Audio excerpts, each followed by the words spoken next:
think those points are not having any basis. Some misunderstanding is there. I request all those who are having some interest in the functioning of EVM should go to ECI website or to the website of CO Maharashtra. There is EVM manual present. All procedures and technical details are present over there. So they can check. And their 90% doubts definitely will get clear. And if still there is a doubt, we reply all the queries through our Twitter and Facebook. They can definitely raise the query and we reply that. Because the exercise of VVPAT slip counting and matching with EVM votes, there is no single instance of mismatch. So it means that the functioning is well, the production is well, and the administrative procedures, security procedure for transportation of EVMs, for storing of EVMs, for first level check or commissioning or symbol loading or mock poll, and even at the time of actual poll. There is a combination of procedures which mandates the presence of polling agents, political representatives appointed by the candidates. So all are present through videography, record is created, and everybody signs the document that everything is fine and machine is functioning well. So I think whatever points are raised, those should be seen in the light of the guidelines and details given in at ECI website, which is already present.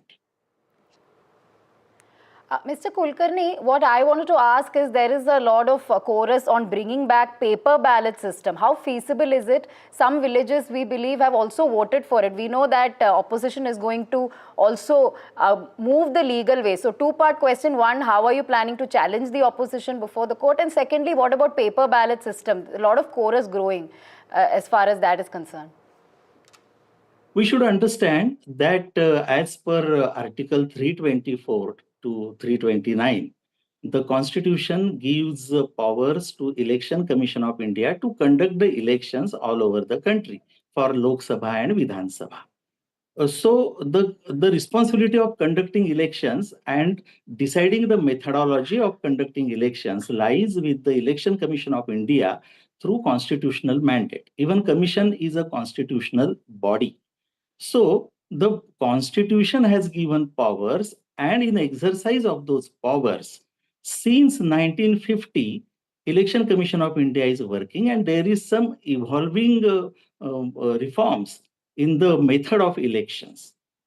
Some people might be remembering that in 1952, in the first elections, the voting methodology was different than we are facing right now.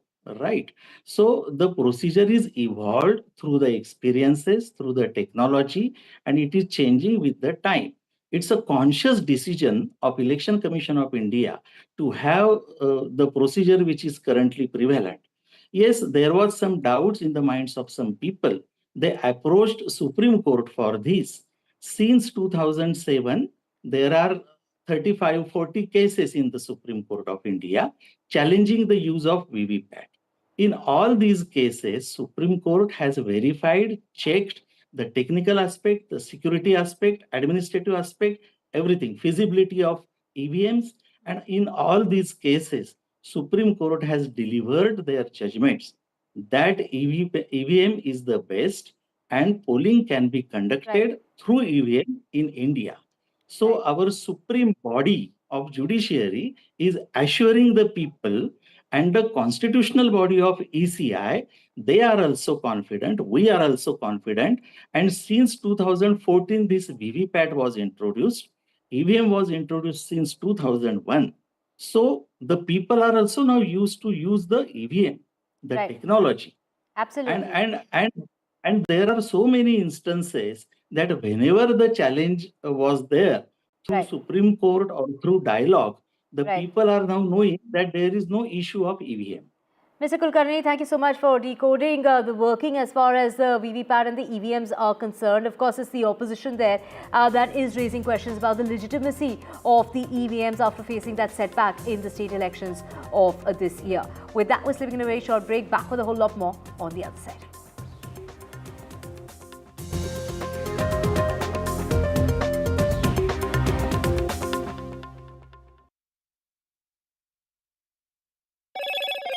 Hello, Moto. Motorola Edge 50 Pro, world's first AI-powered pro-grade camera.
Cashback has no करते नहीं impress. Life हुई easy कितना कुछ free only with single ID. ये भी free वो भी free कितना कुछ free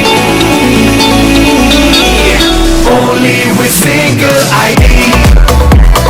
Get it free with single ID. कितने सारे apps हैं मुझसे जुड़े, brands मेरे पास है सबसे बड़े. Get it, get it, get it, get it, get it, get it, get it. Only with single ID. Get it free with single ID. Download any single ID partner app, link your card and earn rewards with top brand. Get it free with single ID. NDTV proudly upholds its legacy of taking place in a matter of 24 hours. There were customers who were enjoying a meal at a restaurant in Gujarat's Chota Udaipur district when a huge shock came to those people who were out there enjoying that meal when an SUV entered the restaurant at a very high speed, ramming tables and injuring 3 people. That's right. In fact, a customer at the table near the approaching SUV who was talking on the phone can be seen showing alertness and running out of the car's way at the last possible second, but 2 others in an adjacent table were not so lucky. Of course, we will play out that CCTV footage as well, but car accident in Gujarat's Borewell, 3 people unfortunately injured in this accident, Divya.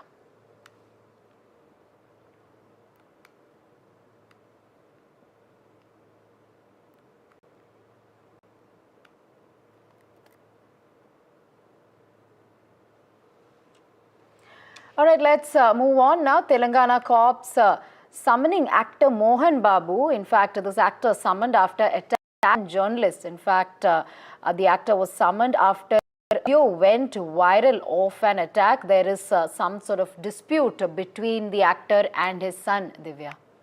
That's right. There is definitely that dispute that you're talking about between the actor and his son. We're talking about all that's not well between Mohan Babu and Manchu Manoj. Mohan has filed that police complaint against his son and his daughter-in-law, claiming that he's being threatened by them, and he also requested the police to provide him protection. But at the same time, the Telangana police has gone on to say that, with the BJP, they're asking for action to be taken against the actor because the actor has gone ahead and there is a viral video of him assaulting a journalist at the time. So the father-son dispute over the property that has gone beyond those the boundaries of the house where the actor has gone ahead and attacked that journalist, which is why action is now going to be taken against the actor. So the Telangana police have now summoned Mohan Babu.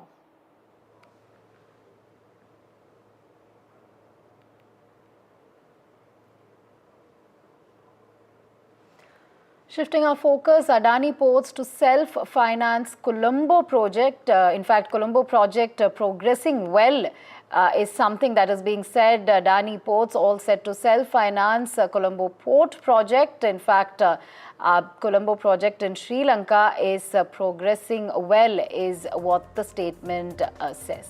Right, the Colombo project is on track for commissioning by early of next year, is what that statement has gone on to say. We're talking about the Adani Ports to self-finance the Colombo project. It's on track and it will be commissioned as early as next year.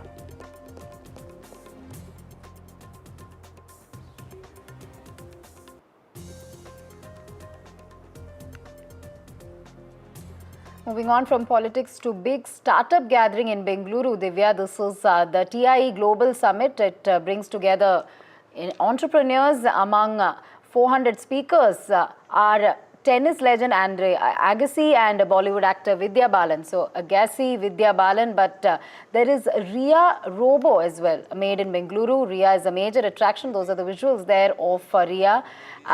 All right, so we also have a report on it, Divya. Radhika, that's right. So Andre Agassi as well as Vidya Balan along with the robot Ria there. Ria, that major attraction at that event. Now let's just get you all the details that we have on this with our colleague Haripriya, who has the details.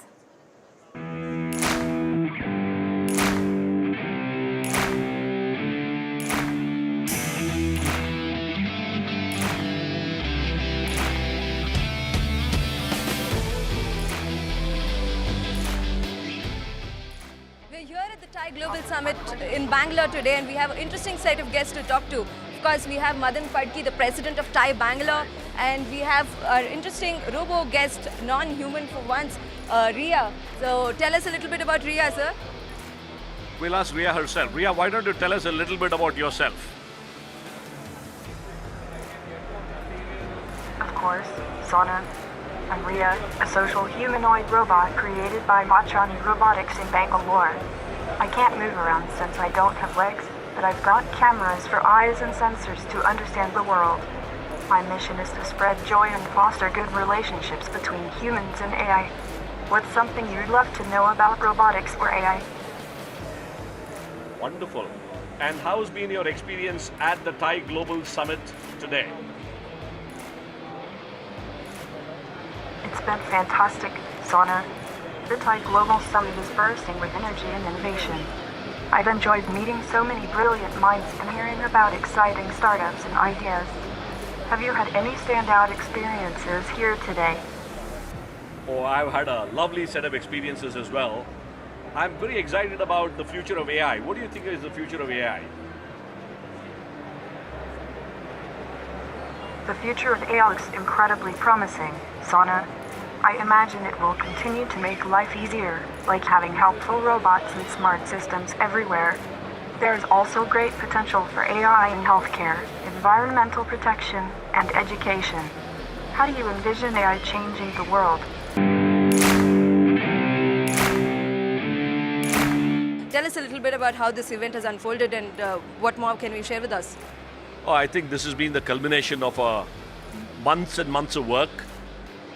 This event to us is just not an event, but I think it's a milestone to kind of shift the entrepreneurial ecosystem to the next orbit. We've had phenomenal reception. We've got over about 8,000 to 10,000 people, entrepreneurs, ecosystem actors who come from all across the world. We've got all the TIE chapters across the world represented. It is bursting with energy.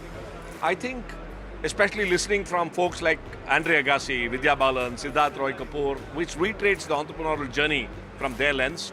We're having over 400 speakers coming over the next 3 days between Bengaluru and Mysuru. This is perhaps, we're calling it definitely one of the world's largest celebration of entrepreneurship. If not the largest, I could definitely argue this is the noisiest celebration of entrepreneurship. And I think it's India's time.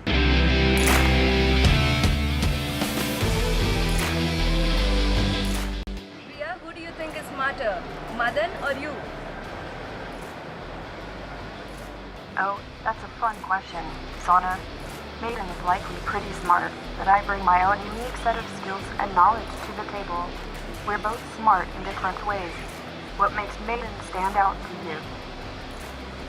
Dia, will you take away my job? We keep hearing that you guys are coming for us. Oh, don't worry, Sana. I'm here to help, not replace anyone. We're all about robots like me can handle repetitive tasks, freeing up to focus on creative and complex work. Let's build the future where we thrive together.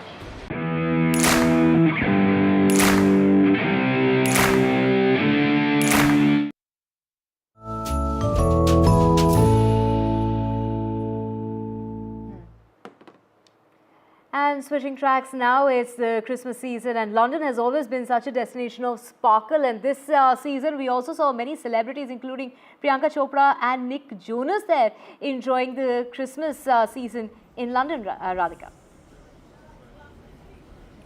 That's right, Divya. In fact, NDTV's Radhika Iyer went to this pub to discover what is magical about the menus, which have Indian twists. Let's find out.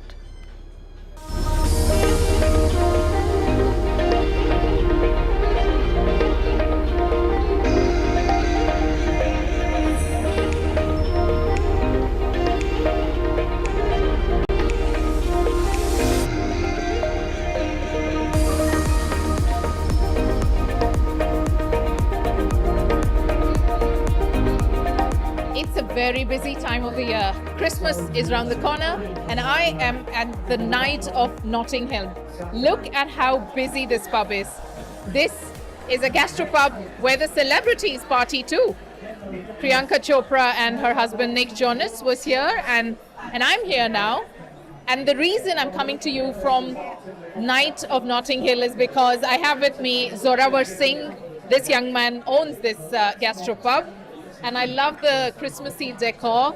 So the question I'm going to ask you, Zora, is the connection between British culture, Christmas, and Indian food. Take us through these three elements and how you're bringing it together. So basically how we're bringing it together is we're combining like our flavors. Okay. We're combining our flavors with the English culture, and the people are loving the food because they love Indian food in pubs in London. So we're bringing that together with a lot of Christmas decorations, and this time of the year especially with the football and everything. So it's going really well. I love the buzz. I love the buzz because this is the time of the year people are so alive anywhere. And as you can hear from the background, there is a match going on. Man U is playing. And it's of course going to be a crowded place. Take us through some fusion you've created with your Christmas menus in this gastropub, in the other one at Three Falcons. What's going on? Do you mix both cultures together to bring out the story through your food? Yeah, so we're trying to do a mix of Indian and English, classic English Christmas dishes mixed with Indian food. Give us examples. So the other day we tried the keema pao, which is like minced lamb. So because lamb is a very winter English dish, but keema pao is also an Indian classic dish. So we're doing that in our Christmas menu here and at Three Falcons as well. Great. The two things I tried is a cinnamon ginger pudding, which was extremely Christmassy, very Indian in taste, nutty and spicy, but with the cinnamon, which is the flavor of the season. And the other fusion food I tried was coconut korma with winter greens. Yeah. Very creative. So do people like it?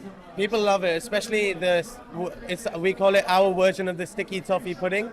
So that's why it's a very, again, Christmas English dish, but it's completely Indian. It's got an Indian twist to it, and it's made of jaggery.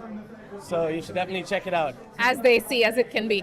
Priyanka was here not long ago, Priyanka Chopra and Nick Jonas. Tell us about that and how celebrities love just being so normal and British, come to a gastropub, eat well, have a good time. So she walked in because this pub is in the heart of Notting Hill, and it's a very trendy area. All the celebrities love pubs, and they just walk down. Thanks for mentioning that. Let's go around the pub if that's okay, just to see how buzzing it is and how trendy, and it's a beautiful area of Notting Hill. Yes, go on, Zora. So celebrities love it because it's a part of like the Western culture, especially the UK, to just come have a drink in a pub if the pub is nice. So I think that makes a huge difference. Great. And it's not just now about having a drink, it's also about eating good food, and that's where the Indian food comes in. Yeah. So and Old Delhi. Old Delhi, yeah. We're trying to, so our concept is we do Old Delhi Indian food in a completely British, English, nice environment. Great, great. Thank you, Delhi boy. And I hope there's a lot more cheer and joy you spread through Indian food to Londoners here. Radhika Iyer signing off from the night of Notting Hill for NDTV.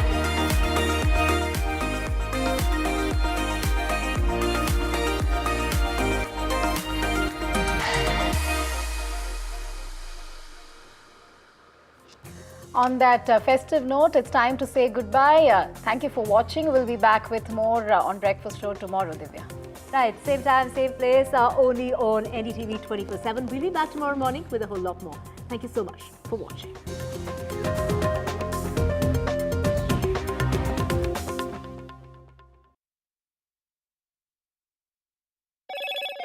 Hello, Moto. Motorola Edge 50 Pro, world's first AI-powered pro-grade camera.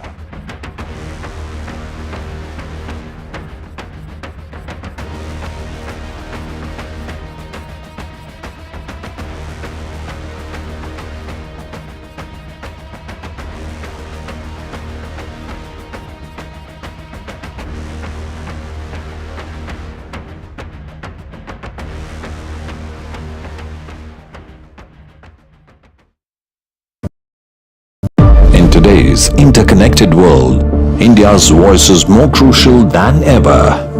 When India speaks, the world listens. At NDTV World, we are that voice, bringing you intelligent and insightful news from India and beyond. From geopolitics and diplomacy to economic shifts, migrations, tech disruptions, and the stories of our diaspora. We cover the news that shapes our global future. NDTV World, your new home for global news is here.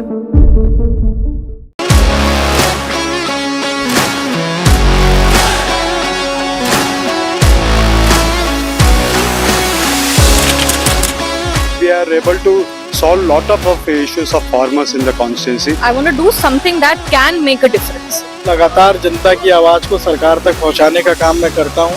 I was a student up until very recently. I really want to work and do something for my people because they have given me this opportunity. They have elected me.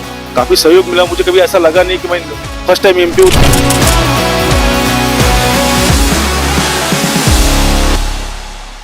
हमारा संविधान भारत की महान परंपरा, अखंड धारा, उस धारा की आधुनिक अभिव्यक्ति.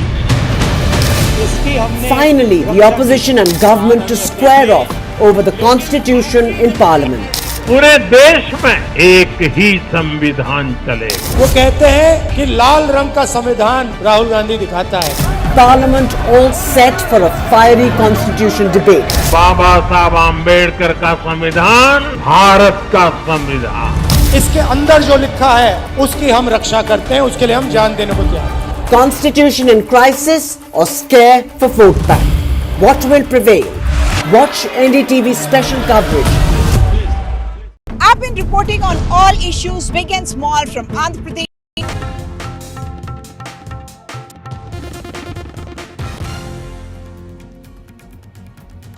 A very good morning. You're watching NDTV 24/7. I'm Divya Vapa. We have a whole lot lined up for you, including a 5-year-old child who has been stuck in a borewell. It's been 40 hours since he fell into that borewell, and rescue operations are underway. We'll get you all the details. First, let's get you the headlines. In the Parliament winter session, a showdown is expected over the no trust motion against Rajya Sabha chairperson Jagdeep Dhankar. Mohan Babu family feud spirals with Telangana police as summoning the veteran actor for attacking a journalist. The BJP there demanding action, which is why the police have summoned Mohan Babu. The Supreme Court cautions court as far as dowry cases are concerned. The Supreme Court has gone on to say that this is a law that should not be misused and must be prevented from its misuse, is what was said in the Supreme Court. The Union Minister Nitin Gadkari there launching NDTV's auto website speaks on Waste to Wealth mission, speaking that the key focus at the moment is on pollution-free fuel. He's also added that in the next 5 years it will be India that will be making all the top car. India will become the top car manufacturer in the world. And Nitin Gadkari has also gone on to say that they use 80 lakh tons of garbage in road construction. And attending the NDTV Auto Conclave, Nitin Gadkari says that Delhi has 4 mountains of municipal garbage and that that can be used in order to construct roads. And they've already used 80 lakh tons of garbage to do so. 75 Indian nationals have been evacuated from Syria. The Indians are on board. They will be boarding a commercial flight that will be taking off from Lebanon. The remaining Indians have been advised to stay in touch with the in Damascus.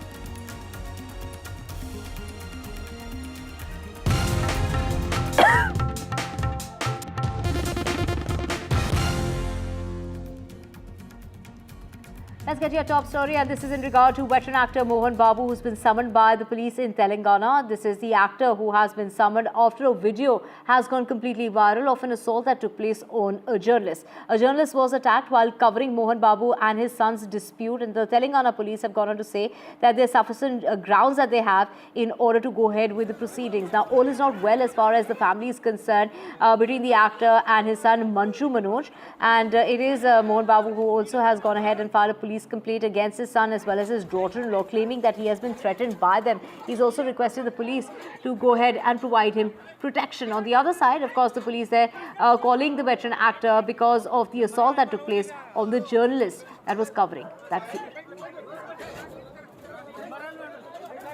My colleague Uma Sudhir has all the details. Let's just go across to him. So this is a very ugly public spat that has broken out between the family members of Mohan Babu. This is a very high profile filmy family here in Andhra Pradesh, where Mohan Babu has been a former actor, producer, and his sons, both Manju Manoj as well as Manju Vishnu and daughter Manju Lakshmi, have been film actors as well as producers. Mohan Babu has in fact been summoned today by the Rajkonda Police Commissioner, Mr. Sudhir Babu. This after Mohan Babu in fact gave him a formal complaint alleging that he faces a threat from his son, and his family also faces a threat, and there is a threat also to his property because unknown people are trying to trespass into it. The tensions between Mohan Babu and his son Manju Manoj have been there for quite some time now, and Manju Manoj has also filed a police complaint with the Pahadi Sharif police alleging that there is an attempt to defame him and there is an attempt to silence him, and that this is not about property. Mohan Babu has been an yesteryear actor, producer as well, and he also runs several educational institutions, and their estimated worth is put at more than 550 crores to 600 crore rupees. But Manju Manoj says that this is not about a property dispute, and that he has been intentionally shamed and defamed, and that's the reason he's fighting for his self-pride. Last night, in fact, very ugly scenes where Manju Manoj and his wife Monica tried to enter the home of Mohan Babu at Jalpalli in Rangareddy district, but they were stopped by bouncers, and Manoj was saying that his 7-month-old daughter is inside, he needs to go inside. And subsequently he came out with his shirt torn after having actually forced his way inside. A lot of private bouncers were present as well, and in fact Mohan Babu is himself seen on video assaulting a journalist who had come to report the entire matter in that area. So that is also something that the media is protesting about, journalists are protesting about. Manju Manoj is in fact the son of Mohan Babu's second wife, Nirmala Devi, and Manju Vishnu and Manju Lakshmi are the children of their first marriage. And after the first wife died, he had married the sister of his first wife, Nirmala Devi.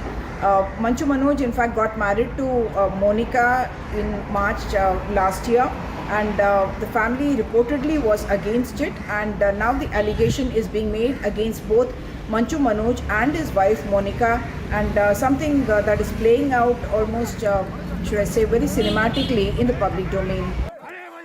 Thank you so much, Uma, for getting us all those details. Switching tracks now to more news coming in, and this is in regard to, in fact, a 34-year-old man died by suicide at his residence in Bengaluru shortly after recording a video accusing his estranged wife and her family of harassment. Bengaluru police have also found a suicide note and registered a case of abatement to suicide following that complaint. Atul Subhash was found dead at his home in the Manjunath layout in Bengaluru. A placard that read "Justice is due" was found in his room. His brother has in fact gone ahead and spoken to the police that it was the estranged wife and had filed false cases against his brother and his parents, and that he was mentally very upset, and that is what has driven him to this particular point where he went ahead and died by suicide. 8 months after separation, they filed a divorce case against him, and a lot of charges against him were charged in different acts and different acts and different sections.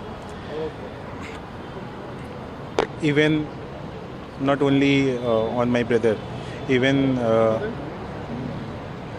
on me, even on my old parents, all of them were charged against the dowry and all, many type of cases.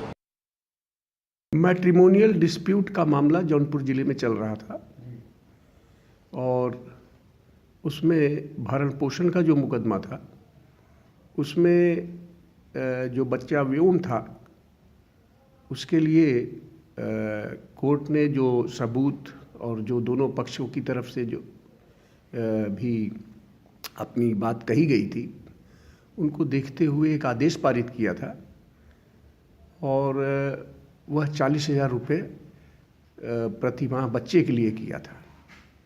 और इसी बीच में ये हम लोगों को सुनाई पड़ा कि उन्होंने आत्महत्या कर लिया है।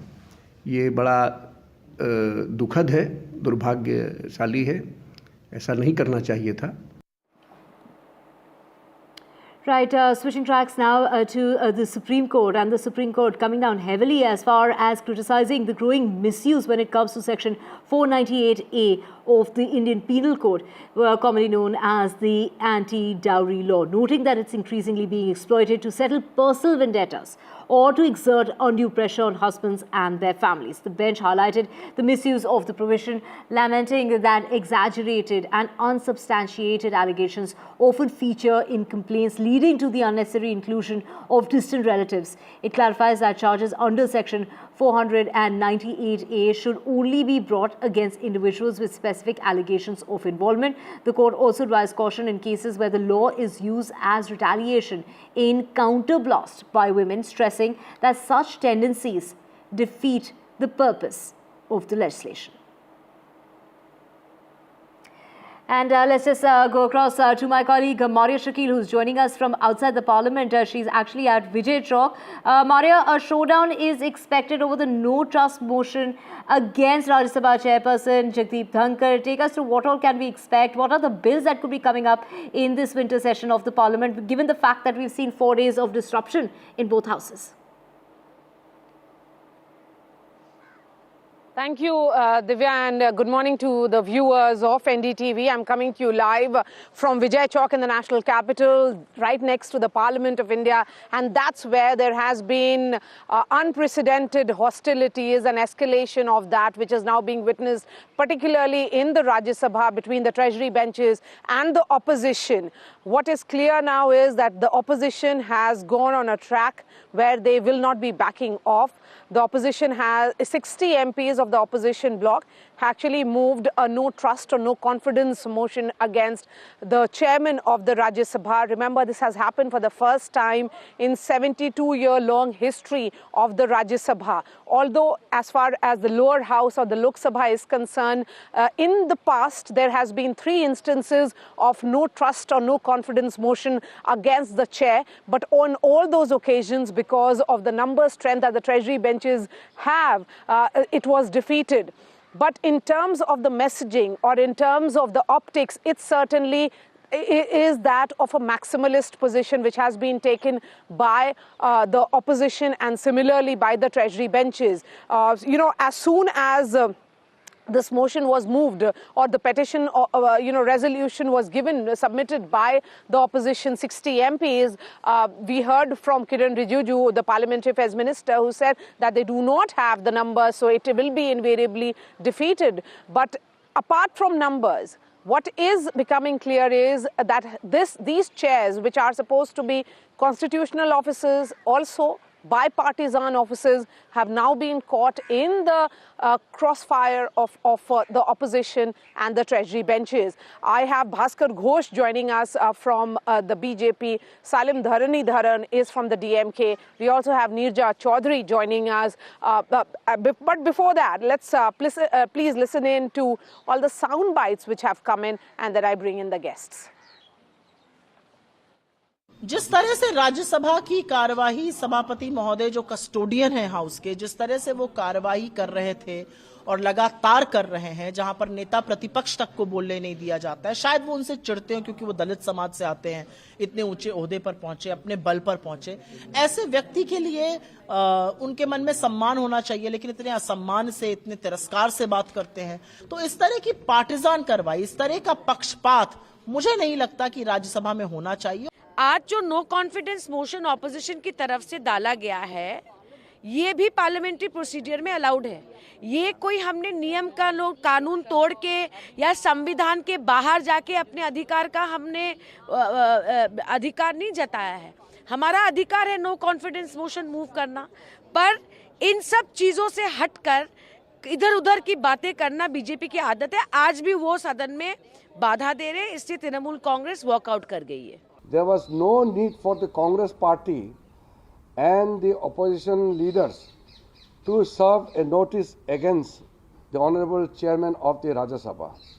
This notice is only prompted by their effort to get away from the exposure of the links between OCCRP, George Soros and the leadership of the Congress party. This kind of diversionary tactics will not succeed. Rana Soni. Remember, Article 67B of the Constitution actually refers to the motion of removal of the Vice Chairman, which can be done only if the House passes a resolution in favor of it. But a motion of this nature, as far as this issue is concerned, will be taken up in the next session because it requires a notice or prior notice of 14 days. But what we are witnessing in Parliament is unprecedented. For the first time in 72-year-old history of the Rajya Sabha, it is happening. Nirja Chaudhary, very, very unfortunate. The government of the day says it's regrettable. But the fact is that the chair has to also appear to be bipartisan, not only the chair is expected to be bipartisan, but it also has to appear to be bipartisan. Yes, absolutely. This is not about the notice period. It is also not about the numbers in the houses, which will enable it to go through or not go through. This is about the sentiment of a large number of opposition MPs. As feeling that the chair has been partisan, and it's not one development, two development has been going on over session. And they almost brought this notice in the last session also. And as you say, they're likely to take it up in the next session because the 14-day period is not there this time. So, but what is also worrying is that normally when there is an impasse of this kind, and there has been many times in the last decade with sessions getting washed out, complete sessions getting washed out, the Parliamentary Affairs Minister or the chairs have intervened between the two sides. And if the chairs start to look as being partisan, then where does one look? Who do you look to defuse a situation like this in Parliament? Within Parliament, if this goes on day after day and session after session? I mean, these are very serious questions that are being posed in the last hours and last days. And I remember even, BJP Parliamentary Affairs Minister Pramod Mahajan saying to opposition people, "Theek hai, ab aapne keh liya na, ab let's sit down and work it out." And it is really the ruling side which is called to make sure that tempers come down, situation gets diffused, and the house starts to function again. And somewhere they have become part of this standoff. Those who should be actually helping to defuse the situation. I think that really is the unfortunate part of what is being played out in Parliament. Absolutely. Absolutely, ma'am, because Bhaskar Ghosh, come in on this. The charge or the notice says that the chairman of the Rajya Sabha interrupts leaders of opposition when they speak, and when it is about the treasury benches, they are given a free run. These are allegations, or should I say it has come to this level only after repeated, back and forth or confrontation that we saw on the floor of the House, where leaders repeatedly said and raised questions to the Vice President, or who is the chairman of the Rajya Sabha. Do you think it could have been addressed when these concerns were being raised, rather than reaching to this extent where, where there is a notice of impeachment or removal? Maria, I think this is quite unfortunate. In the last history of 72 years of Parliament, the opposition has shown that they don't deserve to be the status of opposition.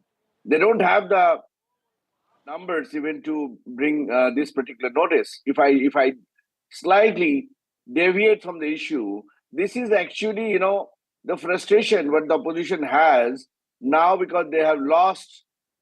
They have lost in Maharashtra, they have lost in Chhattisgarh, they have lost in Madhya Pradesh, they have lost in Rajasthan. So this is a frustration working in the opposition, and they do not want their defeat to reflect in the numbers in Rajya Sabha. They don't have numbers. See their callousness. They don't have numbers, but still they are asking for removals. Their only intention is not to run the parliament, create a chaos, but the whole world, the whole India is looking into it. They will give the answer. They are giving the answer one after another votes. There have been shameful defeats. Bhaskar Ghosh, it's the people of India who have chosen this opposition. It's the people of India that chose this opposition. The fact is, yes, but they chose this opposition. They have yes, chosen you their may call them irresponsible, but it's the people expectation that they decided to give some weight to the opposition parties as well. So let me bring in Salim Dharanidharan. Okay, Salim Dharanidharan, there could have been a solution rather than taking this route. Do you think efforts were made by the opposition parties, by the India bloc, to reach out to the Vice President of India, the Chairman of the Rajya Sabha, and sort out issues? Was that done? Yeah, I think this is not the first time this is happening, or this is not the first season it's happening. It's been happening for the last several years, ever since the present chairman is there in Rajya Sabha. I've known parliamentarians personally, and even they have been complaining about it, not just now, for over the last 12 months.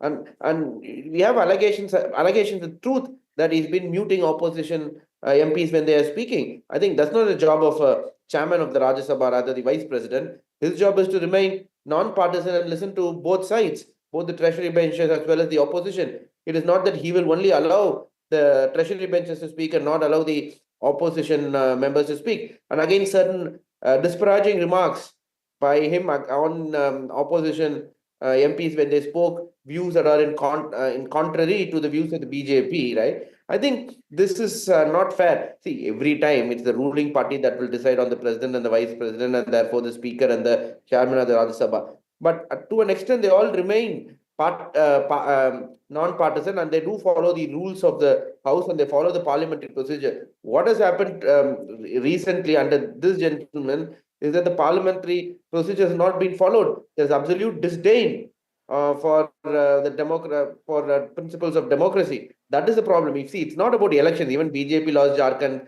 BJP lost Jammu Kashmir, BJP did not get a single parliamentarian from Tamil Nadu after trying so hard. So it's not about the elections, right? It is only about sustaining the democracy in the country. I think we do have the numbers. If you look in Rajya Sabha, the BJP is just 5 parliamentarians more. And again, BJP without the allies is only 240 in number in the lower house. So it is definitely possible. Even let's assume if it's not possible, right, for the no confidence motion to go through. But I think it's symbolic. We have told a message that, listen, if you don't, I agree. You have used the if you right don't follow word the here, constitution, if you don't Salim, follow that the it's about constitution, if you symbolism don't follow or the parliamentary optics procedures, or messaging that is coming in from the India bloc here. That's what I want to ask Bhaskar Ghosh. You can talk about your numerical strength. You can say that it will be defeated. But it is not about that. It's about one of the highest constitutional offices and its custodian being questioned, the manner in which Mr. Dhankar is being questioned by the MPs of the India bloc. I think it's about that symbolic protest that is being registered through this act of impeachment or the no trust which has been moved. See, this is not the first time. Even in the lower house, they have shown against Mr. Om Birla. So they have no respect for the parliamentary democracies. In fact, they don't want to face the story behind it. They don't want to face the walk-off bill, amendment bills. They don't want to face so many bills government wants to introduce in parliament. So they're creating a ruckus. It is a planned movement, pre-planned movements. And Mr. Dhankar has wished Sonia Gandhi ji on her birthday. So where is where is the lack of courtesy? Where is the lack of protocols? But why they every time they create a ruckus and they leave the parliament? They don't want the parliament to run. They don't want this country to run through parliament. That has done. They have just remember from 2009 to 2014 what was happening in the parliament.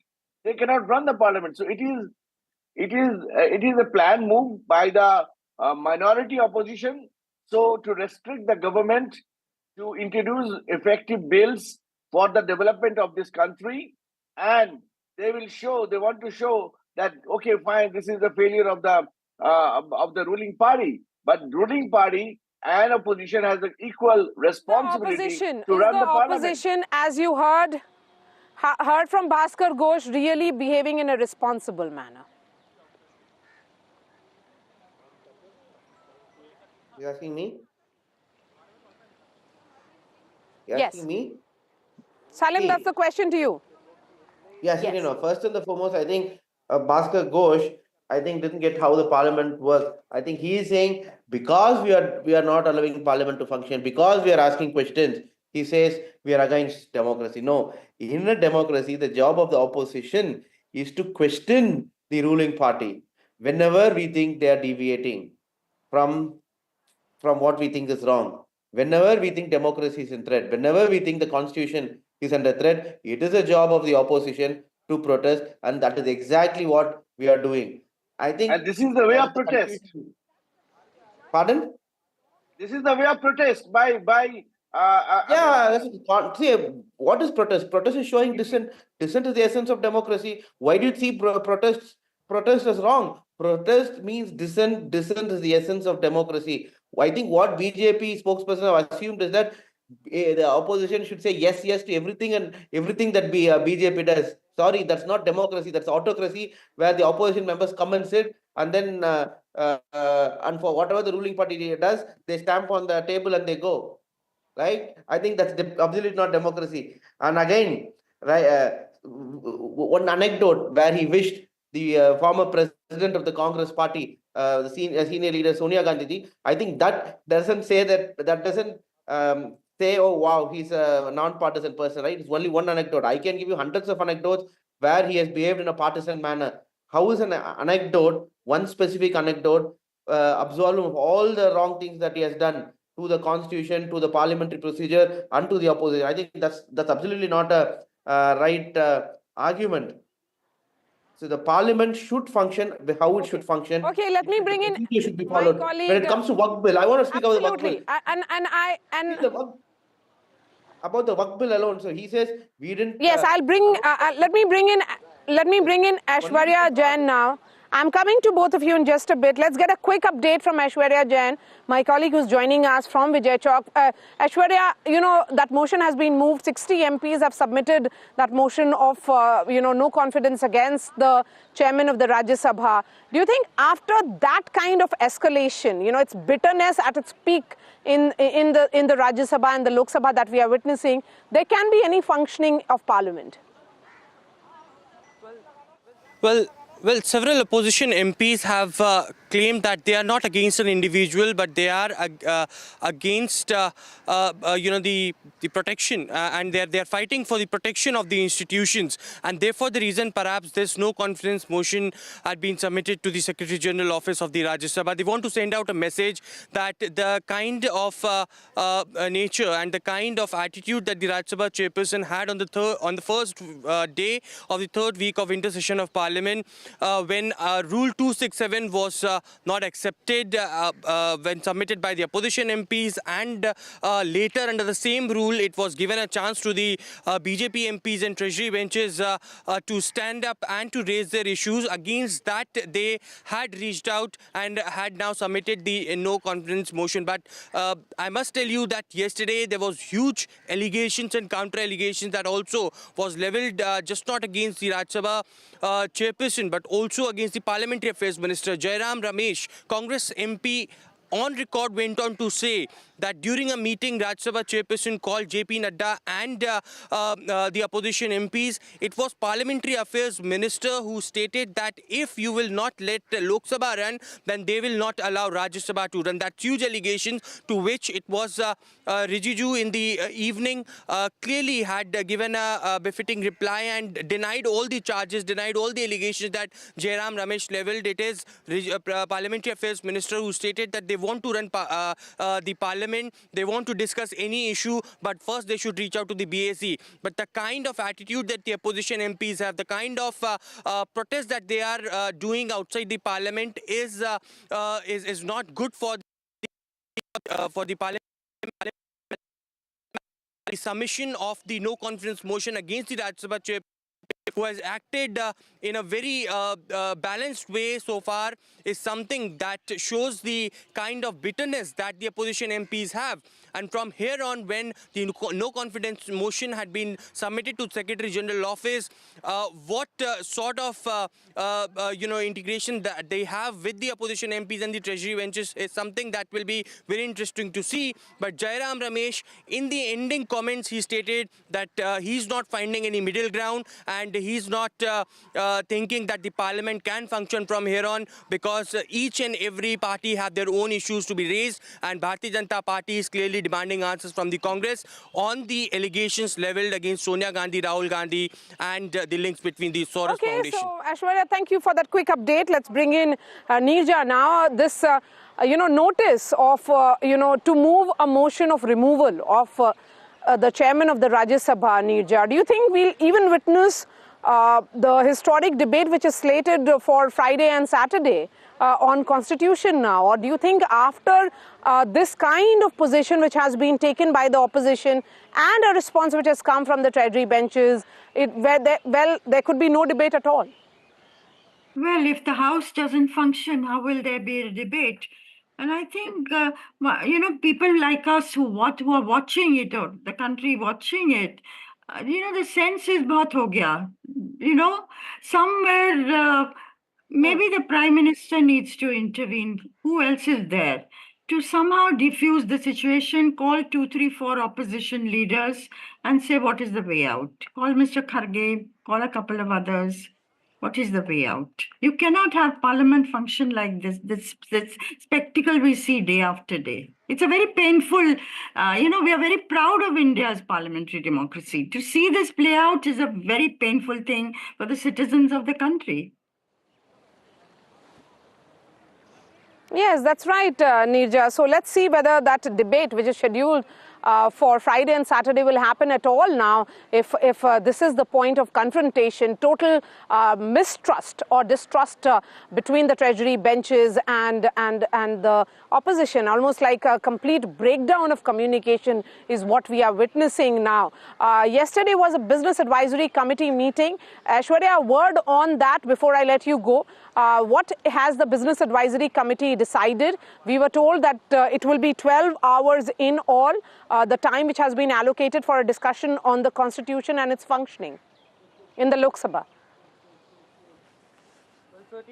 Well, certainly yesterday Business Advisory Committee met for the Rajya Sabha, and they've decided that 12 hours will be allocated for 16th and 17th of December, in which Rajya Sabha will be holding the debate on the adoption of Constitution, and 6 hours each to the opposition and to the Treasury benches. Each and every political party have to give their speakers, and they will be given time. In Lok Sabha, it is 13 hours, and it has been also mentioned that in Lok Sabha, Prime Minister will be concluding the debate of the Constitution on 14th September in the evening, and on 16th, Home Minister Amit Shah will be initiating the debate on the Constitution. It will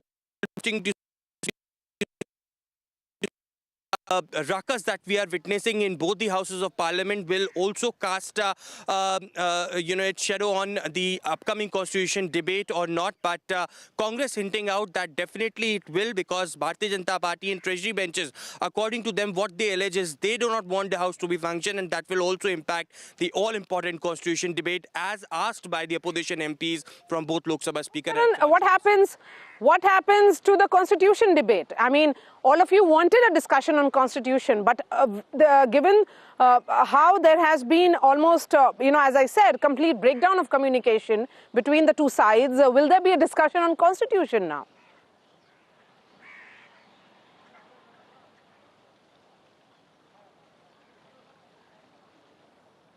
Ms. Dharni? Yes, Mr. Dharnidharan, if you heard me. That's a question to you, sir. Can you please, I lost your audio for 10 seconds. Can you just repeat?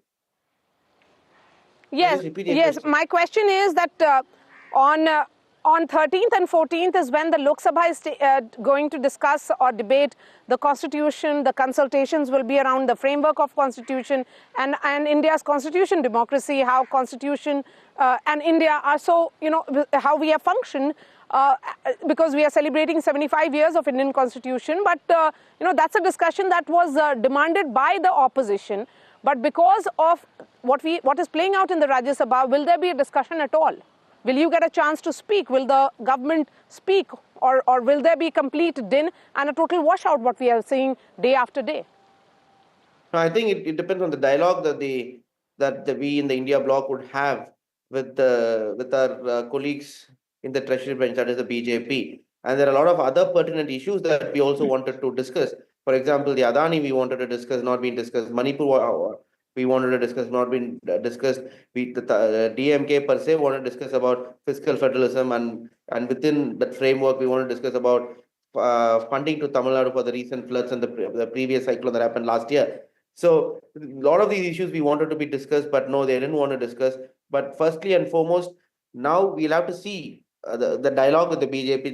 There is still hope. It's only Wednesday, so we still have 2 more days. Let's see if the BJP does allow us to have a dialogue on the issues that we wanted to talk. For example, the last week around Thursday, we did cooperate in the parliament. It's again when BJP went to the old ways, only then the protests again started, right? And even on this Monday, that is a day before, all the issues with the opposition that the India bloc wanted to discuss were rejected. All the notices given by us were rejected. And I think these are the issues that's a problem. And I think somehow they make it appear that it is the opposition that does not want to cooperate. But the fact of the matter is that it is the BJP, the Treasury bench, that has forced us to resort to protest, because no parliamentary procedure is being followed, and there's complete disdain for the opposition leaders there. And most importantly, when I spoke previously, I spoke about Waqf Bill. For example, Waqf Bill went to the Parliamentary Committee, Joint Parliamentary Committee, only because of the protest of the India bloc members and because the BJP didn't have numbers. Any bill I would suggest of importance to the country should go to the Joint Parliamentary Committee. The number of bills that have been going to the Joint Parliamentary Committee from 2014 14 to 24 is reduced by at least 5 times, which is actually not good for the quality of bills that is coming out. Right? All right. Thank you so much for joining us, Salim Dharnidhar. And a word from Bhaskar Ghosh. Do you think there will be an attempt in the next 48 hours before that crucial debate on constitution to iron out differences, to diffuse the situation? Yeah, I was hearing to my DMK spokesperson, but I must ask him to admit certain facts. Whenever the business of the day is concluded, on that day, why they are bringing the business of the other days? Because to create a ruckus. And the quote-unquote opposition leader in Rajya Sabha, Mallikarjun Kharge, is telling that we are killing the democracy. The whole world is saying that who is killing the democracy? We want to discuss on the bills, and we have introduced a workup bill. It was decided to go for an review, and that review is done, and now we are ready to introduce a workup bill, but because of this chaotic situation, we cannot. So it is not the only responsibility of the treasury bench. It is responsibility of the opposition. See, the opposition don't want to function parliament in the way it should function. And what we can do, we are ready to, all the bills are on the row, we are spending, and they are not allowing us to discuss. See, when we are discussing on the constitution. All right, Bhaskar Ghosh, Neerja Chaudhary and Mr. Dharnidharan, thank you so much for joining us. We'll continue this discussion at 10 a.m. as well. For the moment, it's back to you, Divya, in the studio. Right, Maria, thank you so much. A lot, in regard to the winter session of the Parliament and that showdown as far as the no trust motion against the Rajya Sabha Chairman Jagdeep Dhankar, that and a whole lot more that's going to be coming up in the Parliament today. With that, we're slipping into a very short break. Back with a whole lot more on the other side.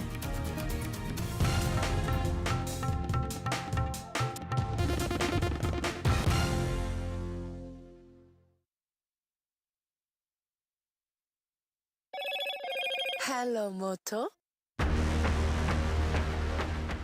Motorola Edge 50 Pro, world's first AI-powered pro-grade camera. In the Parliament's winter session, a showdown over the no confidence motion against Rajya Sabha Chairperson Jagdeep Dhankar. Mohan Babu family feud spirals with the Telangana police. They're summoning the veteran actor. Mohan Babu has attacked a journalist who was covering the spat between him and his son. The Supreme Court cautions against courts on the dowry cases, saying that there must be a prevention in regard to the misuse of the law that's in place, is what the Supreme Court had to say. Nitin Gadkari, at the launch of the auto website, says that the Waste to Wealth mission is something that they will be focusing on in regard to pollution-free fuel. He's also gone on to say in the next 5 years, India will be the top car manufacturer in the world.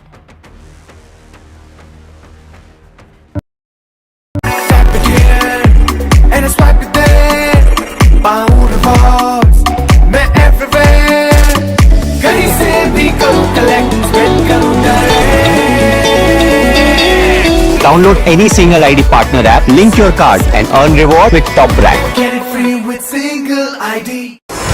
NDTV proudly upholds its legacy of trust and credibility. According to the prestigious Reuters Institute's Digital News Report 2024, NDTV is the top-most news platform in the country. Number 1 in both online and offline reach in India. Beating all its competition, NDTV stands for trust. In today's interconnected world, India's voice is more crucial than ever. When India speaks, the world listens. At NDTV World, we are that voice, bringing you intelligent and insightful news from India and beyond.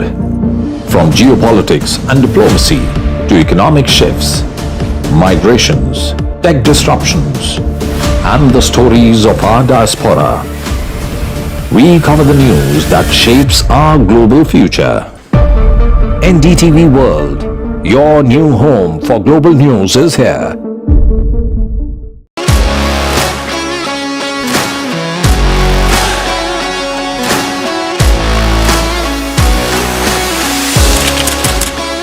are able to solve a lot of issues of farmers in the constituency. I want to do something that can make a difference. लगातार जनता की आवाज को सरकार तक पहुंचाने का काम मैं करता हूं. I was a student up until very recently. I really want to work and do something for my people because they have given me this opportunity. They have elected me. काफी सहयोग मिला मुझे. कभी ऐसा लगा नहीं कि मैं फर्स्ट टाइम एमपी हूं.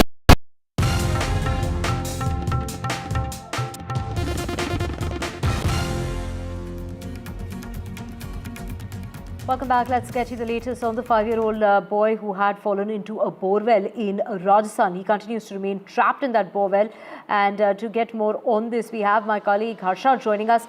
Harsha, in yet another incident that's taken place, let's just get you some of the reactions coming in regard to the boy who has been identified as Aryan. He slipped into the borewell while he was playing.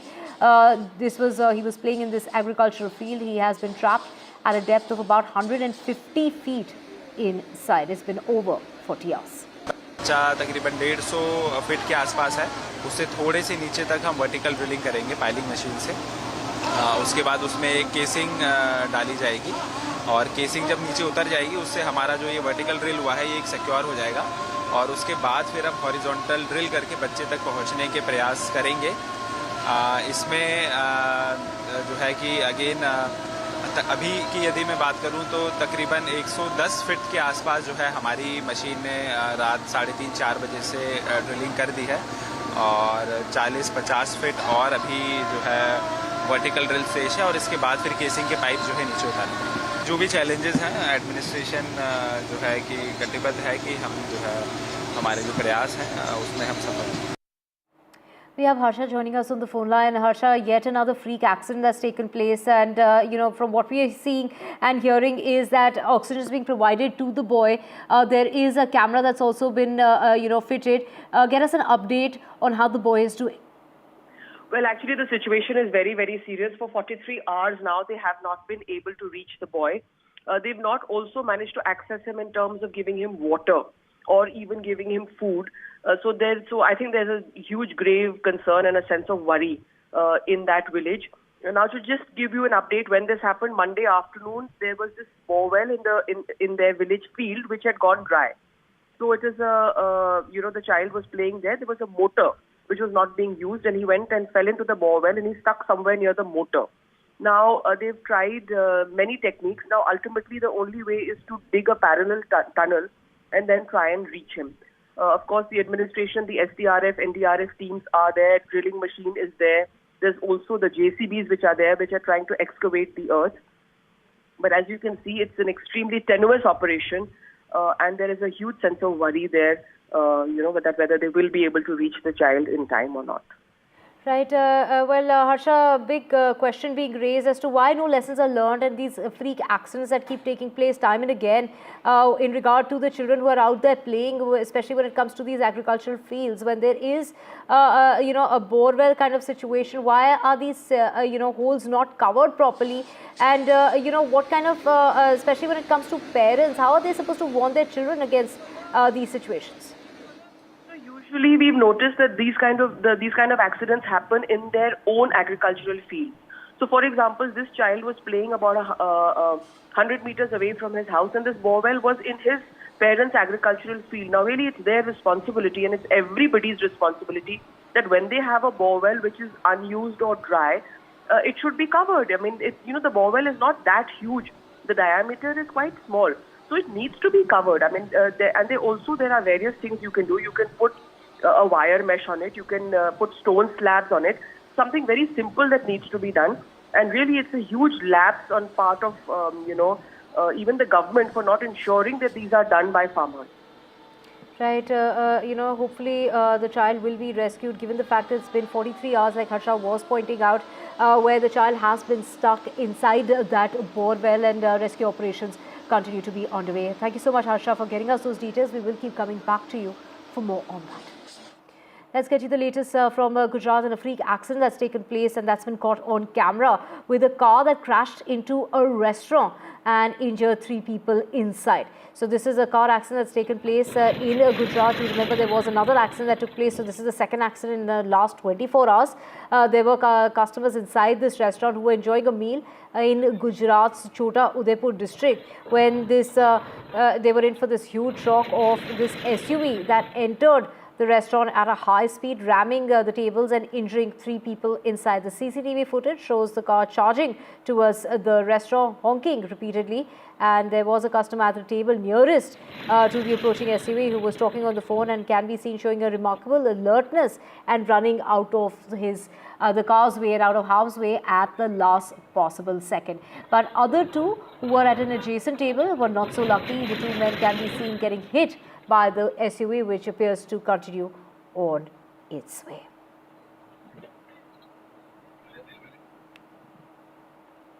And now let's just switch tracks to the national capital and the opposition India bloc that plans to go to the Supreme Court alleging manipulation of the electronic voting machines during the recent assembly elections in the state of Maharashtra.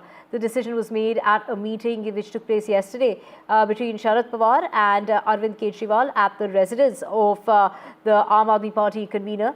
The opposition, including Mr. Pawar's party, has sustained heavy losses in the state of Maharashtra with the approaching assembly elections now coming up in Delhi, and the need was felt for some advanced planning in this particular regard, and which is why that meeting that took place. We have Ishika joining us. Ishika, get us details of the meeting that took place. So what was the outcome of that meeting?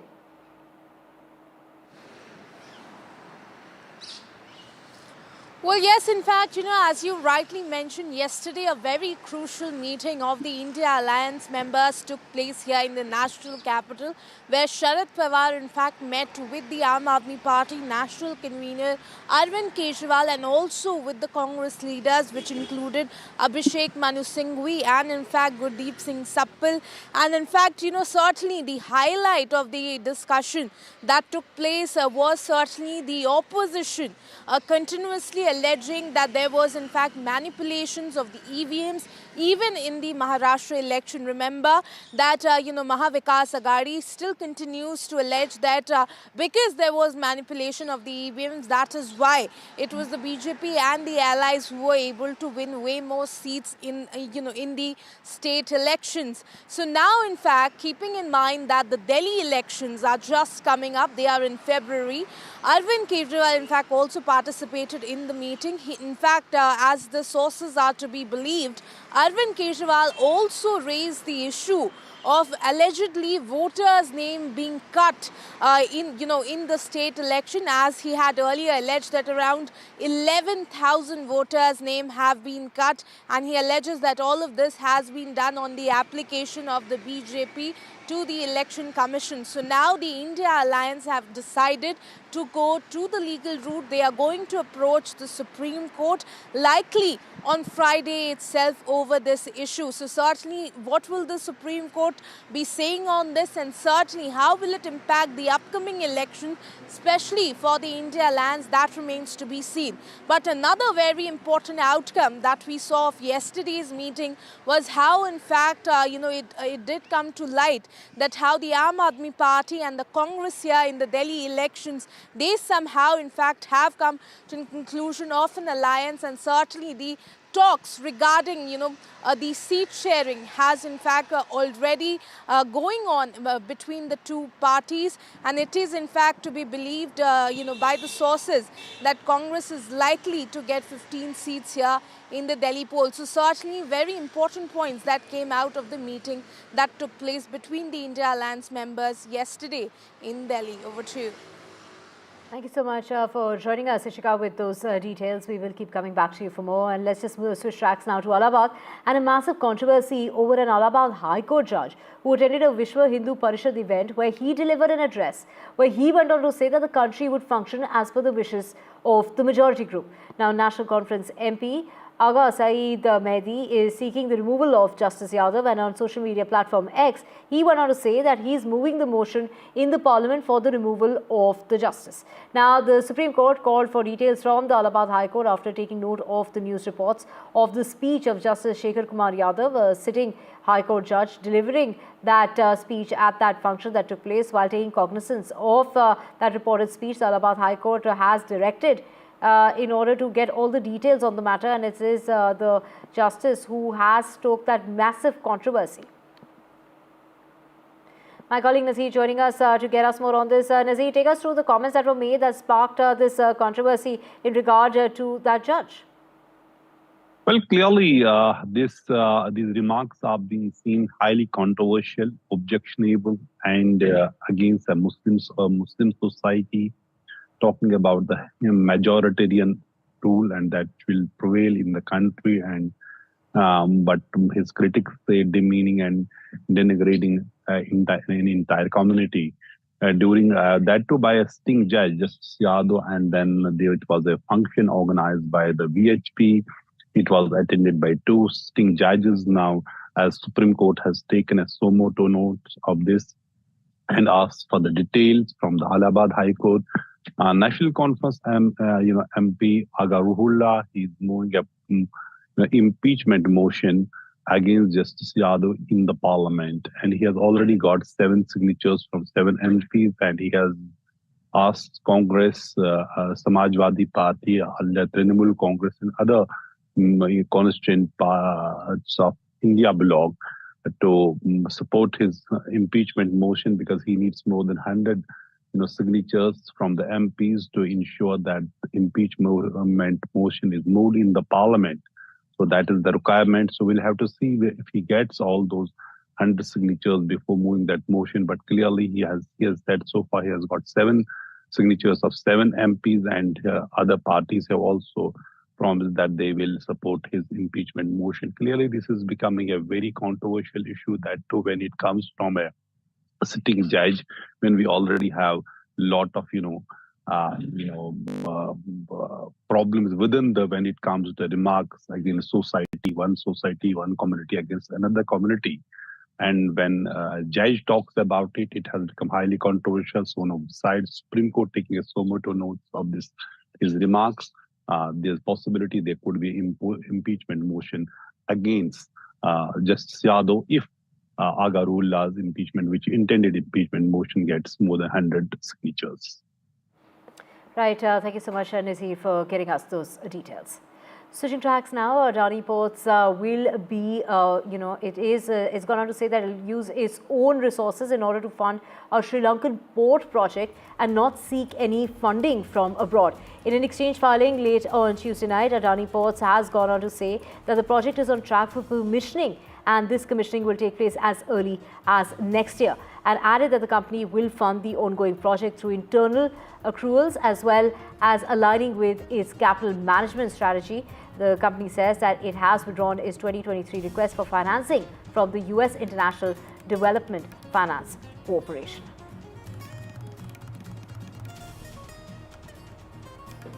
Now, in Asia's first consent cafe that was launched at the Hornbill Festival in Nagaland as part of Durex's The Birds and the Bees Talk program, this groundbreaking initiative promotes a very crucial aspect of healthy relationships and social interactions. Let's take a look at this report. No is a no, a maybe is also a no, I don't know is also a no. Only yes is a yes, I feel. I think consent is something that we are still trying to understand.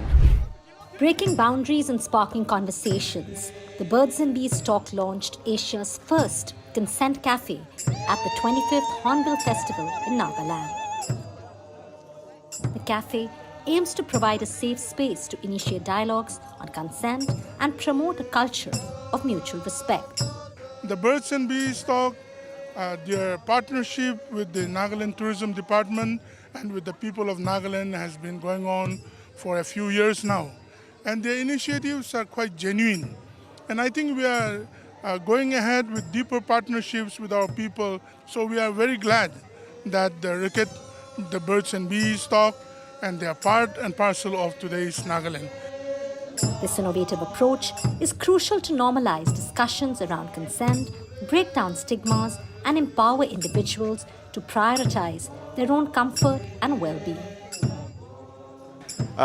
There's no other occasion better than today to actually start the consent cafe, which is full of vibrance, full of culture, and really in this need of the hour is basically like, we need to have the consent cafes in India, across India, because consent is something which is very sensitive.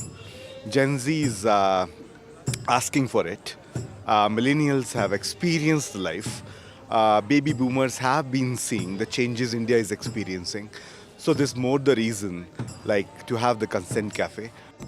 The Consent Cafe offers an immersive experience combining light, music and art to encourage reflection on the meaning of consent and foster healthy connections. As you know, the TBBT program, the Birds and the Bees talk, has been running in Nagaland and other states of Northeast for about 6 years. So now the next step that they're taking is to create safe spaces within tie-ups with coffee shops across the states. And these are going to be spaces where young people are able to come and talk and speak and have, interesting engagements and activities that they'll do. So here we've created a consent dome. The idea of the dome is also a safe space, so that dome structure gives a very safe environment. And what we've come together to do is to put the 5 pillars of TBBT to bring them alive. And then there is a light fixture here which is actually meant to create that idea of these 5 pillars, which are all about human connection at the end of the day. Empowering conversations one cup at a time. The Consent Cafe strives to make discussions on consent, equality, and inclusivity comfortable, accessible, and normal.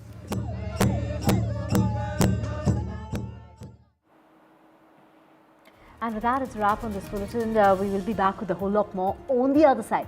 Stay tuned to NDTV 24/7.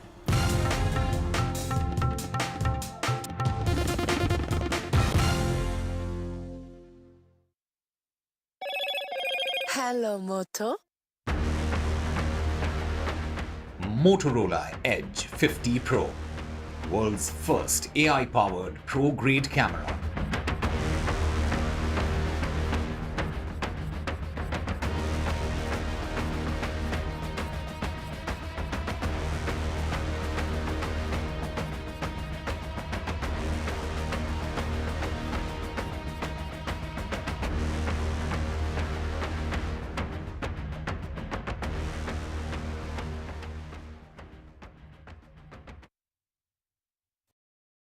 हमारा संविधान भारत की महान परंपरा, अखंड धारा, उस धारा की आधुनिक अभिव्यक्ति है।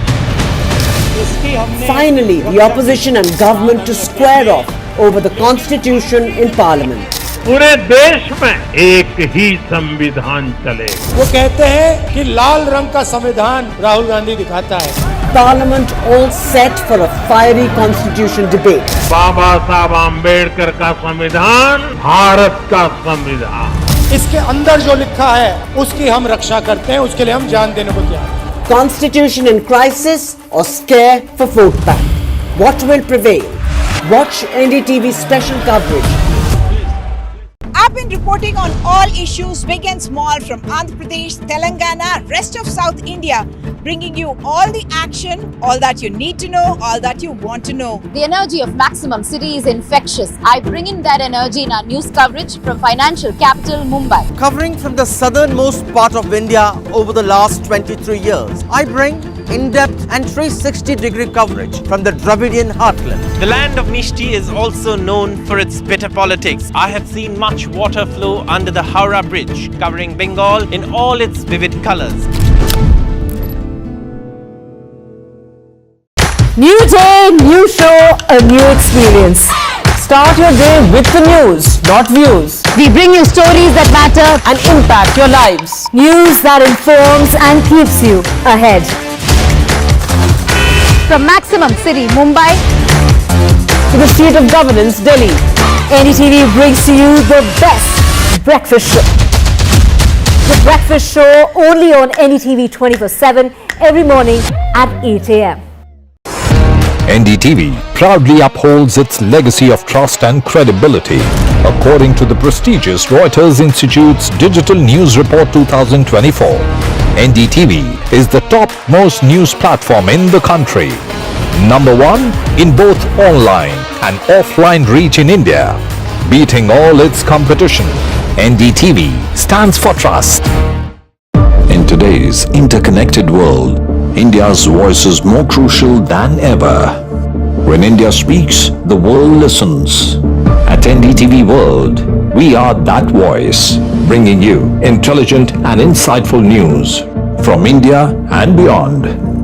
From geopolitics and diplomacy to economic shifts, migrations, tech disruptions, and the stories of our diaspora. We cover the news that shapes our global future. NDTV World, your new home for global news is here.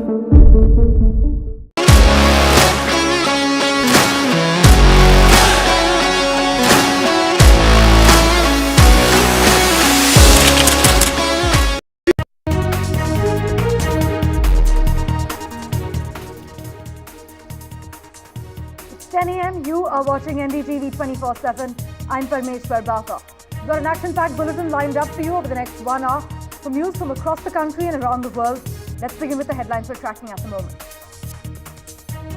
The opposition have given a notice for a motion of no confidence against Rajya Sabha Chairperson Jagdeep Dhankar, the first such action in India's parliamentary history. We are expecting a stormy session in both houses today. We will get you latest updates from Parliament. Police has registered an FIR against 4 people in connection with Bengaluru-based engineer Atul Subhash's suicide case. The police acted on the complaint filed by Subhash's brother against the 4 people, including the deceased techie's wife.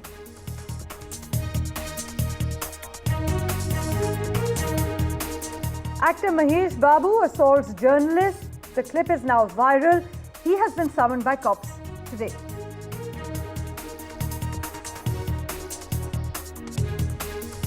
A race against time ensued in Rajasthan's Dausa as authorities pressed a piling rig machine into action to dig a 150 feet deep tunnel near a Borewell where a 5-year-old boy is trapped since the last 3 days.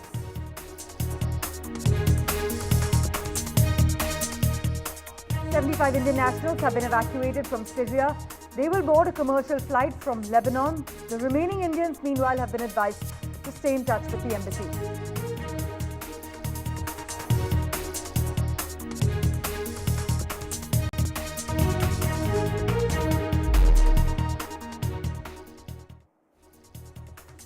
Well, our big focus in a first, parties of the India opposition bloc had submitted a notice to bring a motion in Rajya Sabha for the removal of Vice President Jagdeep Dhankar, accusing him of partisan conduct as the chairman of the upper house. So should we brace ourselves to witness yet another stormy session today? Well, for the lowdown, let's take you to Delhi's Vijay Chowk, where Maria Shakil joins us. Maria, it's over to you. Good morning, Parmeshwar, and good morning to all the viewers of NDTV who are joining us this morning at 10 a.m.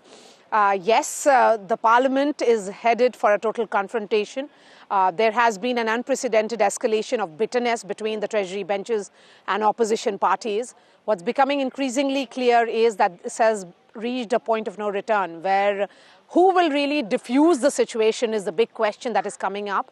Yesterday, 60 MPs of India bloc, which included not just the Congress, but also other MPs, which included the TMC MPs, the Samajwadi Party MPs, came together to submit a notice for moving a motion for the removal of the chairman of the Rajya Sabha, that is Mr. Jagdeep Dhankar.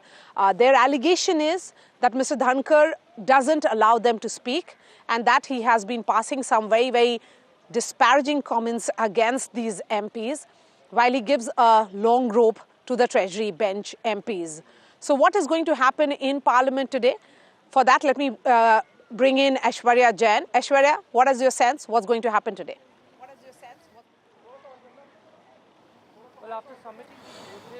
Well, after submitting the notice to remove the Rajya Sabha chairperson to the Secretary General office, it is several opposition MPs who came out and categorically stated that they are not against any individual, but they are there to fight for saving the institutions of the country, and therefore the reason perhaps for sending a straight message they had submitted this notice. And of course, they know that they don't have the numbers to sustain for this motion to be moved, but certainly a messaging had been sent. In the history of independent India, this was the very first time we will be witnessing such motion that will be moved by the opposition MPs. Never for the Rajya Sabha chairperson such a motion had been moved. Perhaps we saw in the Lok Sabha several occasions in the Lok Sabha speaker the motion had been moved but outrightly rejected by the House. But in this instance for the Rajya Sabha chairperson, this will happen for the very first time. Now, what the allegations of the opposition MPs had been that on the third week of the winter session of Parliament, on the first day itself, it was Rajya Sabha chairperson who first rejected the notices given by the opposition MPs under Rule 267. And in the same rule, he admitted to let the Treasury benches speak on the motion, and therefore the reason perhaps they stated that Rajya Sabha chairperson is acting in a biased way, and therefore the reason perhaps they are now bringing. They had thought of doing so in the last session itself, in the budget session, but perhaps they had not submitted. But now finally they have agreed, and 60 signatories from the India bloc, the entire opposition is united together, and they are confident of bringing this in the House as well. Of notice period is required for that. There should be Lok Sabha assent that needs, and also President of India that needs to be intimated as well. But certainly a showdown is expected today as well, because the opposition MPs have been clearly claiming that it is the Treasury benches from both the houses who would not allowing the Parliament to function, while the Bharatiya Janata Party has been demanding answers from the Congress over the allegations of links between Sonia Gandhi, Rahul Gandhi and George Soros Foundation. Thank you so much for that quick update, Aishwarya. Let's bring in the guests now. Aparajita Sarangi is Member of Parliament of the BJP. She joins us this morning before she heads to the Parliament. So thank you so much for your time, ma'am. We have Pradeep Bhati of the Samajwadi Party and Aarti Jairath, senior journalist. For the first time, Aparajita Sarangi, in a 72-year-old history of the Rajya Sabha of India, notice of this nature has been moved. The question is, of course, it's not about numbers, it could be defeated, but it is about symbolism and optics of it. What is playing out is an unprecedented situation where somebody has to take that move or somebody has to take that step to diffuse the situation. Shouldn't that be done by the Treasury benches, ma'am? I entirely agree with you, Maria. In the history of India's parliamentary democracy, this kind of tabling of no confidence against the vice president of the country never happened. In fact, you may recall in 2020, when Venkaiah Naiduji was the chairman, there was a kind of no confidence prastav, no confidence motion that had been moved by the opposition parties against the deputy chairman, Sri Harivanshji. And at that point of time, I remember Venkaiah Naiduji did not accept it, did not allow it, just because 14 days notice, clear-cut notice had not been given, and the motion was not in the proper format. So we are aware of the fact that it is as per Rule 67B of the Rules of Procedure and Conduct of Business in Rajya Sabha. And in fact, the rules have to be followed. In fact, they must be aware of the rules. 14 days are not there, number one. And number two, they know very well that there is absolutely no basis of this no confidence motion. They don't have the numbers. We have the majority. India bloc has just 85 MPs in the Rajya Sabha, whereas we have 113 MPs. There are also 6 nominated members and there are 2 independents. And as far as the Lok Sabha is concerned, it's the same. But ma'am, but Ms. Sarangi, the question here is not of numbers. They want to create. I don't think so that the opposition bloc is sending a message of numbers, because they know that the motion will not go through, that it will fall apart. But it is about sending that message that they are, this is not just the no confidence against the chairman, it is also no confidence against the government, because the government, they say, has not been making enough effort to run the parliament. So my question is that because the onus is on you, the BJP government of the BJP-led NDA government to run the parliament, what has been done by you? Because, you know, of course it will not go through, but then it is about symbolism and high optics of this move by the opposition. I understand. I mean, whatever you say, I entirely agree. I said full of sound and fury signifying nothing. It's absolutely meaningless, worthless. And at the same time, let me tell you that as far as the government is concerned, government is very keen that the parliament should be resumed. The session should move as it should. 4 days have passed and there is absolutely no discussion in the Lok Sabha and in the Rajya Sabha. And it's a wastage of time and money for all of us. And we are very keen that it should function. And Kiran Rijiju, the Parliamentary Affairs Minister, was very clear yesterday, very emphatically. He said that all the members, most of the members, except some of the people from the Congress, are coming and requesting him to kind of, resolve the deadlock. And it is a collective responsibility. Never say that it's a responsibility of only the ruling party to run the parliament. It's the collective responsibility of all the parties to actually run the parliament in a fashion as it should. In fact, many of the opposition party people have come forward and said that it should run. I read an article of Supriya Suleji in the morning today. She wants it to run. Other people are also coming and trying to, resume the normal situation. So yes. I think the government is very keen that it should run. Many of the political parties who are from the opposition side are also very keen to run. But the point is, Congress ka haath George Soros ke saath. This we have to agree to. And we must ask the Congress. 10 questions have been asked in the Lok Sabha. And I am the Chashravindi, the Gawah. I was sitting there. After 3 questions about George Soros, in fact, they felt very much uncomfortable. And there was an uproar in the House. Why was this? I mean, if everything is fine, why don't they come out and say, no, we don't have any kind of relation with George Soros and OCC? So I think it is all about the rishta between George Soros and the chairperson of one of the co-chairpersons of the foundation which Sonia Gandhi was in. So I think this relationship has to be kind of unraveled. Let's bring in Pradeep Bhati now. Pradeep Bhati, the question is that it is about collective responsibility, as Ms. Sarangi was talking about. What is being done by the opposition then to run the House? Or the opposition, because the India bloc is deterred. I mean, it's a divided House visibly. You have a Trinamool Congress which wants to raise issues which are Bengal-centric. You have your party which talks about Sambal. The Congress party is on its own set of issues. So if the India bloc is not speaking in one voice, then shouldn't the House function? I mean, other parties like yours should take that initiative to let the House function. Good morning. And Maria, the first and foremost thing required in a democracy is the protest and the decent voices needs to be respected in a vibrant democracy. When you ask someone to follow the rule book, then the first onus is on you that you follow the same rule book. It is the duty of BJP to build consensus and consult among all the parties and do not believe in authoritarian rule, which they are doing it.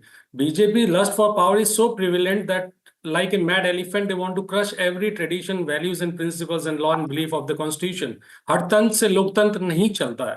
Opposition is considered a bridge between the power and the public. Whenever the power wants to dominate the public, the will and the opposition is the first one to endure that mania of power, monopoly and authoritarian fascism. So BJP has to come out of this negative mindset and think towards the oppositions. Opposition is also here to build the nation.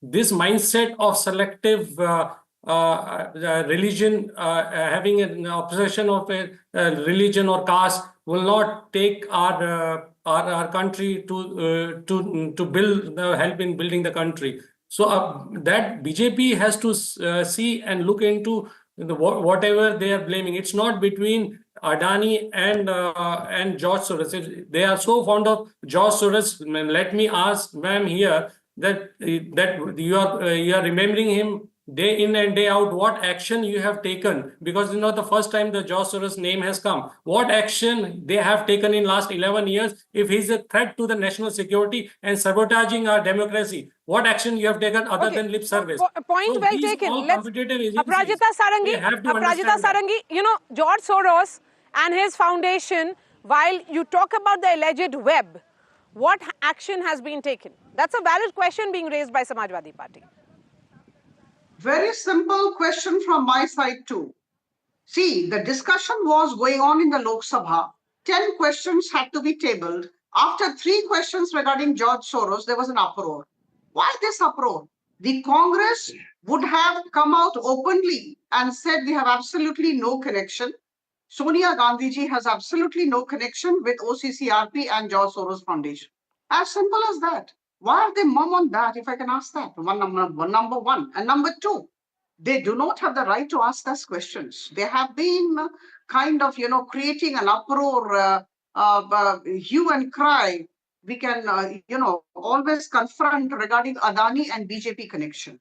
My point is, Vizhinjam port in Kerala was given to Adani by the Congress government in Kerala without inviting tender. Why so? My question is this. Now, as far as Rajasthan government, Congress government is concerned, they had given the Samuchit Saur Urja Pariyojana to Adani to run. Why so? In Indonesia, also a coal mine in 2008 was given to Adani in the full knowledge of Congress, which was ruling the country at that point of time. So why is Congress mum about all these things? And why Adani and BJP all the time? We are with all investments of the country. To say that, we align with Adani only, we are promoting. Yes, we do promote industrialists and it is good for the country. What's wrong in that? But what did you do against Adani? That's the question. The question is, when George Soros was being mentioned in the Lok Sabha or in the Rajya Sabha by this uproar, they should come out openly and they should say, no, absolutely no connection. Do they have the guts? Do they have the courage to say this? Okay.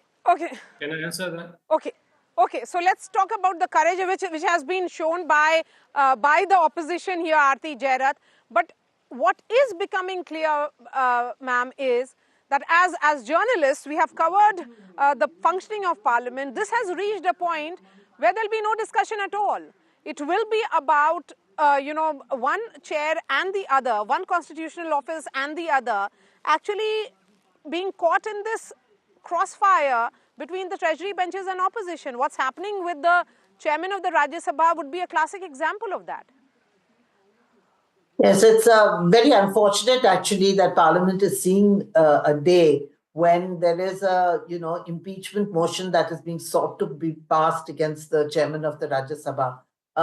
This has never happened before, and it's very sad that it is happening. But I think it just reflects, and Maria, you said it right at the beginning, of the show, that this is a completely unprecedented breakdown, of any kind of relationship between the opposition and the ruling party.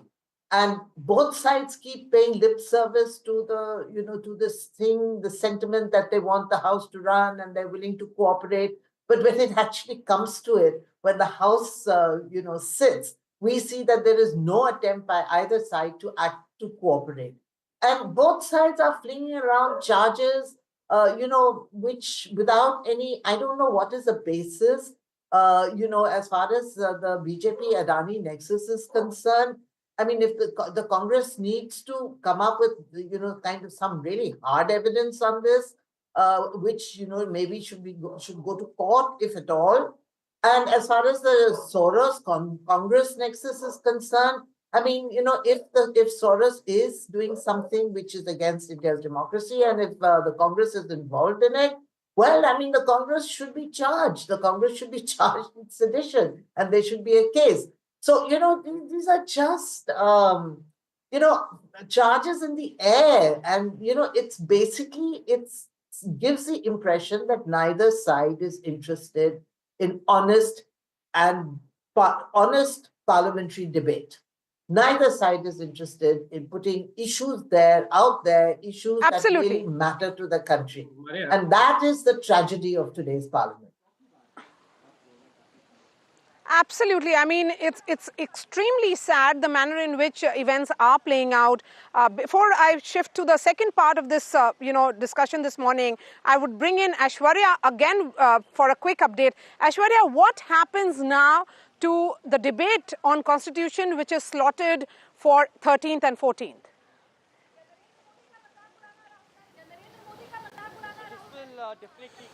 Well, this will definitely cast a shadow on the upcoming debate on the Constitution, which is scheduled on 13th and 14th of December in the Lok Sabha and 16th and 17th of December in the Rajya Sabha. Yesterday, the Business Advisory Committee met for the Rajya Sabha, and they have decided that 12 hours will be allocated to the Rajya Sabha, 6 hours each to the opposition and 6 hours to the ruling parties. And it is in the Lok Sabha 13 hours which had been allocated. The BSE also decided that in these 2 days there will be no 0 hour, no question. There will be no special mentioning. So straight from morning to evening, there would be constitution debate. But whether this will impact the current logjam that we are witnessing in both the houses of parliament, that will impact the upcoming constitution debate or not, is something that will be very interesting to see, because Jairam Ramesh yesterday hinted that if this goes on, then definitely it will have an impact. But remember, Prime Minister had to respond from the Bharatiya Janata Party side as far as the constitution debate in Lok Sabha is concerned, and Home Minister has to initiate the debate. And whether if this continues, then there will be certainly disruption that we can again witness in the upcoming constitution debate on 13th and 14th. All right, Aishwarya, thank you so much for that quick update. I will be coming to you again on the top of 11 a.m. when the House resumes. But, Mr. Bhatti, the question is, what is the fate of that discussion? The fact is that there is a day, an extra day which has been given.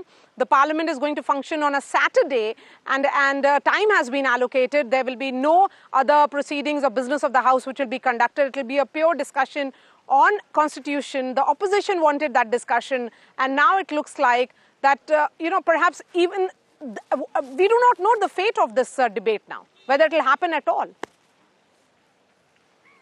See, Maria, if I on the face value accept what allegations ma'am has put, for that also you required either discussion and use those all competent agencies which you have, or you have just engaged them in the task to target the opposition and defame and demalign their image. That BJP has to understand that. And I'll tell you what is the reason why they do not want to have debate. It's not the opposition, it is the ruling party which do not want it. And the reason, there is a very specific reason for that. And the reason is that there are 100,000 issues in the country, in Uttar Pradesh. They want to run away from the riot conspiracy they have done, the poll conspiracy they have done. We have seen point blank range gun putting on the voters. That we have shameful things we have already seen. But these all issues pertaining to polls, to EVM, to employment, to inflation, to farmers, they are already agitating in the very same place from where we are discussing. They are sent to jail for asking for their rights. So these issues are very uncomfortable for BJP. Yes. And above that, there is one more thing, which is 2/3 of the bills passed in last 2 tenures, 16th and 17th Lok Sabha, without discussion for an hour. So that is again a very serious issue that has to be discussed, because they want to sabotage. I've just enough time for a Prajita Sarangi now. Ms. Sarangi, I know you have to head to the Lok Sabha, so I will not take more than 5 minutes on this. But ma'am, what happens to the constitution debate? The Parliament, the Prime Minister is expected to reply on Saturday. So that's what we were told. But now it appears that given the stand that has been taken by the opposition and a counter stand which has been taken by the BJP, it's unlikely that there'll be any discussion. What do you think is the fate of that debate? A very crucial one. The entire country was looking forward to that discussion. Minister of Parliamentary Affairs has made an appeal to all the honorable MPs to come back and resume discussion in the Lok Sabha. And the same thing has been done for Rajya Sabha too. But let me put forth a very simple question. See, there are 3 very important bills actually pending in the Lok Sabha for discussion and deliberation. The Shipping Bill, the Disaster Management Bill, and Railway Act Amendment Bill. These 3 are very crucial bills. Now, there is a logjam we are aware of. Now, let me tell you, the government of Prime Minister Modi and Honorable Speaker in the Lok Sabha are very keen that discussion takes place. See, we have the numbers. Passage of bill is not difficult for the present day government. You understand what I mean? We want discussion. We want time and opportunity to be given to all honorable members from all political parties to put forth their views with regard to the bills. But if they don't come forward and if they don't, participate in the discussion, they don't want to resolve the logjam, I think this will continue. But as far as 13th and 14th constitutional debates are concerned, in fact, we want to have the debates, very important discussion that would be, I think it would be on the constitution, and on the 14th, we have been informed that Honorable Prime Minister will be talking to all of us, giving his reply on the debate. So I think all the MPs from all political parties should come forward and start participating in the discussion on the bills and thereafter in the constitutional debates. That's a very humble appeal from my side too. All right, point taken. Thank you so much for joining us this morning, Prajita Sarangi, Mr. Bhatti and Aarti Jairath. Of course, at 11 a.m. is when the Parliament reconvenes. We'll wait and see whether the House functions at all, or similar scenes as we have seen in all of these 3 weeks, where it has been about instant adjournment the moment the House starts, whether that will be repeated even today. A quick break and then I return at 11 a.m.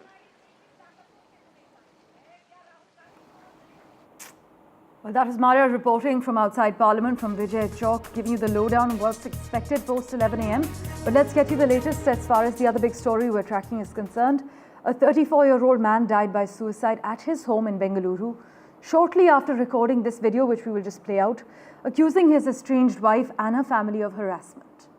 Bengaluru police have also found a suicide note and registered a case of abetment of suicide following a complaint. But Atul Subhash was found dead at his home in Manjunath layout in Bengaluru, and a placard that read "Justice is due" was also found in his room. His brother Bikas Kumar told police that Atul's estranged wife had filed false cases against him and his parents, and that he was actually mentally upset. I can update you at the moment that an FIR has been filed against 4 people. We actually have reactions from Atul's family lined up for you. Listen in.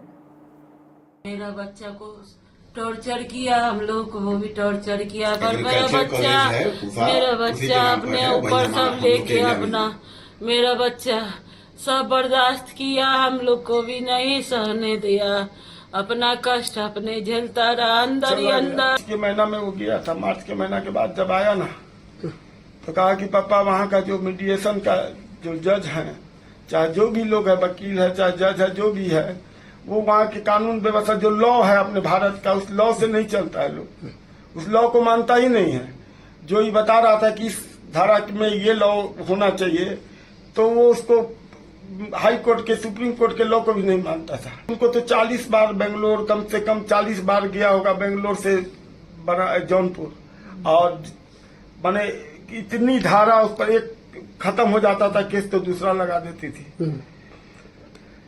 इस बात के कारण जो है तो भीतर से frustrate था, लेकिन हम लोग को महसूस नहीं होने दिया कि क्या है नहीं है।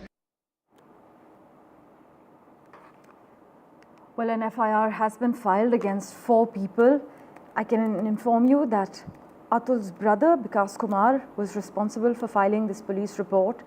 In fact, reactions have been coming in from his family. The blame has been put on his estranged wife, who allegedly filed false cases. But I must also highlight that we have not been able to contact the estranged wife yet for her account of the matter. But police have filed an FIR against the wife and 4 others for the alleged abetment of suicide of a 34-year-old man who died by suicide at his home in Bengaluru.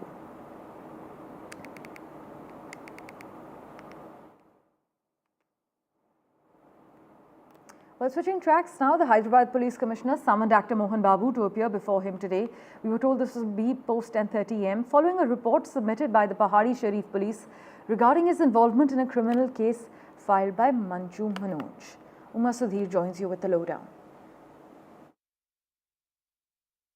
So this is a very ugly public spat that has broken out between the family members of Mohan Babu. This is a very high profile filmy family here in Andhra Pradesh, where Mohan Babu has been a former actor, producer, and his sons, both Manchu Manoj as well as Manchu Vishnu and daughter Manchu Lakshmi, have been film actors as well as producers.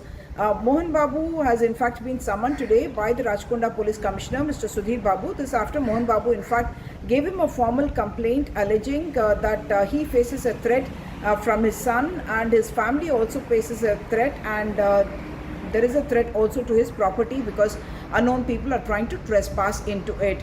The tensions between Mohan Babu and his son Manchu Manoj have been there for quite some time now, and Manchu Manoj has also filed a police complaint with the Pahadi Sharif police alleging that there is an attempt to defame him and there is an attempt to silence him, and that this is not about property. Mohan Babu has been an yesteryear actor, producer as well, and he also runs several educational institutions, and their estimated worth is put at more than 550 crores to 600 crore rupees. But Manchu Manoj says that this is not about a property dispute, and that he has been intentionally shamed and defamed, and that's the reason he is fighting for his self-pride.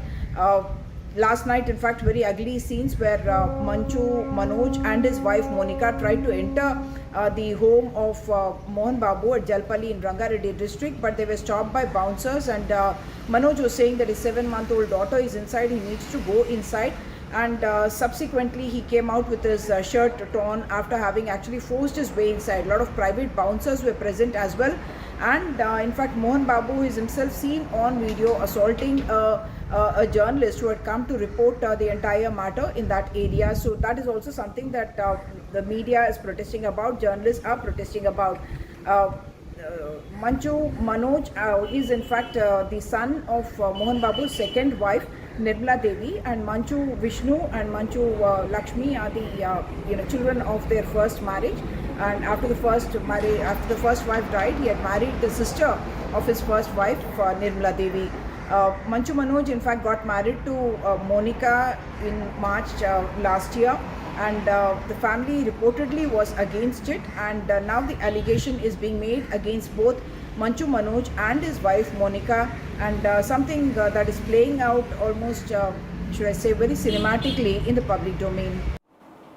Well, with that, let's turn our attention now to Rajasthan, where there's a race against time that's ensued in Dausa as authorities pressed a piling rig machine into action to dig a 150 feet deep tunnel near a Borewell where a 5-year-old boy is trapped since the 9th of December. That's 3 days ago.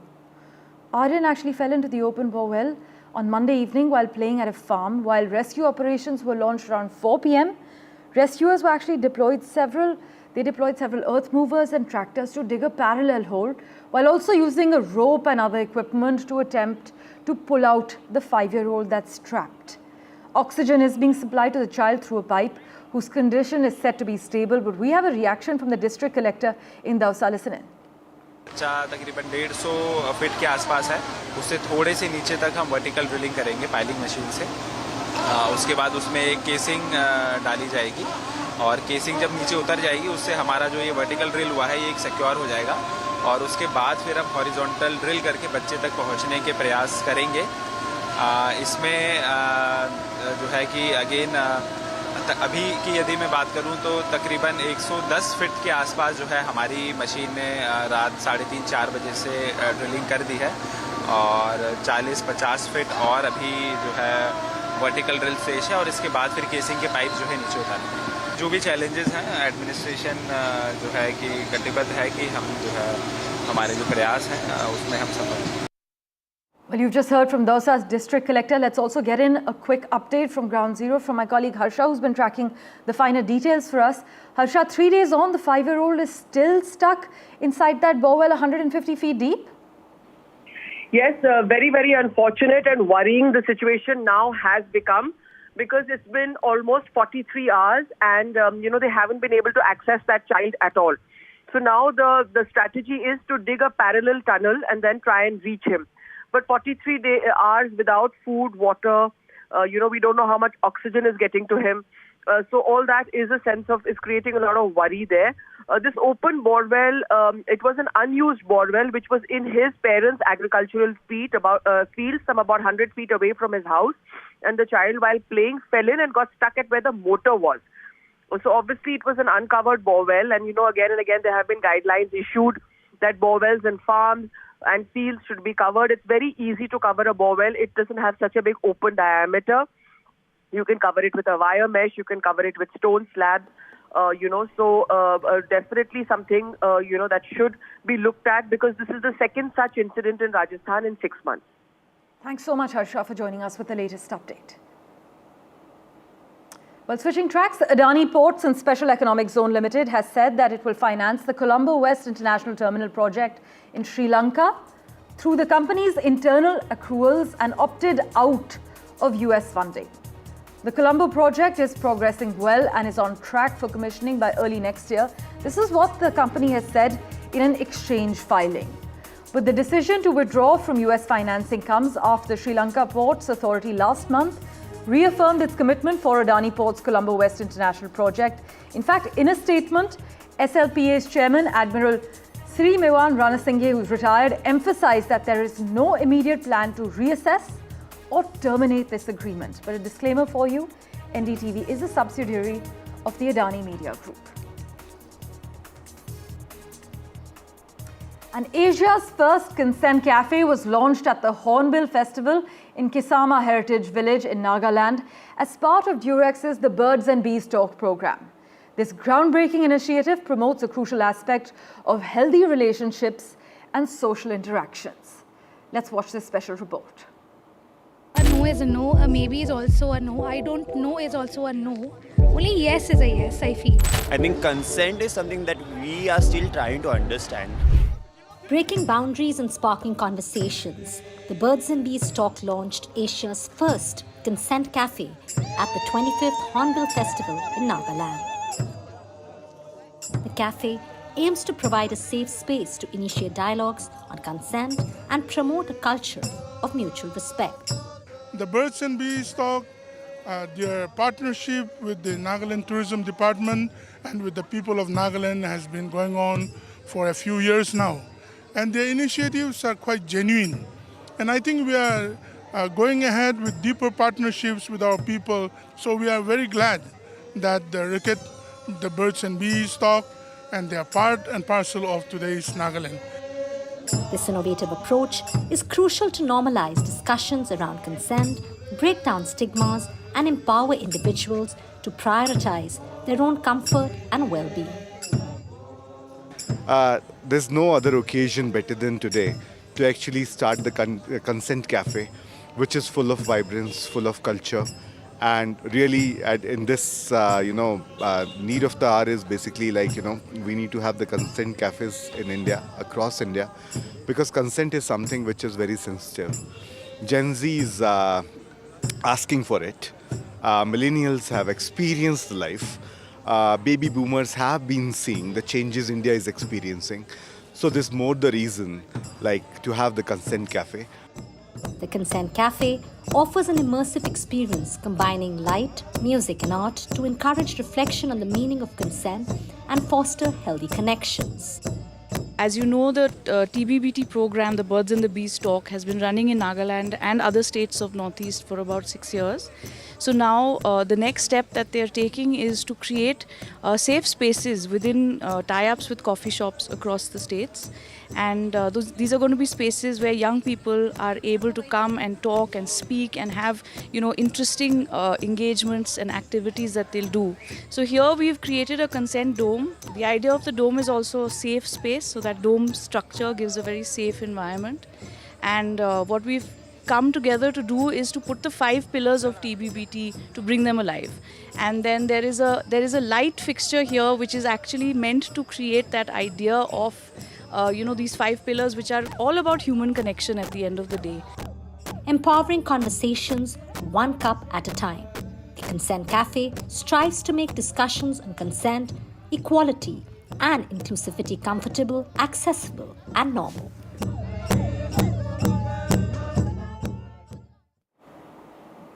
Well, with that, we're slipping into a very short break. We're back in a moment with a whole lot more. Do stay tuned.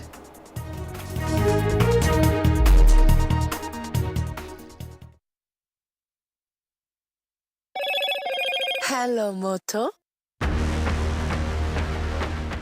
Motorola Edge 50 Pro, world's first AI-powered pro-grade camera.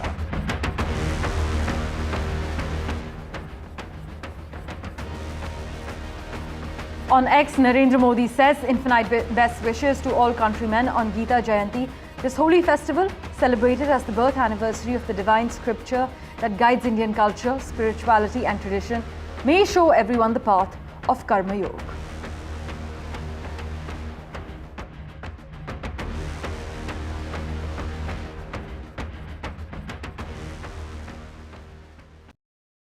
हमारा संविधान भारत की महान परंपरा अखंड धारा उस धारा की आधुनिक अभिव्यक्ति है। Finally, the opposition and government to square off over the constitution in parliament. पूरे देश में एक ही संविधान चले। वो कहते हैं कि लाल रंग का संविधान राहुल गांधी दिखाता है। Parliament all set for a fiery constitution debate. बाबा साहब आम्बेडकर का संविधान भारत का संविधान। इसके अंदर जो लिखा है उसकी हम रक्षा करते हैं, उसके लिए हम जान देने को तैयार हैं। Constitution in crisis or scare for vote bank? What will prevail? Watch NDTV special coverage. I've been reporting on all issues big and small from Andhra Pradesh, Telangana, rest of South India, bringing you all the action, all that you need to know, all that you want to know. The energy of Maximum City is infectious. I bring in that energy in our news coverage from financial capital Mumbai. Covering from the southernmost part of India over the last 23 years, I bring in-depth and 360-degree coverage from the Dravidian heartland. The land of Mishti is also known for its bitter politics. I have seen much water flow under the Howrah Bridge, covering Bengal in all its vivid colors. New day, new show, a new experience. Start your day with the news, not views. We bring you stories that matter and impact your lives. News that informs and keeps you ahead. From Maximum City, Mumbai, to the seat of governance, Delhi, NDTV brings to you the best breakfast show. The breakfast show only on NDTV 24/7 every morning at 8 a.m. NDTV proudly upholds its legacy of trust and credibility.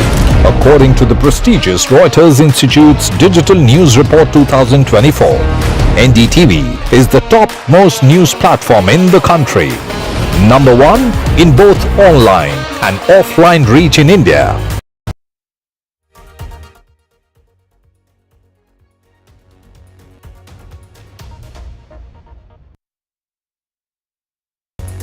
Our big focus, Syrian fighters who ousted President Bashar al-Assad have appointed Mohammed al-Bashir as the country's caretaker prime minister.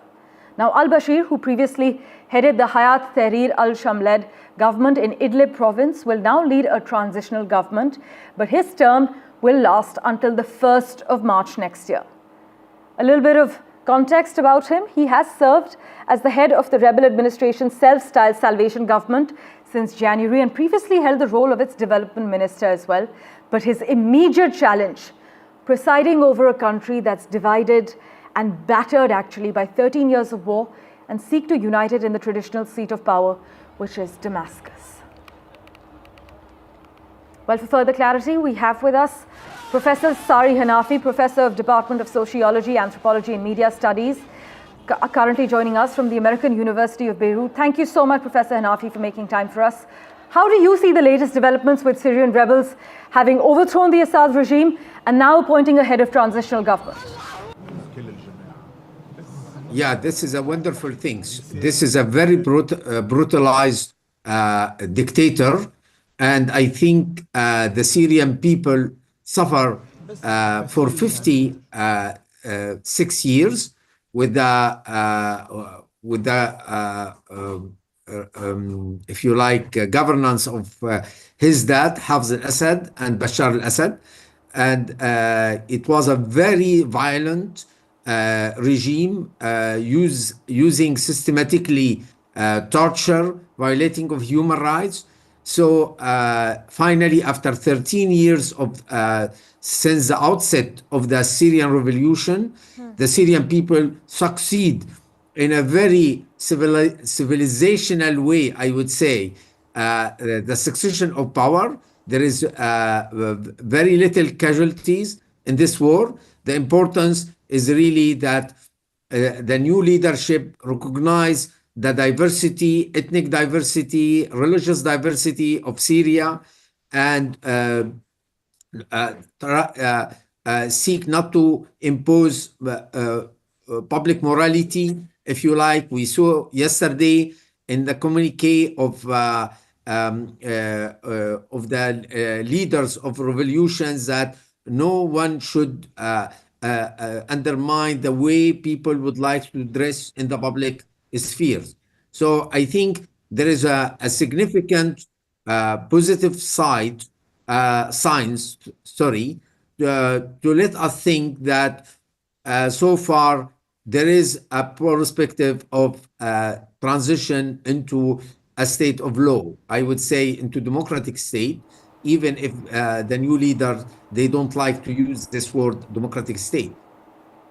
In fact, Professor Hanafi, this is something many living in Syria for the past 13 years have reiterated time and again, that it was a very violent regime. There was systemic torture, there was a violation of human rights in broad daylight, but many emphasize that managing a rebel region of some 5 million people is actually a totally different task from a national leadership role in a country that's torn by deep divisions, as you are highlighting, and where many people live in poverty as we speak. So what do you think about these rebel forces then, the HTS and the Kurdish forces? Do you feel that after having overthrown Assad, there would be some peace among these factions? Yeah, this is a very good point. I think first of all, it's not about liberation of Sham committee, if you like, HBS. It's about a unifying effort of all, if you like, the revolutionary forces, except the Kurds, who unify themselves in order to advance to liberate Damascus and toppling down Syrian regime. So there is a specificity, I would say, of the Kurdish area, and I think in the future should be some negotiation to have a decentralized confederation type of governance in Syria. But I don't think this is a big hurdles. I mean, I think how the revolutionary forces were able to convince Christian, Alawites, Shia that no one will hurt them, and this is what happened so far.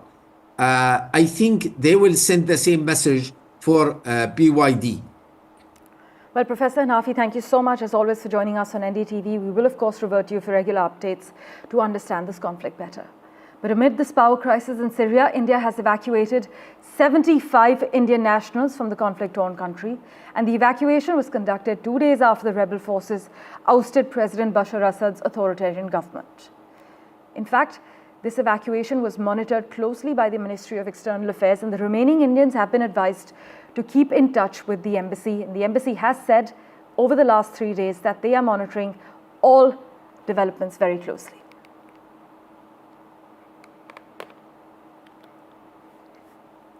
In other news, despite ongoing geopolitical challenges and significant pressure, India has made a deliberate choice to not only maintain strong ties with Russia, but also deepen our cooperation. This is something Defense Minister Rajnath Singh has made clear as he touched down at the Kremlin in Moscow, emphasizing India's unwavering support for its Russian allies.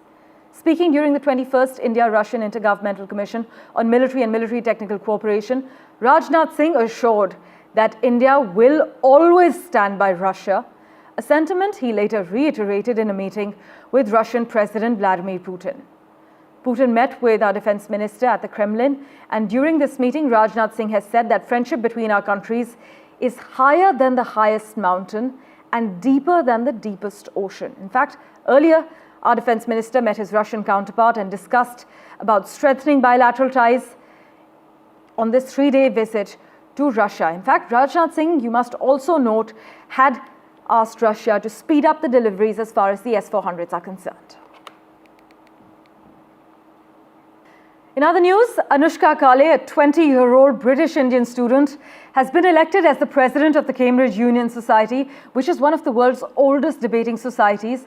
She's been elected for the Easter 2025 term.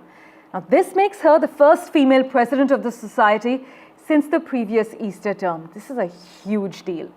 Over the years, the Cambridge Union Society has hosted figures such as Winston Churchill, the Dalai Lama, Bill Gates, as well as Stephen Hawking. And we're joined by the inspiring young leader making history at one of the world's oldest debating institutions. She has been elected uncontested for 2025, and Anushka was also previously serving as the debate officer. She is known to champion diversity, international dialogue, and also stronger ties with cultural groups. Let's just hear from her about her exciting plans for the future of free speech and debate. Thanks so much, Anushka, for making time for us on NDTV. You've described your vision for the Cambridge Union as one focused on diversity, inclusivity, accessibility. But Anushka, what does success look like for you in terms of achieving these goals by the end of your term? I think in terms of my metrics for what that will look like, or at least what success will look like, that will primarily be monitored by the number of collaborations we have. So are we having events that are opening up this space with cultural societies in particular and access-based societies, which I mentioned in my manifesto, I was really keen to engage with. It will look like the kinds of people or the demographics that are entering the building, staying and engaging in events. And a key part of it is obviously we do have a lot of members who are from access-based backgrounds or from minority ethnic backgrounds, and making sure that we're engaging those existing members as well. So what attendance looks like for events, what take-up is like, especially for more diversity-based initiative and events. You've expressed a desire to collaborate with cultural societies at Cambridge, but how do you plan to ensure that the union is not only diverse in terms of the speakers it hosts, but also in terms of who feels welcome and also represented in these debates? I think a large part of those two go together. I think when people see speakers from diverse backgrounds, and I think having those speakers from diverse backgrounds isn't just good for inclusivity, it also makes free speech and the conversations that we're having a lot richer and more interesting. And it's definitely something that's been in the heart of my this term as debates officer, and something I would continue. But I think that has a twofold effect. One is obviously bringing together these exciting conversations that have all of these diverse voices. But the other is people seeing these more representative voices and feeling that they can still engage in these conversations. Another part of it, obviously, is collaborations, like I mentioned, with different societies that are bringing together people from different backgrounds so they feel more included. And another aspect is we already do have a lot of different schemes, such as access-based memberships that exist. So really promoting and highlighting the fact that we want this to be an inclusive space, and that in many ways it really is at the moment, and just highlighting the existing mechanisms that are there so people feel like they can really get involved.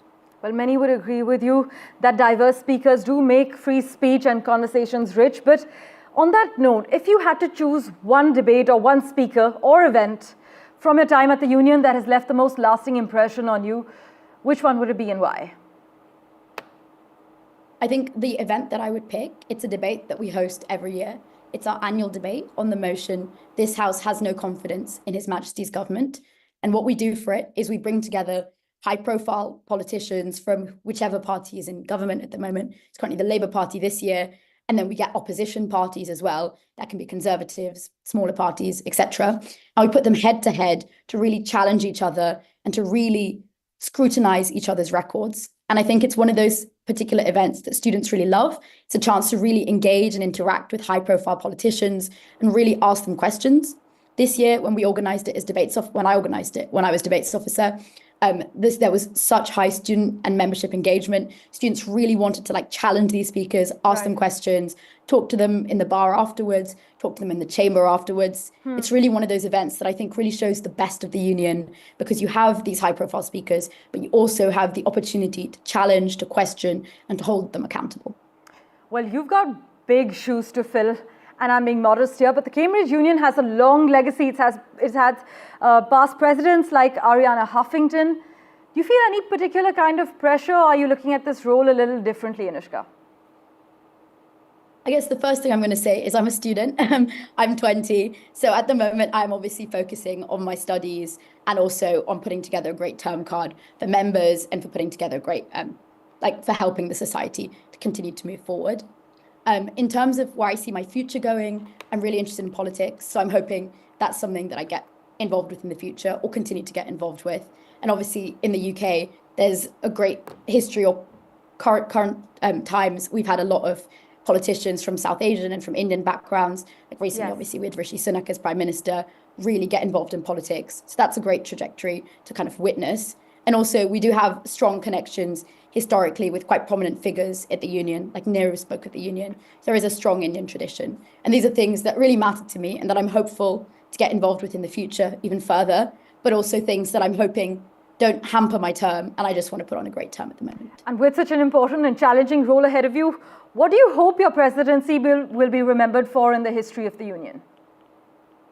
I think I would want my presidency, and I hope my presidency is remembered for the real central focus that it puts on diversity, inclusivity, and on access. All the things that I've spoken about so far in this interview, but because I think this is what helps us put on high quality events and bring together really exciting speakers.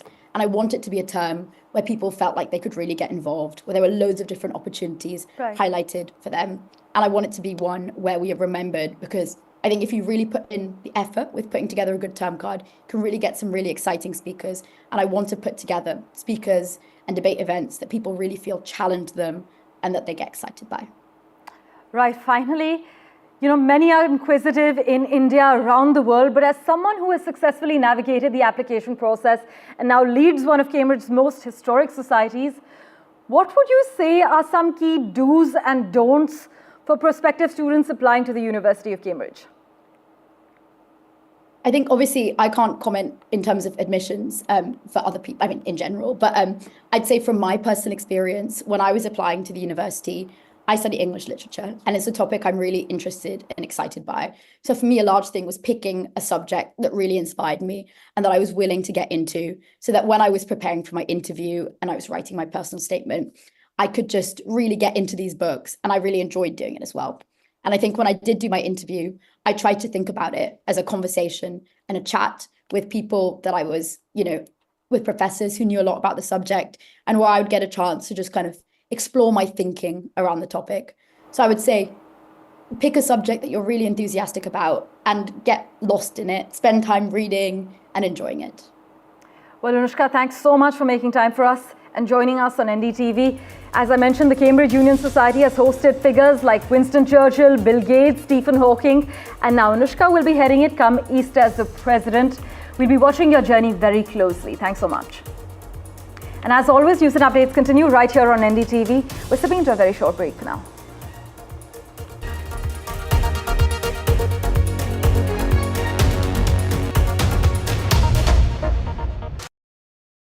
In today's interconnected world, India's voice is more crucial than ever.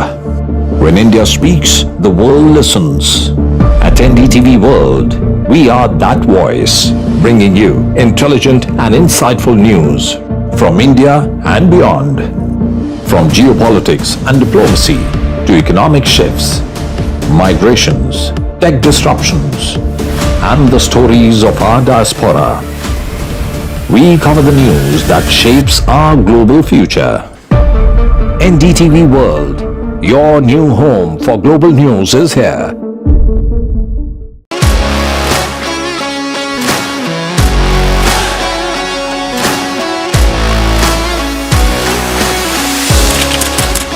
We are able to solve a lot of issues of farmers in the constituency. I want to do something that can make a difference. लगातार जनता की आवाज को सरकार तक पहुंचाने का काम मैं करता हूं.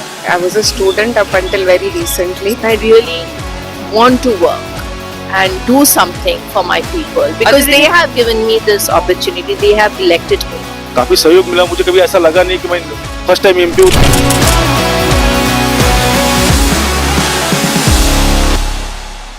हमारा संविधान भारत की महान परंपरा, अखंड धारा, उस धारा की आधुनिक अभिव्यक्ति है. Finally, the opposition and government to square off over the constitution in Parliament. पूरे देश में एक ही संविधान चले। वो कहते हैं कि लाल रंग का संविधान राहुल गांधी दिखाता है। Parliament all set for a fiery constitution debate. बाबा साहब आम्बेडकर का संविधान भारत का संविधान। इसके अंदर जो लिखा है उसकी हम रक्षा करते हैं, उसके लिए हम जान देने को तैयार हैं। Constitution in crisis or scare for vote bank? What will prevail? Watch NDTV special coverage. I've been reporting on all issues big and small from Andhra Pradesh, Telangana, rest of South India, bringing you all the action, all that you need to know, all that you want to know. The energy of Maximum City is infectious. I bring in that energy in our news coverage from financial capital Mumbai. Covering from the southernmost part of India over the last 23 years, I bring in-depth and 360-degree coverage from the Dravidian heartland. The land of Mishti is also known for its bitter politics. I have seen much water flow under the Howrah Bridge, covering Bengal in all its vivid colors. New day, new show, a new experience. Start your day with the news, not views. We bring you stories that matter and impact your lives. News that informs and keeps you ahead. From Maximum City, Mumbai, To the seat of governance, Delhi, NDTV brings to you the best breakfast show. The breakfast show only on NDTV 24/7 every morning at 8 a.m. NDTV proudly upholds its legacy of trust and credibility.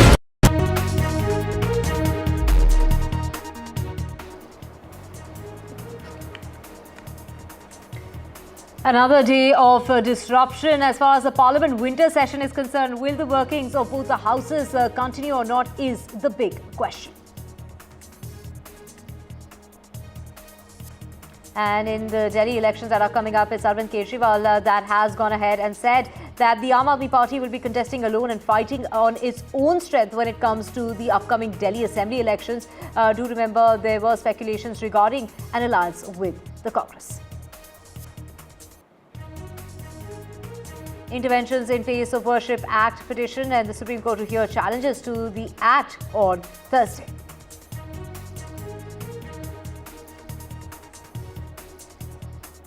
The NIA has conducted searches at 8 locations in Punjab and Haryana. The searches over gangster terror nexus is the reason behind those searches that are underway. Abatement to suicide case against Bengaluru techie. There is a case that the police are now filing against the wife and 4 others in the alleged abatement to suicide. The man left behind a 40-page note and a video detailing reasons for the step before the suicide.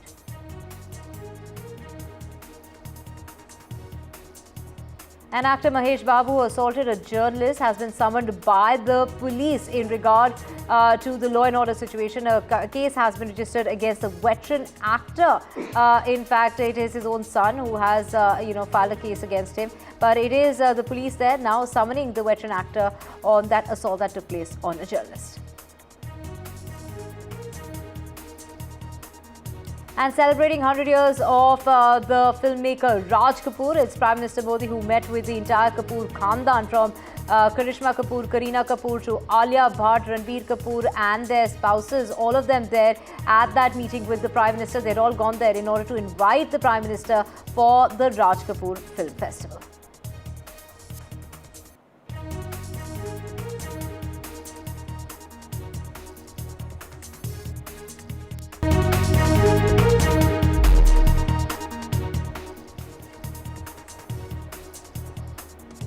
A very good morning. You're watching NDTV 24/7. I'm Divya Vadva. We have a whole lot lined up for you, including what's really going to take place in the Parliament today. And is there going to be another day of disruptions when it comes to both the houses, given the fact that no confidence motion against the Rajya Sabha Speaker Jagdeep Dhankar. Of course, the India bloc's impeachment move against him is going to be the center of that storm in regard to no confidence motion that is expected to disrupt both the houses again. We've seen days of disruption in the Lok Sabha and the Rajya Sabha, and it is, of course, the BJP's the charges against the centre as what the opposition is going to be raking up. But there are 3 key bills that have been listed for consideration, which of course includes the railway bill amongst others. And to get more on this, we have my colleague Maria joining us from the Parliament. She's right outside. Maria, yesterday the opposition, including the Congress Party and the Gandhi family, continue to face attacks as the Parliament proceedings were paralysed for now days. In fact, it was the Lok Sabha Speaker who reprimanded the prominent leaders of the opposition for staging that indecent protest on the Parliament premises, while the leader of the House in the Rajya Sabha, he continued to indirectly target Sonia Gandhi. So 8 more days that are left in this winter session, and of course thereafter there will be a break, and then the truncated part of the winter session will resume in January of 2025. But what happened yesterday was certainly unprecedented. Bitterness of this nature has played out in the past, but never before in 7-decade history of the Rajya Sabha has a motion of this nature moved against the chairman of the Rajya Sabha. It has happened against Lok Sabha Speaker, but never against the Rajya Sabha chairman. So this is what has happened. 60 MPs of the India bloc moved a notice to seek a motion of removal of the chairman of the Rajya Sabha.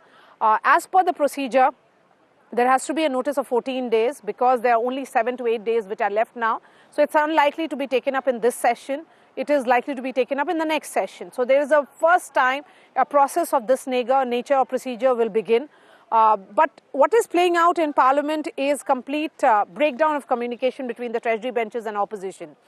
But now what will happen, or what is the fate of the Constitution debate, which is slated for Friday, Saturday in the Lok Sabha, and Monday, Tuesday, following Monday, Tuesday in the Rajya Sabha? That is the big question. Can there be a situation, or can there be an initiative by either of the sides to diffuse this crisis? Let's bring in the guest now. Salim Dharan is the spokesperson of the DMK. We have Charu Pragya representing the BJP. Charu, of course the opposition doesn't have the numbers. They have just 85 MPs in the Rajya Sabha.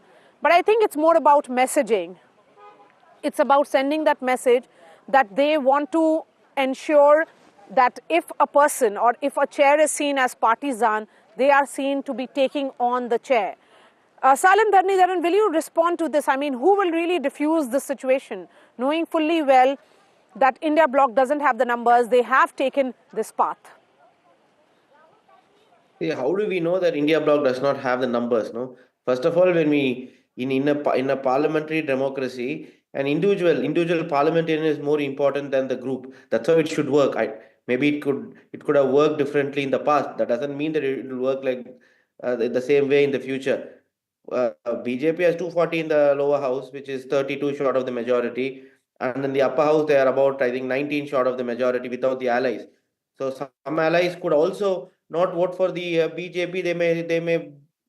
They may join hands with the India bloc. We have seen how that happened in 2008 when India was trying to sign the nuclear bill with the US. When our allies, then one of the allies didn't support. Of course, we got support from Aditi Fadnis, do you think that's too much of vicious thinking on the part of India bloc that they would ensure the motion of this nature is adopted? Aditi Fadnis. Well, I think it's really a leap of confidence because, frankly, 2008 is not 2024, and 2008 was an issue of ideology. Here, it's an issue of the presiding officer being biased.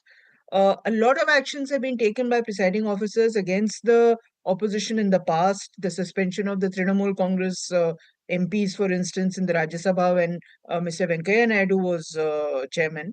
At that time, this kind of action was not contemplated. It was not taken. So what has brought on this kind of naked aggression against the presiding officer? Is it only because he's attacking the Congress or he's criticizing the Congress's? Okay, so we are going to cut. Okay, ma'am, just hold on to your thoughts. We are cutting across to the Rajya Sabha where Parliamentary Affairs Minister is speaking. Let's listen in. आपके पास लोकतंत्र का Honorable Minister, and then I'll come to the Deputy Leader. Sir, I'll come to the Deputy Leader after Honorable sir, भारतीय लोकतंत्र में 72 साल बाद एक ऐसा किसान का बेटा उपराष्ट्रपति के पद में पहुंच करके इस देश को सेवा करने का काम किया है। इस राज्यसभा सदन का सभापति के रूप में पूरा देश देख रहा है किस तरीके से उपराष्ट्रपति महोदय ने इस सदन का गरिमा को रखा है। और हम शुरू से देख रहे हैं कि विपक्ष के लोग ना लोकतंत्र को मानते हैं, ना चेयर का गरिमा को ध्यान रखते हैं। आप लोगों ने, मैं नाम लेकर कह सकता हूं, टेलीविजन में बाहर जाकर के पब्लिक के सामने में उपराष्ट्रपति का नाम लेकर के आप लोग बेमतलब से आरोप लगाते हैं। आप लोग इस सदन का सदस्य होने का लायक नहीं है। आप चेयर को अगर इज्जत नहीं दे सकते हैं तो इस सदन का सदस्य होने का कोई अधिकार नहीं रखते हैं। हम लोग सब कसम खा के आए हैं, शपथ लेके आए हैं इस सदन का सदस्य का और सरकार में मंत्री के रूप में हमने शपथ खाए हैं इस देश का सोवरेनिटी का, इस देश का यूनिटी को रक्षा रखने के लिए हम शपथ लेके आए हैं। उपराष्ट्रपति का पद को, उपराष्ट्रपति का गरिमा को अगर आप लोग अटैक करेंगे तो हम बिल्कुल बचाव करेंगे और आप लोगों का जो इंटेंशन है इसको हम कामयाब नहीं होने देंगे। आज जब सोनिया गांधी जी और सोरोस का लिंक का जो नाम आ रहा है, हमने ये लिंक नहीं किया है, ये रिपोर्ट हमारा नहीं है।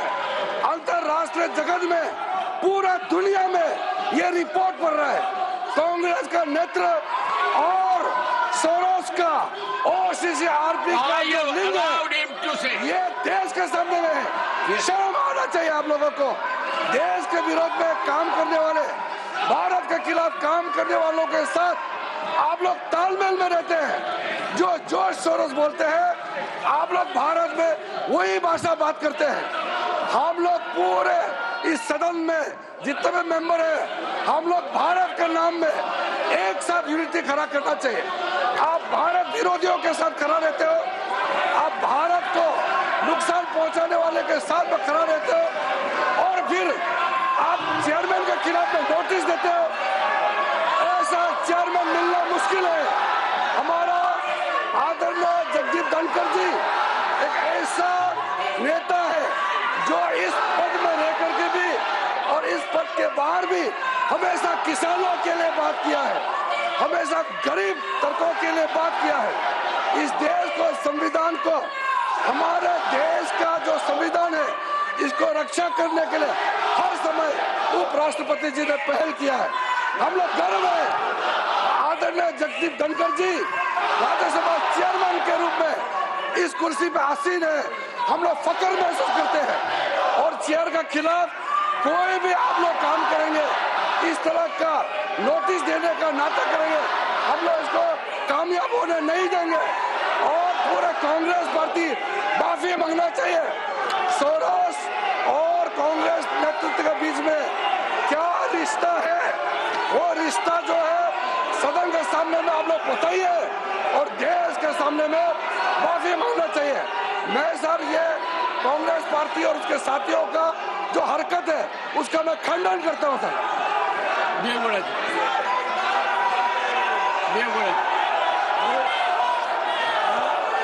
I know the opposition wants to move in overconfidence about it. But the point is, this is not the neutral. The previously, when Shankar Sharma was the chair, now the very same house, they broke down. Sir, this is not due. I know.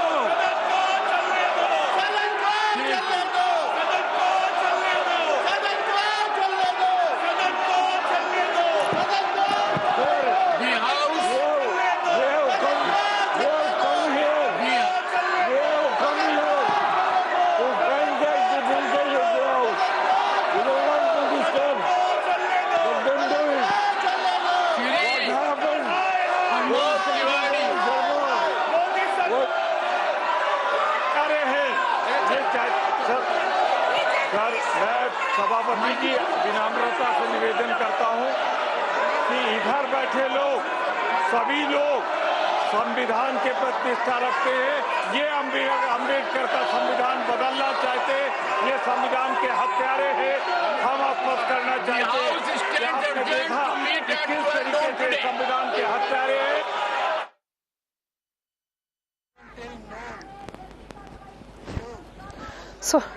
So Rajya Sabha, they're adjourned till 12 noon, and that's when you heard some sharp attack come in from the Treasury benches, where Kiran Rijiju, the Parliamentary Affairs Minister, said that the chairman of the Rajya Sabha is actually the protector of Constitution, and all the charge which is being levelled of bias against him is unfounded and misplaced.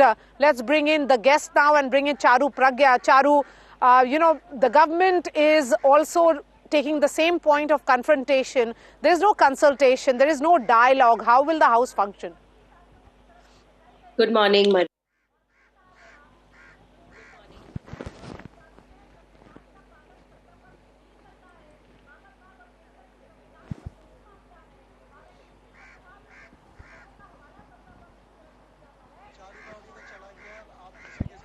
Okay, Charu, I'm going to come back to you in just a bit. We'll try and fix that audio. But yes, Aditi Fadnis, you were making your point.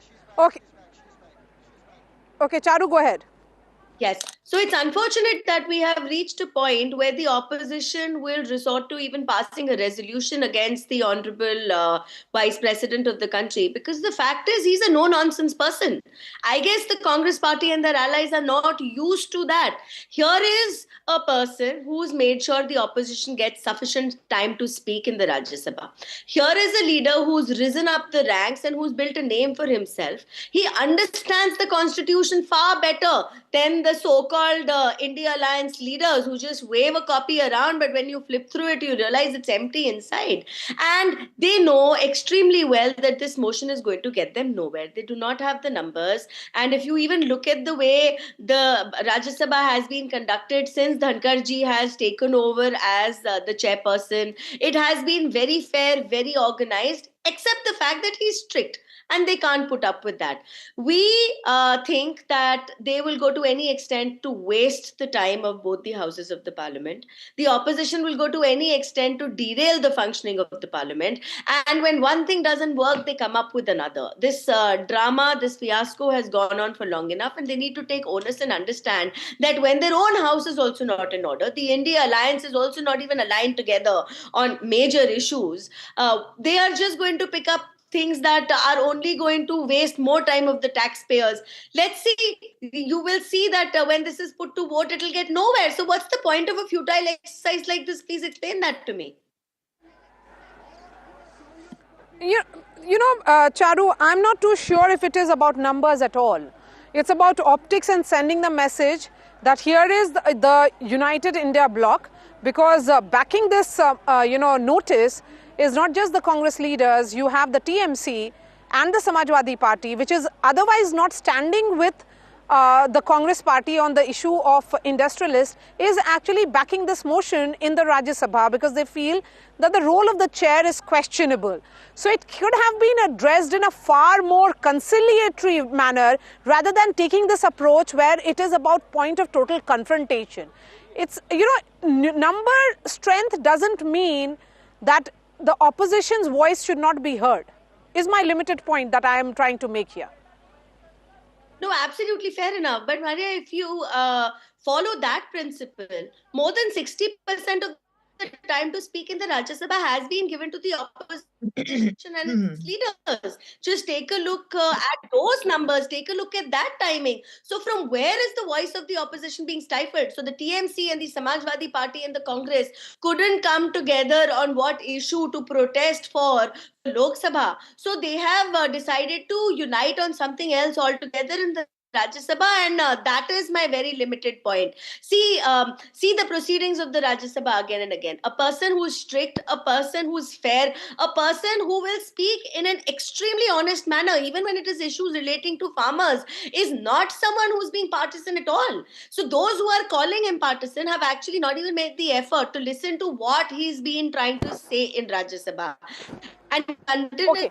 So Salim Dharnidharan, the distinction that is being made by Charu Pragya here is that the chairman of the Rajya Sabha is a disciplinarian who is trying to ensure that the House functions, while the opposition sees him as biased. You know, he has the responsibility of running the House as well. So can there be that approach to look at the chair rather than looking at him as partisan? No. So I think firstly, I didn't complete in a way the first statement when I said, see, one aspect is that, okay, we do hope we have the numbers. But second, as you rightly said, even if you don't have the numbers, it's symbolic. By being symbolic, we mean we are trying to impeach someone who we strongly believe is not being non-partisan and who is not following the parliamentary procedures. And this is also put across. So the message is now we are discussing this, right? This message goes across the people of the country, and the people of the country can see for themselves. Now, I think now there'll be more dialogue on this matter, and we will put forward the reasons. If it's not within the parliament, we'll put forward in other platforms like I'm putting forward in your channel. And I think that makes the people of the country also to watch. When people of the country watch, I think that he'll become a more non-partisan and he will follow the parliamentary procedures. See, the point is, however much you can speak and convince that no, he's a disciplinarian. The question is also, Salim, that is this also a larger ploy, because you know that the numbers are not with you, that you want to embarrass the chair? Because this will be the first time in 7 decades that the chairman of the Rajya Sabha has a notice against him of removal. So, and to move a motion. So I'm saying, is this more about embarrassment, an attempt at embarrassing him? Yeah, I think your question doesn't like the answer. This has not been done for the last 7 decades, ever since independence. And why now? It's also an India bloc, or then the UPA, or even the Congress has been in opposition before. Then why has this not been done? It's because I think we haven't seen the parliament procedures or the constitution being mistreated like this ever before. And I think that's a point, right? I don't think we would also want to do it without any reason. When if he is functioning well, if he's allowing us to speak, then what is the reason for the India bloc members to go forward and do this? Why is it for the DMK, my party, to agree with this, or even the TMC or Samajwadi to agree with this? I think there is something terribly wrong. See, we are not getting the crux of the matter. Why are we not allowing parliament to function? We ask for adjournment motion. Why do we ask for adjournment motion? Because we want to discuss important issues such as price rise, low growth rate, and lack of consumption in the country. Are these being discussed? No. We are asking for things like the rupee depreciation. Aditi Fadnis, yes. Right. Yes, so all these issues that you said, that here is DMK Charu, which wants to raise the issue of federal structure, which wants to raise the issue of Manipur. You have a Samajwadi Party, which wants to raise the issue of Sambal. These are issues which impact the people. These are people-centric issues. Shouldn't that be taken up for discussion? Why is George Soros, emerging in parliamentary discourse again? So I do understand that the opposition is trying to sweep the issue of George Soros under the carpet again and again. But understand this. There is a foreign entity, one which is anti-India at that, which is whispering in the ear of our leader of opposition. Everything said by this foreign entity is being screamed out loud in our parliament. Before every single parliament disruption, we find an established link between George Soros' establishment and the leader of opposition, Rahul Gandhi. We see all of these links get to a point where the last maybe 10 sessions of parliament have been derailed, where all these issues have been taken to India's highest court, the Supreme Court, and they've been thrown out after due consideration and investigation. So this pattern which has been going on and which has been found to be very bad for the progress of our country, it needs to stop. It needs to be called out, and the people need to be told about this. It cannot be taken lightly, Maria, and when we are discussing it, we are doing it with a lot of responsibility. Yes, lastly, and let me also say this. Yes, then it should be investigated as well.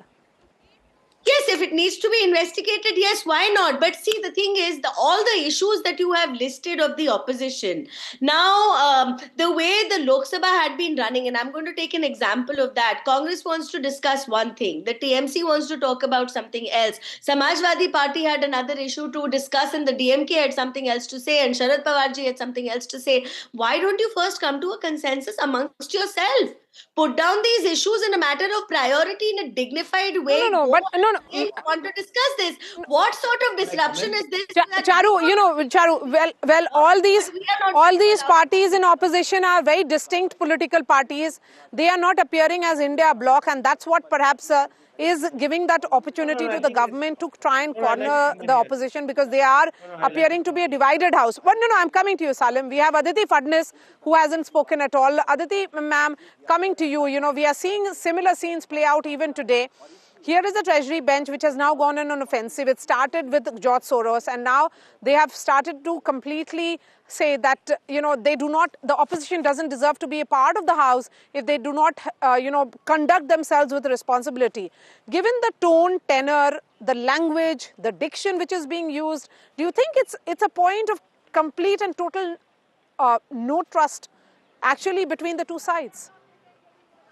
Oh, absolutely. I think we've seen this situation in the past. Right now, the tipping point is the impeachment notice, the removal notice, no trust in the chairman.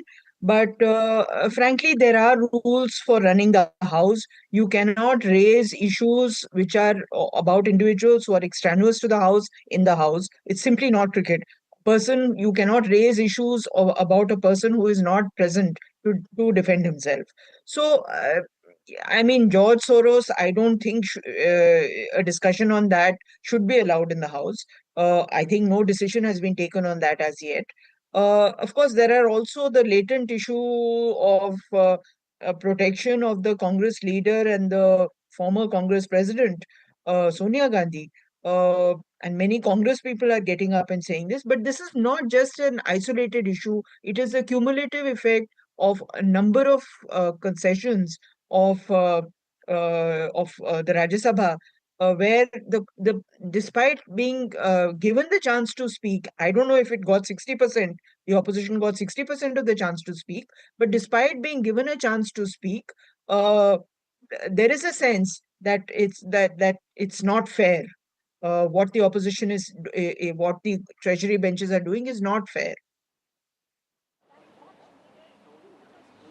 Okay, so all right, thank you so much for joining us this morning, Aditi Fadnis, Salim Dharnidharan and Charu Pragya. Let's listen in to what Parliamentary Affairs Minister said in the Rajya Sabha some time back.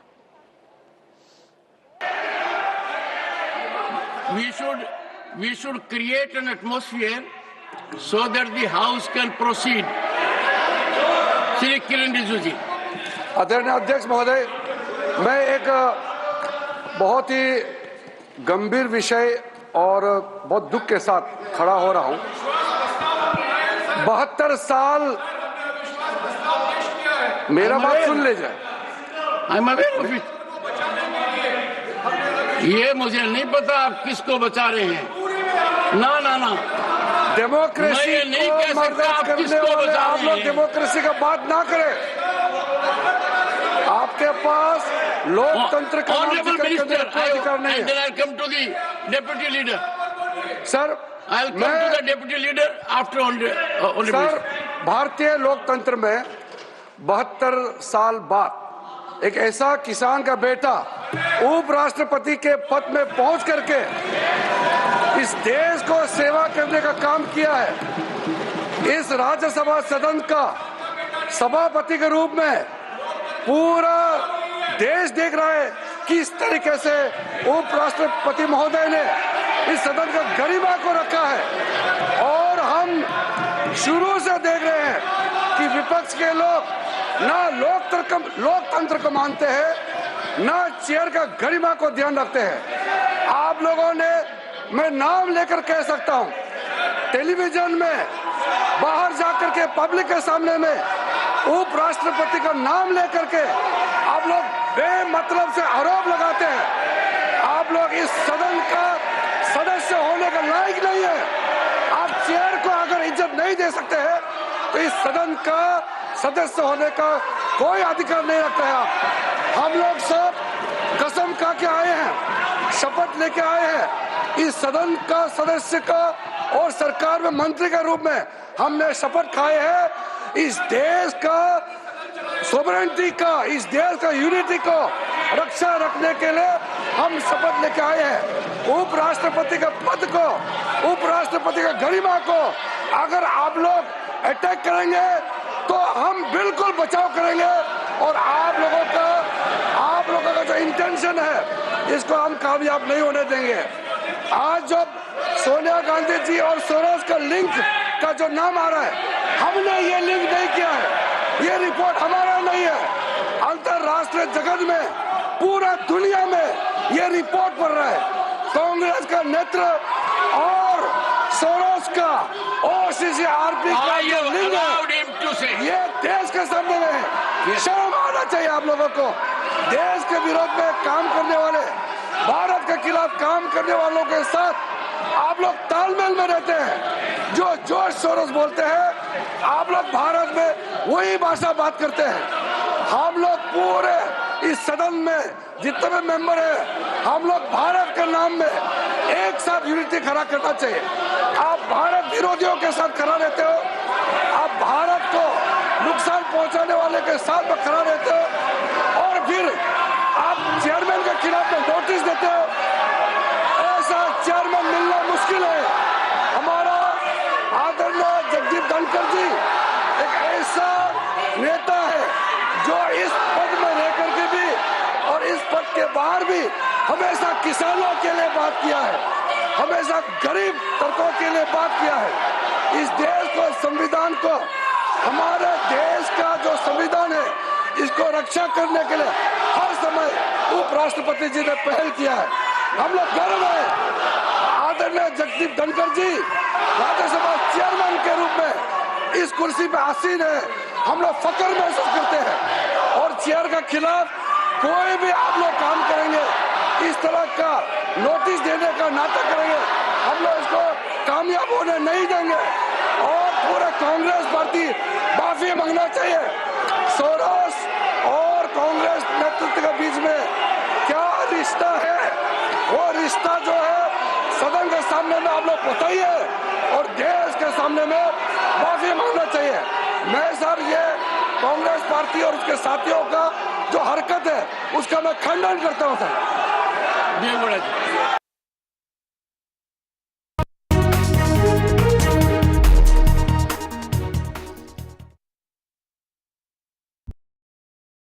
In today's interconnected world, India's voice is more crucial than ever.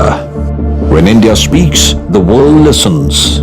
At NDTV World, we are that voice, bringing you intelligent and insightful news from India and beyond. From geopolitics and diplomacy to economic shifts, migrations, tech disruptions, and the stories of our diaspora. We cover the news that shapes our global future. NDTV World, your new home for global news is here.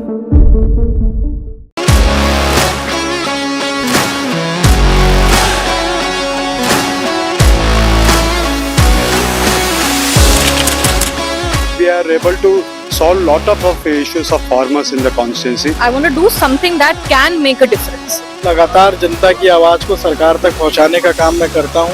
I was a student up until very recently. I really want to work and do something for my people because they have given me this opportunity. They have elected me. काफी सहयोग मिला मुझे, कभी ऐसा लगा नहीं कि मैं फर्स्ट टाइम एमपी हूं।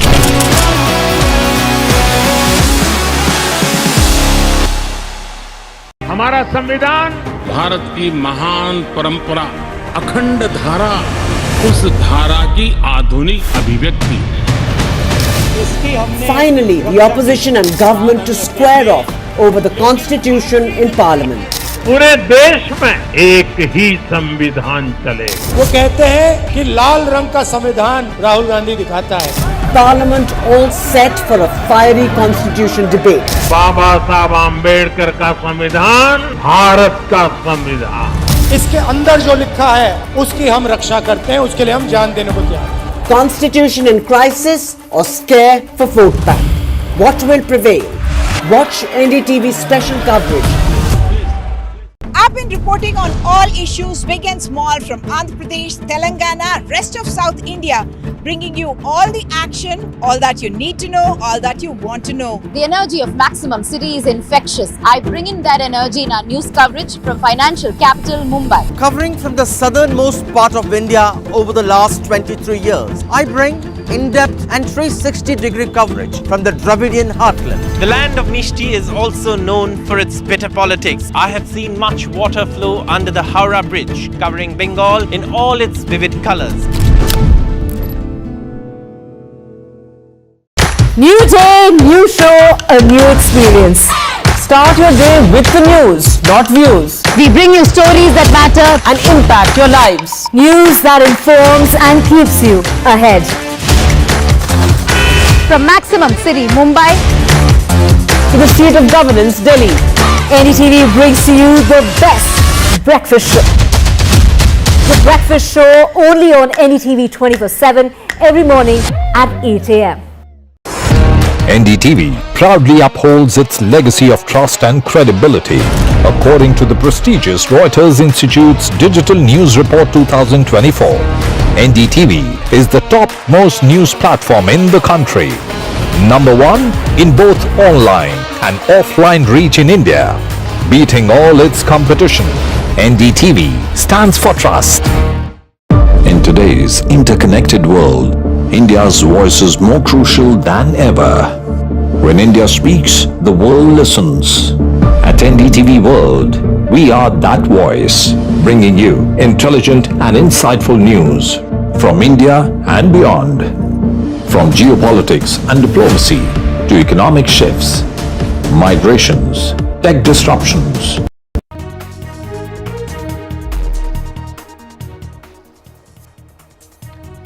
Welcome back. Let's get you the latest in regard to the upcoming polls in the national capital. Well, now the India Bloc Alliance that stood united during the 2024 general elections appears to now be, as far as the issues are and the cracks are visible, as the Aam Aadmi Party's national convener Arvind Kejriwal ruled out any possibility of an alliance with the Congress Party in the upcoming elections. Do remember that earlier on there were hints of an alliance with the Congress Party, but now the Aam Aadmi Party says that they will be fighting the elections on their own strength. Aam Aadmi Party will be fighting this election on its own strength in the national capital. There is no possibility of an alliance with the Congress, is what Arvind Kejriwal has gone on to say, that it is the Aam Aadmi Party that will be fighting the Delhi polls that are coming up as far as the assembly elections in Delhi is concerned. No Congress are packed. Is what he's referred to, junking the speculation in regard to the alliance with the Congress Party. Polls in Delhi is scheduled to be held before February. देखिए, मैं ये बात स्पष्ट कर देता हूं कि आने वाला दिल्ली चुनाव आम आदमी पार्टी अपने संगठन की ताकत और अपने राजनीतिक बलबूते पे लड़ेगी. किसी प्रकार का कोई गठबंधन का सवाल ही पैदा नहीं होता. ये जो खबरें हैं कि क्या आम आदमी पार्टी और कांग्रेस के बीच गठबंधन हो सकता है, होने जा रहा है, अन्य प्रकार की खबरें, ये पूरी तरीके से निराधार हैं. आम आदमी पार्टी पिछले 3 दिल्ली चुनाव लगातार अपने बलबूते लड़ती आई है. चौथी बार भी वर्ष 2025 में जब दिल्ली में विधानसभा चुनाव होंगे तो आम आदमी पार्टी अपने काम की और अरविंद केजरीवाल जी के नाम की बदौलत चुनाव लड़ेगी और चुनाव जीतेगी. किसी प्रकार के गठबंधन की कोई गुंजाइश ही नहीं है. To get more on this, we have my colleague Ishika joining us. Ishika, get us details of what Arvind Kejriwal has said in regard to the Aam Aadmi Party that has decided to go solo and not with that alliance that was being speculated with the Congress Party.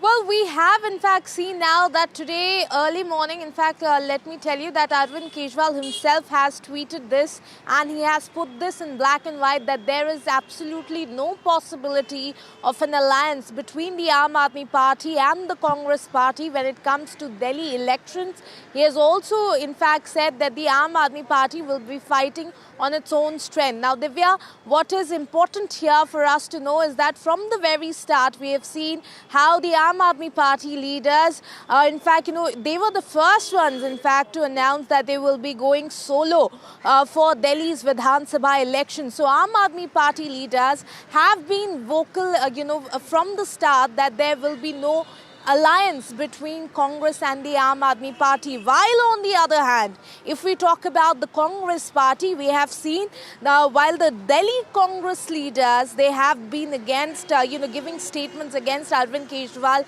and against the Aam Admi Party. It is the High Command of the Congress party and the national leadership which continues to remain silent on the question of whether or not there is a possibility of an alliance with the Aam Admi Party in the upcoming Delhi polls. Even now, they continue to remain silent. And what is very interesting here to note is certainly that even with Congress's Delhi Nyaya Yatra already going on here, already in the fourth phase here in the national capital, we have seen very less participation, from the national leadership as well. So certainly that also tells us a different story. So Aam Admi Party making it very clear that there is absolutely no possibility of an alliance, while the Congress national leadership continues to remain silent over this issue. Over to you. Ishika, stay with us for our next story as well, and this is breaking news coming in regard to Aam Admi Party's voter deletion charge. The Aam Admi Party has escalated the voter deletion charge with the Aam Admi Party chief to meet with the Chief Election Commissioner. So it's Kejriwal who will be meeting with the CEC on the issue of voter deletion. Ishika, get us the details of when this visit has been planned.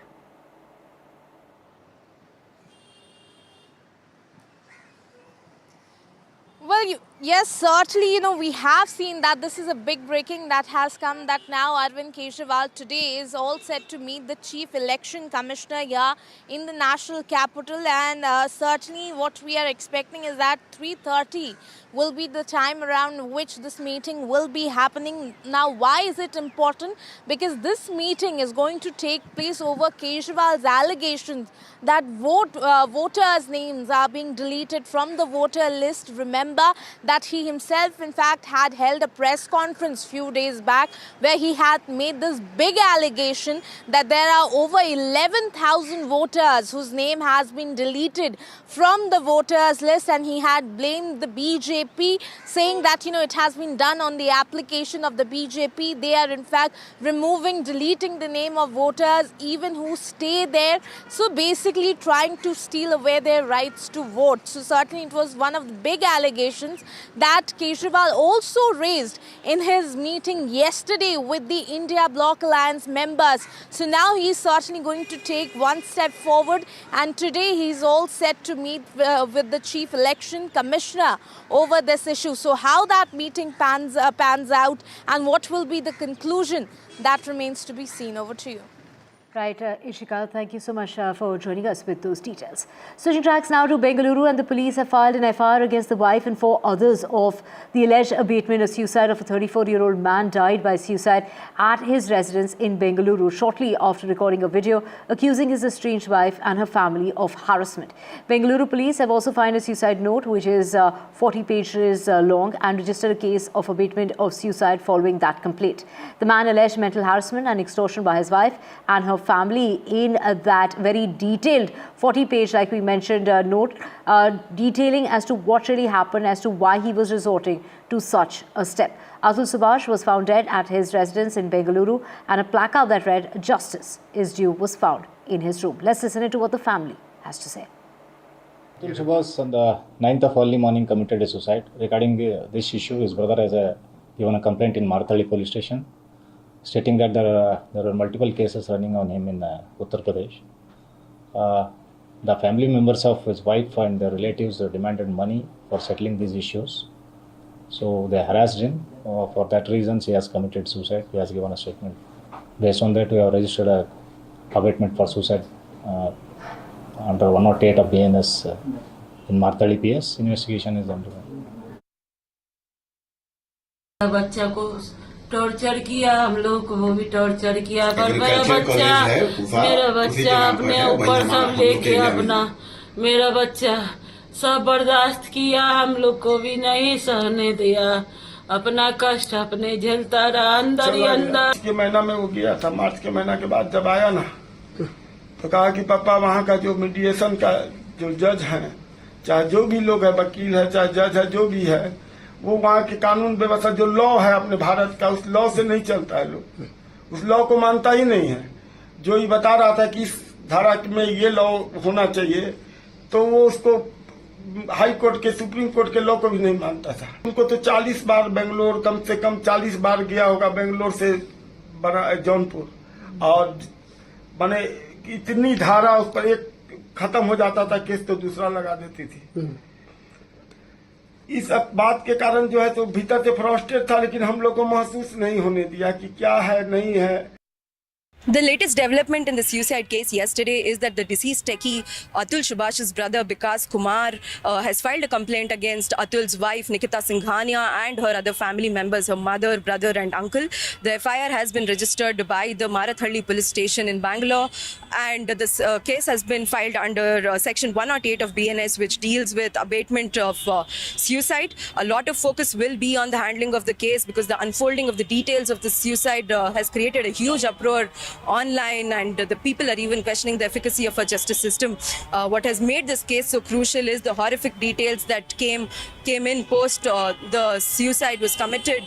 For instance, the long video that Subhash made and the 24-page death note he wrote. He was facing 9 cases against him and had to make multiple runs to the court. He was not allowed to meet his son and was facing harassment by his estranged wife. He also had a checklist for the things that he would do towards the suicide, and even wrote a note that said justice is due while he took his life.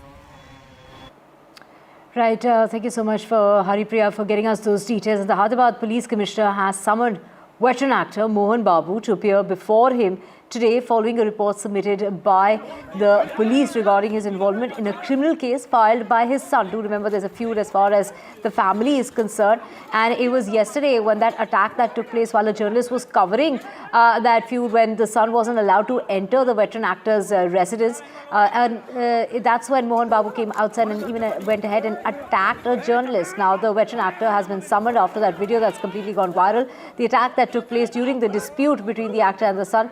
All is not well between the Telugu actor and his son Manchu Manoj. Mohan has filed a police complaint from his side against his son Manchu and his daughter-in-law Monica, claiming that he has been threatened by them. He's also requested the police to provide him protection.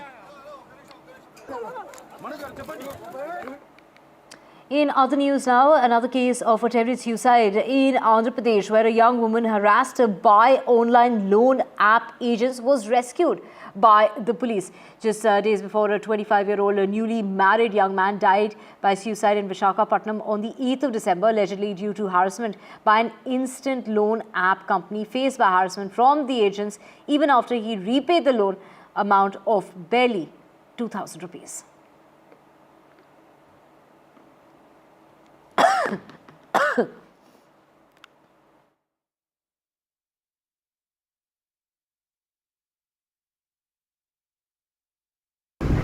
After the unfortunate case of a 26-year-old man, Narendra, who died by suicide after being harassed by loan app agents, online loan app agents, yet another case has come up now in Nandyal, where in fact a young woman went to visit the temple and subsequently jumped off a valley into about 10 feet kind of a trench. Police have subsequently saved her, and once again it's the loan app agents' harassment that has been cited as the reason why she attempted to end her own life. In the case of Visakhapatnam, in fact, Narendra was just young man who had just been married a little over 6 weeks ago, and he had taken a loan of 2,000 rupees because he was in fact a fisherman who was unable to go fishing because of adverse weather conditions, and because of the financial strain he had taken 2,000 rupees as loan, and subsequently he was harassed by them. His wife was sent morphed photograph, and I believe I'm told that the contacts, friends, all of them received a photograph of the wife, putting a price to her, and reportedly a nude photograph, morphed photograph of the wife, and that led to a lot of humiliation that this young man felt. He had had a love marriage, and after convincing both sets of parents, it was an intercaste marriage, and he ended his life, after which The Home Minister has in fact said that these kind of loan apps are becoming huge traps because they have very little documentation and therefore it becomes an easy way of accessing a loan. But the harassment that follows seems to lead to huge amount of distress and suicide deaths as well. Not limited to Andhra Pradesh, this is something that in the entire country we get multiple cases of these kind of online loan app harassment and death. And yes, the authorities do list out those agencies which are being reported by the people, and they get taken off, but the new apps seem to take their place. Now to Maharashtra, and there seems to be a confusion that seems to be lingering in terms of the distribution as far as portfolios are concerned. An announcement that was expected to be out as early as the beginning of this week. However, that decision is yet to be taken, and which is why a meeting has been planned because the portfolios still remain undecided in the state of Maharashtra. A meeting coming up of the Chief Minister of the state as well as the Deputy Chief Ministers who will be here in the national capital in order to basically finalize that list and the distribution of portfolios. We have Radhika joining us. Radhika, portfolio distribution has always been the bone of contention in Maharashtra, and which is why there's going to be another round of meeting, and this time around in the national capital. Take us through, when is this meeting expected and how soon can the suspense end?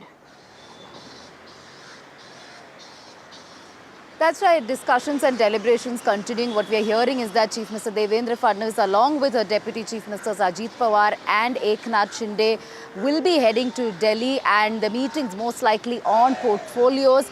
And we're also hearing that the meeting will take place with Amit Shah and a few others from BJP High Command. The meeting most likely will happen this evening is what several of the leaders within BJP are telling us. Yes, it is a bone of contention as far as portfolios are concerned. We know for a fact that Eknath Shinde has been playing hardball. He wants a home portfolio for himself. He feels that he gave up a chief ministership post, he sacrificed, and therefore his party deserves to get the plush home portfolio. But BJP at this point not really ready to give up the key portfolio, which is home. It was held by BJP in the last term. It feels that BJP has able leaders to really look after that particular portfolio. As far as what Sena could get is urban development, PWD. These are some of the portfolios, including revenue, which the Sena may get. And NCP Ajit Pawar will get finance. It had finance in the last term as well. It will continue to get finance and certain other portfolios such as planning and irrigation as well. But Eknath Shinde negotiating hard to get some of the key portfolios. Therefore, the consensus has not been reached. We're hearing that before the Nagpur Assembly session, which is scheduled to start from December 16, some sort of agreement could be reached among all the parties. And in order to iron out the differences, all the three leaders may be meeting Amit Shah and several leaders from the BJP to come to a consensus. So will the stalemate end? That is something that remains to be seen. And will Eknath Shinde get some of the key portfolios, and will BJP be ready to give up home portfolio? All that we will have to wait and watch out for. But an important meeting scheduled to take place in Delhi. Right. Thank you so much, Radhika. So all eyes on that meeting that's coming up in the national capital. Moving on now, the Supreme Court is set to hear multiple petitions filed by Hindu groups challenging the Places of Worship Act. The petitions challenge the validity of the key act, and the act essentially prohibits conversion of places of worship. While the top court will take up petitions challenging the act, the number of intervention pleas are also piling up. The latest intervention plea was filed by the Mathura Shahi Masjid Committee. The committee argued that it is a crucial stakeholder in the matter. Besides this, the Gyanvapi Mosque Committee and the CPM have also filed intervention pleas on the matter, seeking to be heard.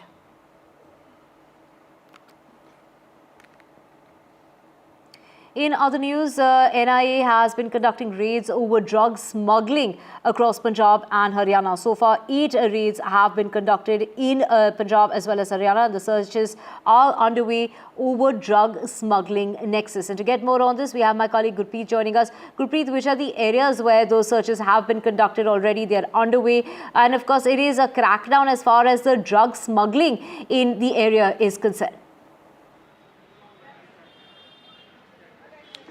Well, what we have learned from the sources, raids are being conducted in the area of Mansa and district Muksa, what we have learned during the course of investigation, they have got some inputs from the people who have already inside the jail, and they are running this nexus of the drug mafia with the various other agencies also. Now they are trying to pinpoint all these points which they have already got the input from the various sources, and they have also learned the people who are sitting inside the jail, they are running this drug mafia in the various pockets of Punjab and other states also. And what we have learned in Mansa area, specifically in district Muxar, they have already conducted multiple raids and they have got a huge incriminating evidence from that place, which they are going to link up during the course of investigation. We have seen in the early morning these teams had been conducted raids at the various locations of Punjab, so that this whatever the drug smuggling is going on, and there is a proper network of drug smuggling, that chain they are trying to broke, so that the drug smuggling, because specifically if we can talk about district Muxar and Mansa, what we have learned that is near the border area, so they are focusing because of the various recovery from the border area, and specifically from near the border. Now they are find out the proper change how this drug is being smuggled from across the border or any other networking. So that is the core aim of NIA, why they are conducting multiple raids at the various locations. So let's wait for more time, because once they are going to get more evidence from these raids which are being conducted, after that they will be able to tell that how the drug nexus is happening in the state of Punjab, and it is moving from the border state to the other states also. Back to studio. Right, thank you so much, Gurpreet, for joining us with those details. And switching tracks now to celebrating the legacy of Raj Kapoor, the actor, the filmmaker. It was the complete Kapoor Khandan that flew down to Delhi in order to meet with Prime Minister Modi in order to invite him for the Raj Kapoor festival. So in those visuals there, you can see Neetu Kapoor as well as Karishma Kapoor, Kareena Kapoor, Saif Ali Khan, as well as Alia Bhatt was there. So the entire Kapoor Khandan there ahead of Raj Kapoor's birth anniversary celebrations on the occasion of Raj Kapoor's 100th birth anniversary. The Kapoors have organised the Raj Kapoor Film Festival. The festival will be held between the 13th and the 15th in 101 theatres across 34 cities in India. This event is expected to be one of the most extensive retrospectives over dedication as far as this festival is concerned, dedicated to the excellence of Raj Kapoor and his magic. Switching tracks now, Adani Ports and Special Economic Zone Limited has said that it will finance the Colombo West International Terminal project in Sri Lanka through the company's internal, and it has gone on ahead and opted out of any kind of funding from the United States. The Colombo project is progressing well. It's on track for commissioning as early as next year, is what the company has said in an exchange filing. The decision to withdraw from the United States financing comes after the Sri Lanka Ports Authority last month reaffirmed its commitment for Adani Ports Colombo West International Project in a statement that emphasized that there is no immediate plan to reassess or terminate the agreement. And with that, we are coming to an end to this news edition, but news and updates will continue on the other side with my colleague Aditi. Do stay with us.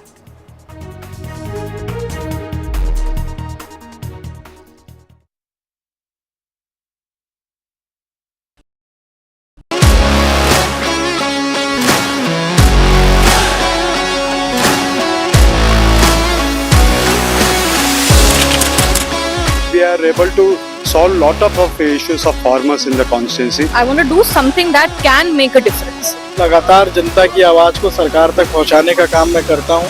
I was a student up until very recently. I really want to work and do something for my people because they have given me this opportunity. They have elected me. काफी सहयोग मिला मुझे. कभी ऐसा लगा नहीं कि मैं फर्स्ट टाइम एमपी हूं.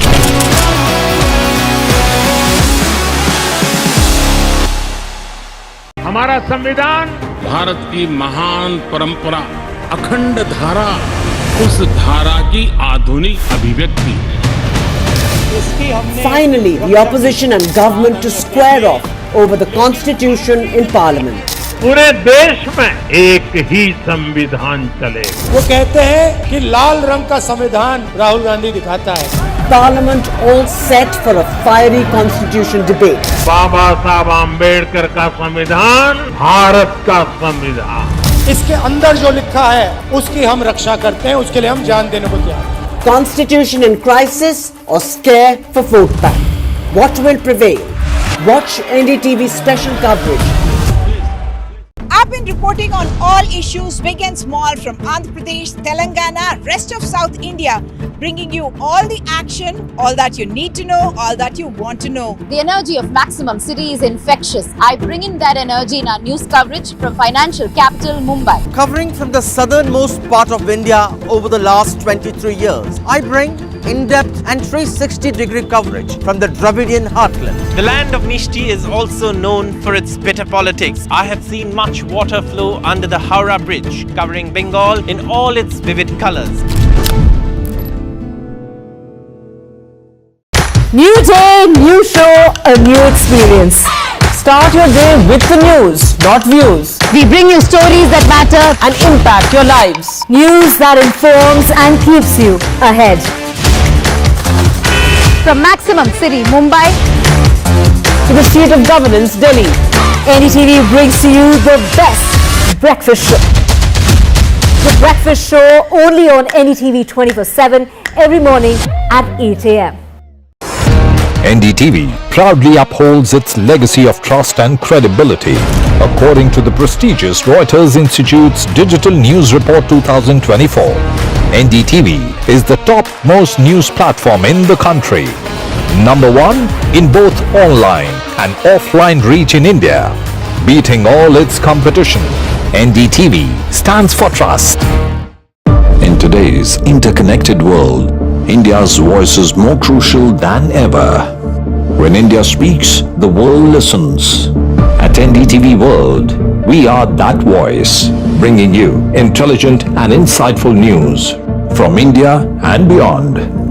From geopolitics and diplomacy to economic shifts, migrations, tech disruptions, and the stories of our diaspora, we cover the news that shapes our global future. NDTV World, your new home for global news is here.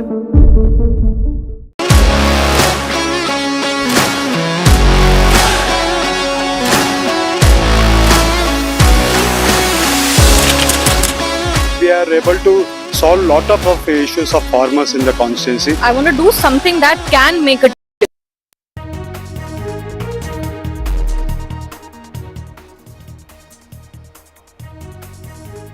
Hello and welcome. You're watching NDTV. I'm Aditi Bhardwaj. Another day of Parliament disruption. We'll tell you more about this. But before that, let's take a look at the top headlines we're tracking at this hour. Showdown in Parliament continues. Parliamentary Affairs Minister attacks Congress over Rajya Sabha Chairman impeachment notice and questions Soros-Gandhi link.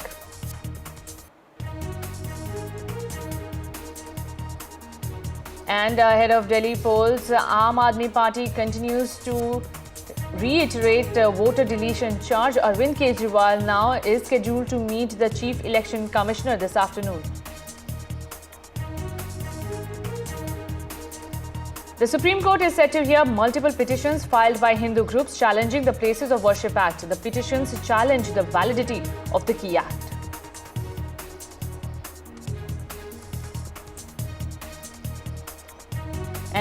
NIA carries out searches at 8 locations in Punjab and Haryana. Searches are related to gangster terror nexus.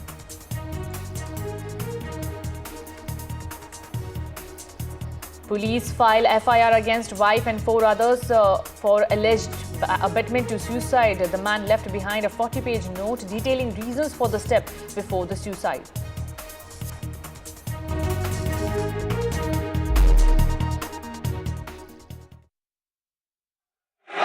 And the major opposition party and the relationship between George Soros should be discussed, because हम आम आदमी के लिए प्रतिबद्ध हैं और मैं 2 दिन से इस विषय को रख रहा हूं और हमारे लोग उस बात के लिए उद्वेलित हैं, उसकी चर्चा होनी चाहिए. Please take your seats.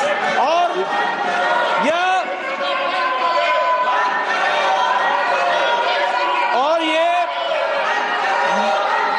मुद्दे को भटकाने के लिए इन्होंने कुछ कुत्सित प्रयास किया कि इन्होंने चेयर पर आक्षेप लगा करके अविश्वास प्रस्ताव लाने का प्रयास किया।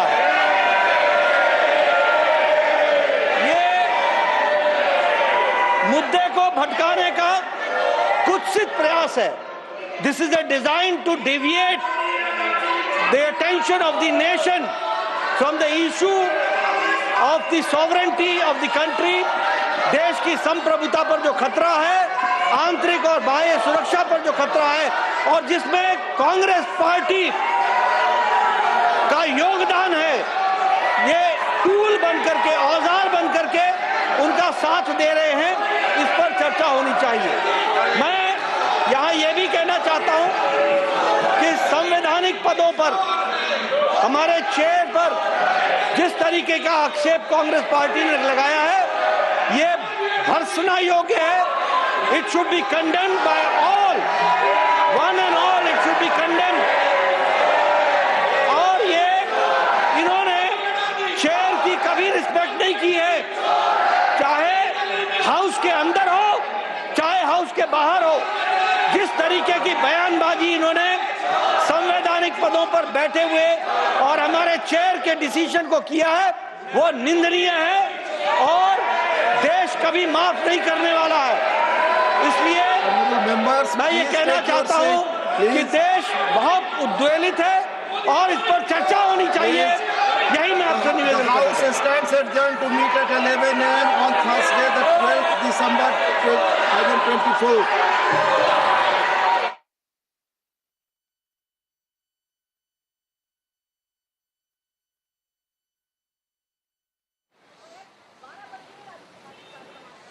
So the Rajya Sabha now has been adjourned till 11 a.m. tomorrow. There has been a complete breakdown of dialogue in Parliament. Today you heard from Kiran Rijiju, the Parliamentary Affairs Minister, and also from the Leader of the House, Mr. J.P. Nadda, who condemned the move of the opposition against the chairman of the Rajya Sabha. Let's bring in Sajjan Kumar and Professor Sandeep Shastri. Professor Sandeep Shastri, you know, one of the essence or beauty of Indian parliamentary democracy has been about those leaders who could walk across the aisle and ensure that even the warring sides could come together, act as a bridge. That bridge is missing in this parliament. Maria, the culture of cooperation has been replaced by a culture of confrontation. And I think both sides needed to stretch their hand of collaboration and cooperation. But then both sides seem to be stretching the hand or withdrawing the hand of confrontation in important ways. And the bridge you talked about, both seem to be walking the bridge, but the bridge does not seem to have a mid-meeting point. And it's a sad spectacle to watch, but sometimes I wonder whether the real focus of parties is on the whole question of the rhetoric that is produced by such logjams and by such adjournments, rather than the nitty-gritty of the debate. The debate does not really have space in the headlines of newspapers, whereas such developments immediately grab the headlines. So that for me is a sad spectacle. I would not want to indulge in a blame game as to who is responsible. I think we as a nation are collectively responsible. Our elected representatives are collectively responsible. Our political parties are collectively responsible. As I go back to saying what I always say, is this in reality what they prefer, where there is no serious debate on issues? And now, for the first time, I think, and Sajjanji, correct me if I'm wrong, this is the first time that a motion of no confidence has been moved against the deputy chairman of the Rajya Sabha. To the best of my knowledge, this has not happened. Yes, now, that's right. Does this Absolutely. indicate... For the first time in 72 years, That is really the history of the Rajya Sabha. A notice has been given to move a motion of removal of the chairman of the Rajya Sabha. You're right, Professor Shastri. It has never happened in Indian parliamentary history. Thrice in the past, a motion of no confidence or no trust was moved against the Lok Sabha speaker, but of course, because of the numbers, it was defeated. But I think even now, Sajjan, the India bloc knows it doesn't have the numbers. But this motion against, this notice of a motion against the chairman of the Rajya Sabha, what it has done is that it has brought the entire India bloc together, although the India bloc was divided on a number of issues in the Lok Sabha and even in the Rajya Sabha. But this particular issue has brought all of them together.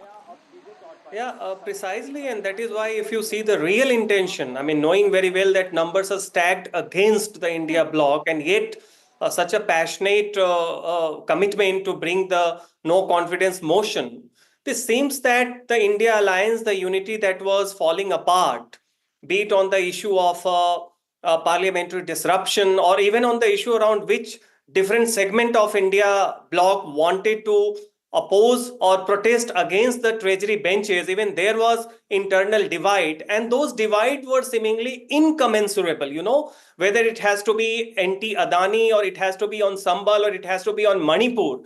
Between Congress and rest of the bloc, you see the divide was growing deeper.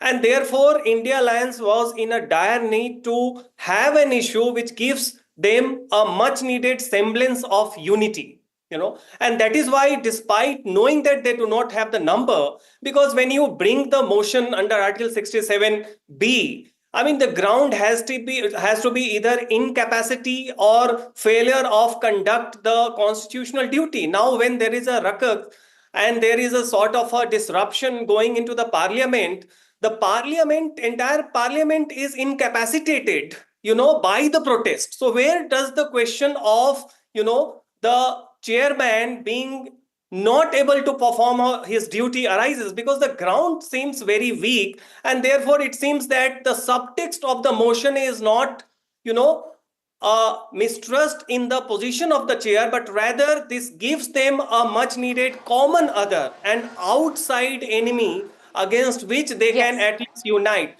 So the real story is, you see what is happening within India bloc, the lobby favoring Mamata Banerjee vis-a-vis the Congress, and I think it is a red herring strategy by the India bloc, you know, to at least have a posturing that there everything is well and there is a unity when things are really going down the drains. Yeah. Yes, absolutely. You know, the optics of this is about, they know that they do not have the numbers. It's about 85 MPs that India bloc has, or the opposition has, in the Rajya Sabha. The government is in the numerical strength in the Rajya Sabha as well. So this motion will not go through. But it's about sending that message that first time in 7 decades, they are questioning the chair, and the entire India bloc is doing it unitedly. But now what happens to what is the fate of the constitution debate, which is very, very crucial? It is the opposition which wanted that debate, and then we saw the Business Advisory Committee, Professor Shastri, allocate time, 12 hours being given in the Lok Sabha, 12 hours being given in the Rajya Sabha. But the larger question is, I mean, the Prime Minister is expected to reply and conclude this entire discussion in the Lok Sabha. Home Minister Amit Shah is expected to initiate the discussion in the Rajya Sabha.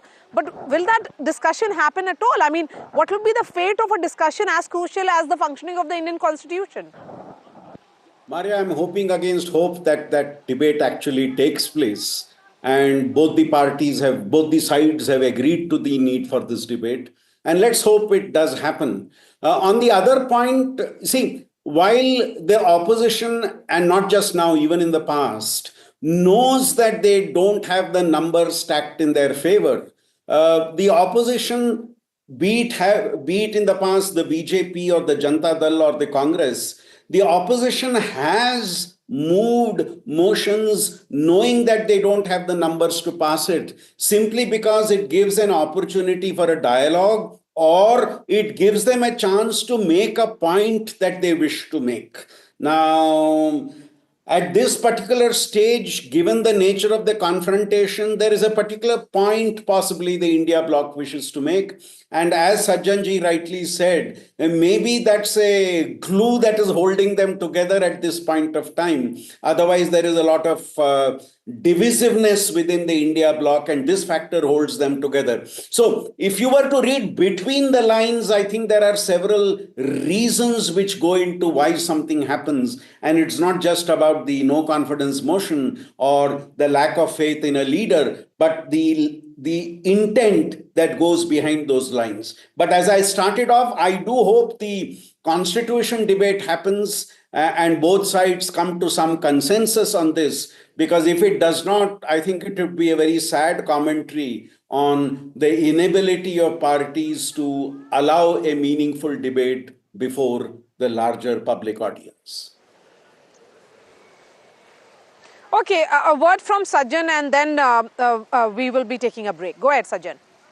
Yeah, I agree with Professor Sandeep Shastri, and perhaps he is more optimistic, but we should also take cognizance of the discourse that we are witnessing, that from deliberation we have already moved into the era of polemics and rhetorics, and therefore, be it the issue of constitution, which should be sacrosanct for all the parties, or be it about democracy, there has been a tendency, to utilize these issues to score point against the others. So it is, I expect even the 13th and 14th on the Constitution Day, when there is a debate, do expect a very mudslinging, murky remarks against each other, because it is no more a deliberative culture or argumentative, house that we are witnessing. It is more like a rhetorical, polemical, mudslinging discourse, and do expect that in the name of constitution,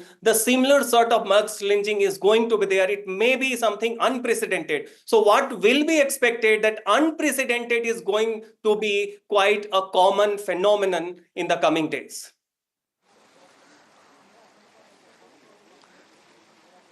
All right, Professor Shastri and Sajjan, thank you so much for joining us. And let's listen in to what Kiran Rijiju, Parliamentary Affairs Minister, said earlier today when the House began at 11 a.m., which was followed by a soundbite which has been taken by my colleague Aishwarya Jain. He spoke to Manikam Tagore of the Congress Party. भारतीय लोकतंत्र में 72 साल बाद एक ऐसा किसान का बेटा उपराष्ट्रपति के पद में पहुंच करके इस देश को सेवा करने का काम किया है। इस राज्यसभा सदन का सभापति के रूप में पूरा देश देख रहा है किस तरीके से उपराष्ट्रपति महोदय ने इस सदन का गरिमा को रखा है। और हम शुरू से देख रहे हैं कि विपक्ष के लोग ना लोकतंत्र को मानते हैं, ना चेयर का गरिमा को ध्यान रखते हैं। आप लोगों ने, मैं नाम लेकर कह सकता हूं, टेलीविजन में बाहर जाकर के पब्लिक के सामने में उपराष्ट्रपति का नाम लेकर के आप लोग बेमतलब से आरोप लगाते हैं। आप लोग इस सदन का सदस्य होने का लायक नहीं है।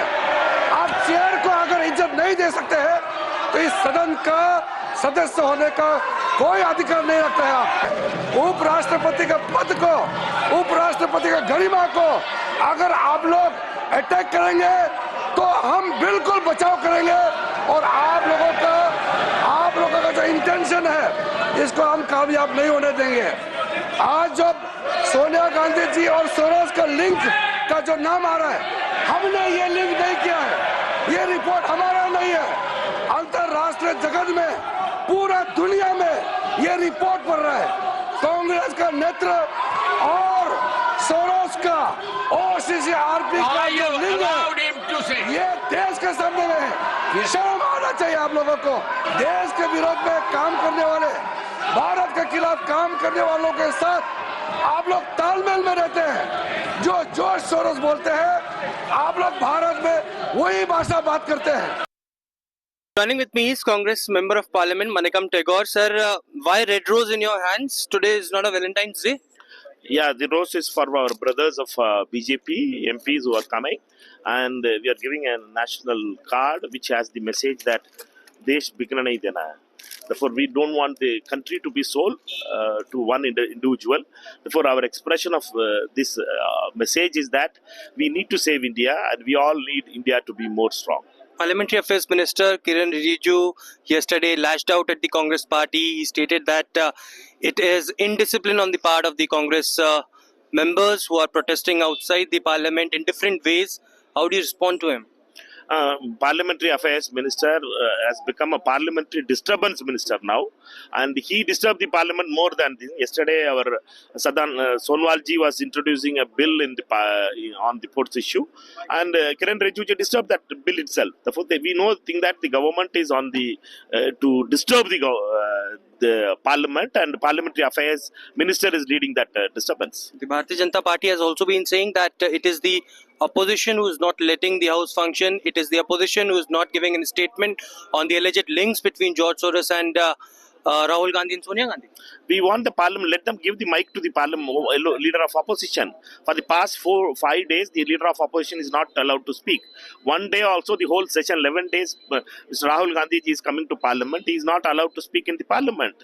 Let him give the mic and let them allow the leader of opposition or the leader of the MPs of the opposition parties to speak. They are not giving the MPs the opportunity to speak. It is only becoming Man Ki Baat of BJP. Well, joining with me is Trinamool Congress MP Shmita Dev. Ma'am, we have seen days after days, adjournments after adjournments. The houses, both the lower house and the upper house, are unable to function.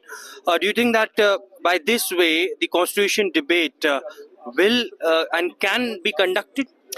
You see, it is blasphemous to what the Bharatiya Janata Party and NDA is doing. The Parliamentary Affairs Minister is himself instrumental in stalling the House by diversionary tactics. Today, for instance, in the 0 hour, Trinamool Congress had rising prices of fertilizer and how to eliminate poverty. Did they allow it? So the question is, it is crystal clear. Anybody who's watching the proceedings of Rajya Sabha, it is crystal clear BJP doesn't want the parliament to function. That's their only modus operandi, because they don't have answers to people's issues. You're asking me about the constitution. I mean, this is a party that's running the entire nation unconstitutionally. And if that debate happens, BJP has everything to lose and nothing to gain. We will expose them bitterly. We will expose them bitterly. You watch if that debate happens. So what is the modus operandi of the BJP? Bring up irrelevant issues, diversionary tactics to stall the parliament, and that's what happened today. Parliamentary Affairs Minister Kiran Rijiju also lashed out at the opposition, stating that the Rajya Sabha chairperson is a son of a farmer, and it's an insult by bringing the notice against the Rajya Sabha chairperson as far as the impeachment is concerned. The Constitution of India has equality of law. Everybody is treated equally under law. You can be the Prime Minister, President, Vice President, Chief Minister, Deputy Chief Minister. The law applies equally to everybody. Nobody is above the law. That's why I say that the BJP has never read the Constitution. They don't know what's in it. As you've mentioned, that this is an India bloc, India alliance led initiative. Biju Janata Dal is not part of the India alliance. We are equidistant from both the India alliance as well as the NDA alliance, and therefore getting associated with this does not arise.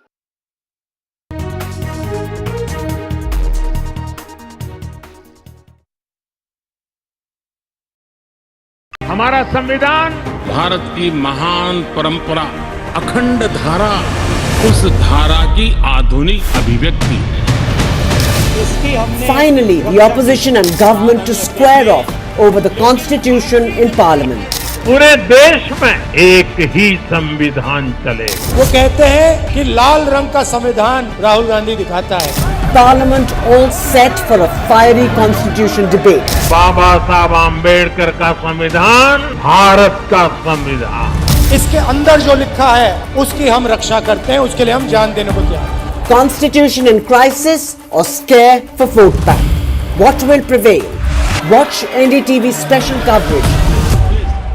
I've been reporting on all issues, big and small, from Andhra Pradesh, Telangana, rest of South India, bringing you all the action, all that you need to know, all that you want to know. The energy of Maximum City is infectious. I bring in that energy in our news coverage from financial capital Mumbai. Covering from the southernmost part of India over the last 23 years, I bring in-depth and 360-degree coverage from the Dravidian heartland. The land of Mishti is also known for its bitter politics. I have seen much water flow under the Howrah Bridge, covering Bengal in all its vivid colors. New day, new show, a new experience. Start your day with the news, not views. We bring you stories that matter and impact your lives. News that informs and keeps you ahead.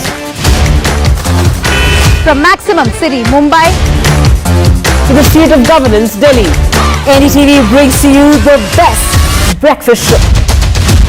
The breakfast show only on NDTV 24/7 every morning at 8 a.m. NDTV proudly upholds its legacy of trust and credibility. According to the prestigious Reuters Institute's Digital News Report 2024, NDTV is the top-most news platform in the country. Number one in both online and offline reach in India. Beating all its competition, NDTV stands for trust. In today's interconnected world, India's voice is more crucial than ever. When India speaks, the world listens. At NDTV World, we are that voice, bringing you intelligent and insightful news from India and beyond. From geopolitics and diplomacy to economic shifts, migrations, tech disruptions, and the stories of our diaspora. We cover the news that shapes our global future. NDTV World, your new home for global news is here.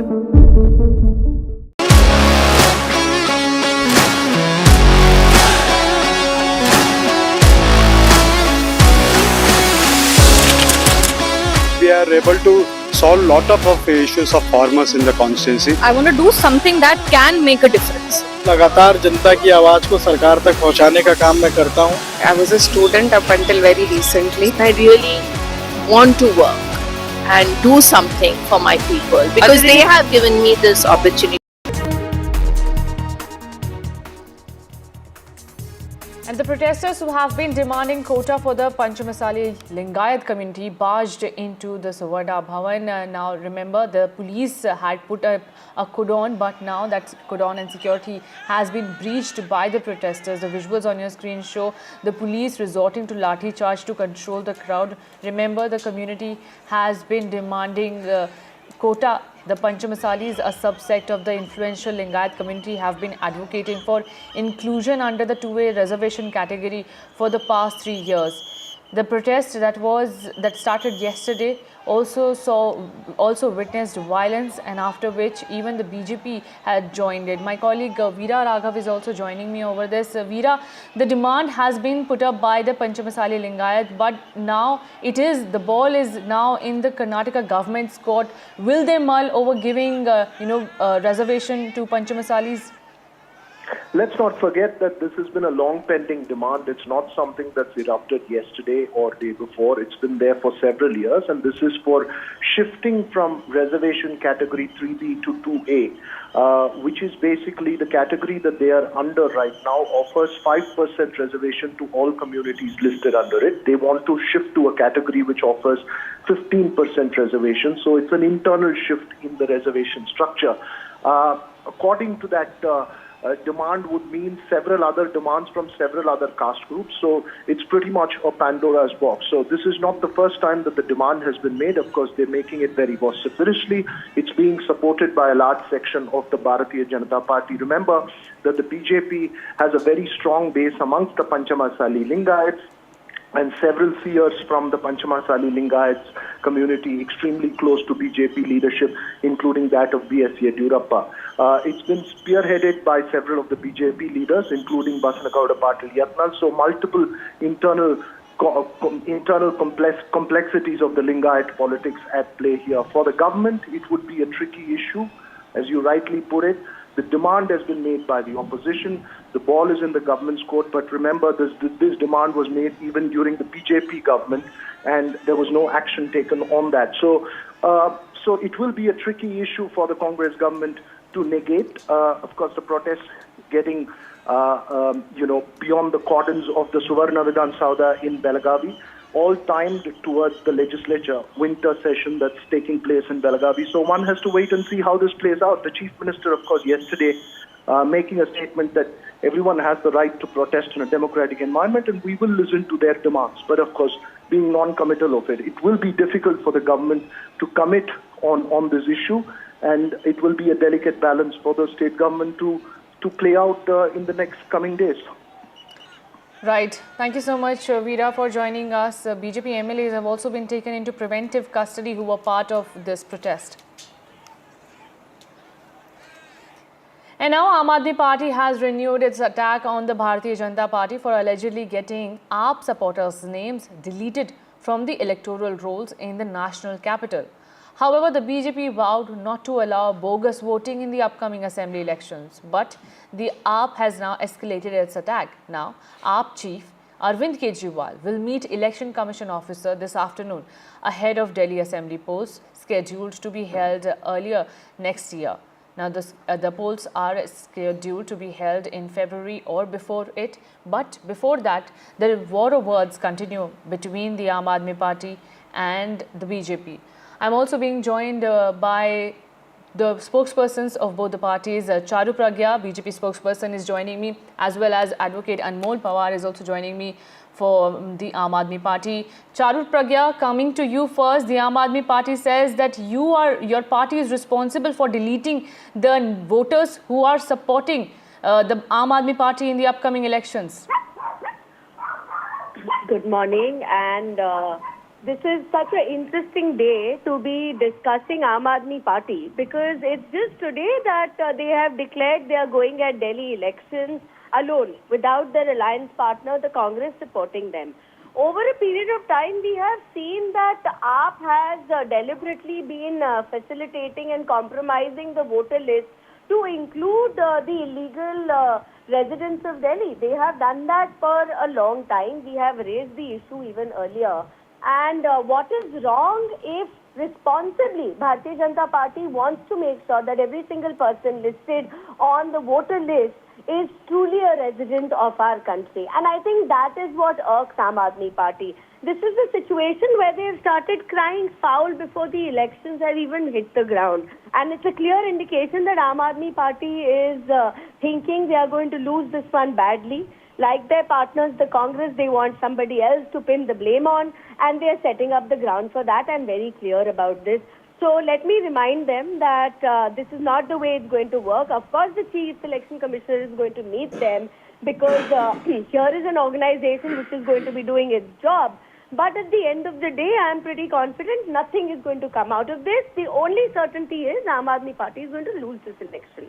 Okay, point taken. Charu Pragya says, Anmol, that this is just the desperation of the Aam Aadmi Party. You will get nothing out of meeting the Election Commission officer. How do you respond to that?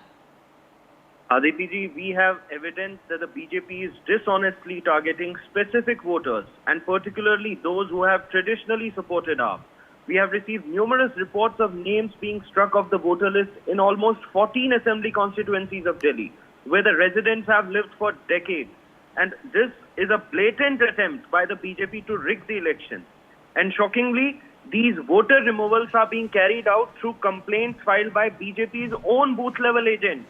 And in many cases, entire families have been removed from the voter list, with the removal document reportedly stamped and signed by the BJP BLAs.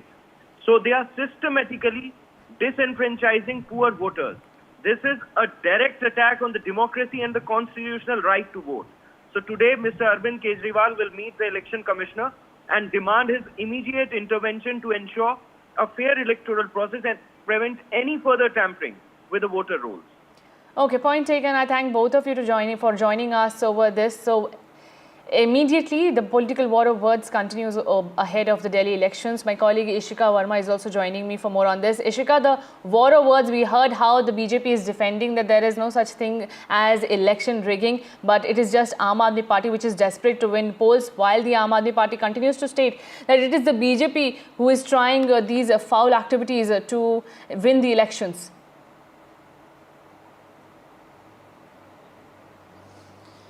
Well, yes, certainly, the war of words continue, but it was certainly a very big allegation that came from, in fact, the Aam Aadmi Party national convener, Arvind Kejriwal himself, a few days back, where he said that over 11,000 voters' names have been deleted from, from the voters' list. And this, he alleged, has been done after the complaint was filed by the BJP. So certainly blaming the BJP also over this. And what is also very important here, that apart from the fact that he is meeting the Chief Election Commissioner today at 3:30 p.m., yesterday as well, when, the India bloc meeting was going on, he had raised this point. So certainly, it is going to be a very important issue that he expects even the India bloc members would extend their support to the Aam Aadmi Party for raising this issue ahead of the elections. Now, certainly, how will the meeting go and what will be the conclusion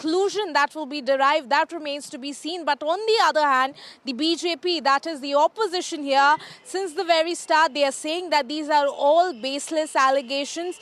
No such thing has been, has been done. But certainly, they are saying that the complaint that was filed, it was filed because, in certain areas, it was found that people who were not living there or people who had shifted there, their names were still in the voters' list. On that, certainly, the complaints were filed. So certainly the war of words only intensifying before the election. Right. Ishika, stay with me. We have more news coming in from the Aam Aadmi Party. The Aam Aadmi Party, the India Bloc Alliance for Delhi that was stitched during the 2024 general elections appears short-lived, as Aam Aadmi Party's national convener Arvind Kejriwal has now ruled out any possibility of an alliance with the Congress Party.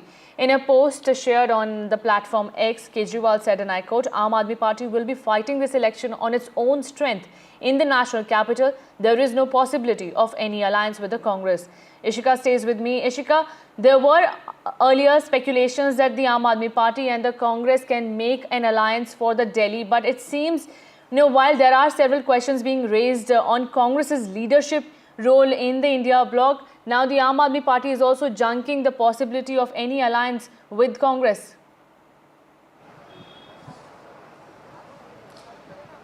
Well, Aditi, in fact, the speculation that there might be any kind of, alliance between the Aam Aadmi Party and the Congress, in fact, was there after, there was alliance on the national level for the Lok Sabha election. But we did see that it was the Aam Aadmi Party leaders themselves who first, said it very clear that they would be going solo for the Vidhan Sabha elections. And now also, in fact, we are seeing that Arvind Kejriwal, the Aam Aadmi Party national convener himself, in fact, making it sure, writing it in black and white, that there is absolutely no possibility of an alliance between the Congress Party and the Aam Aadmi Party, and that Aam Aadmi Party will be fighting on its own strength. Now, this certainly, on the other hand, if we see the Congress Party, if we talk about the Delhi unit has always, been a critic of Arvind Kejriwal and the Aam Aadmi Party, but the national leadership of the Congress Party,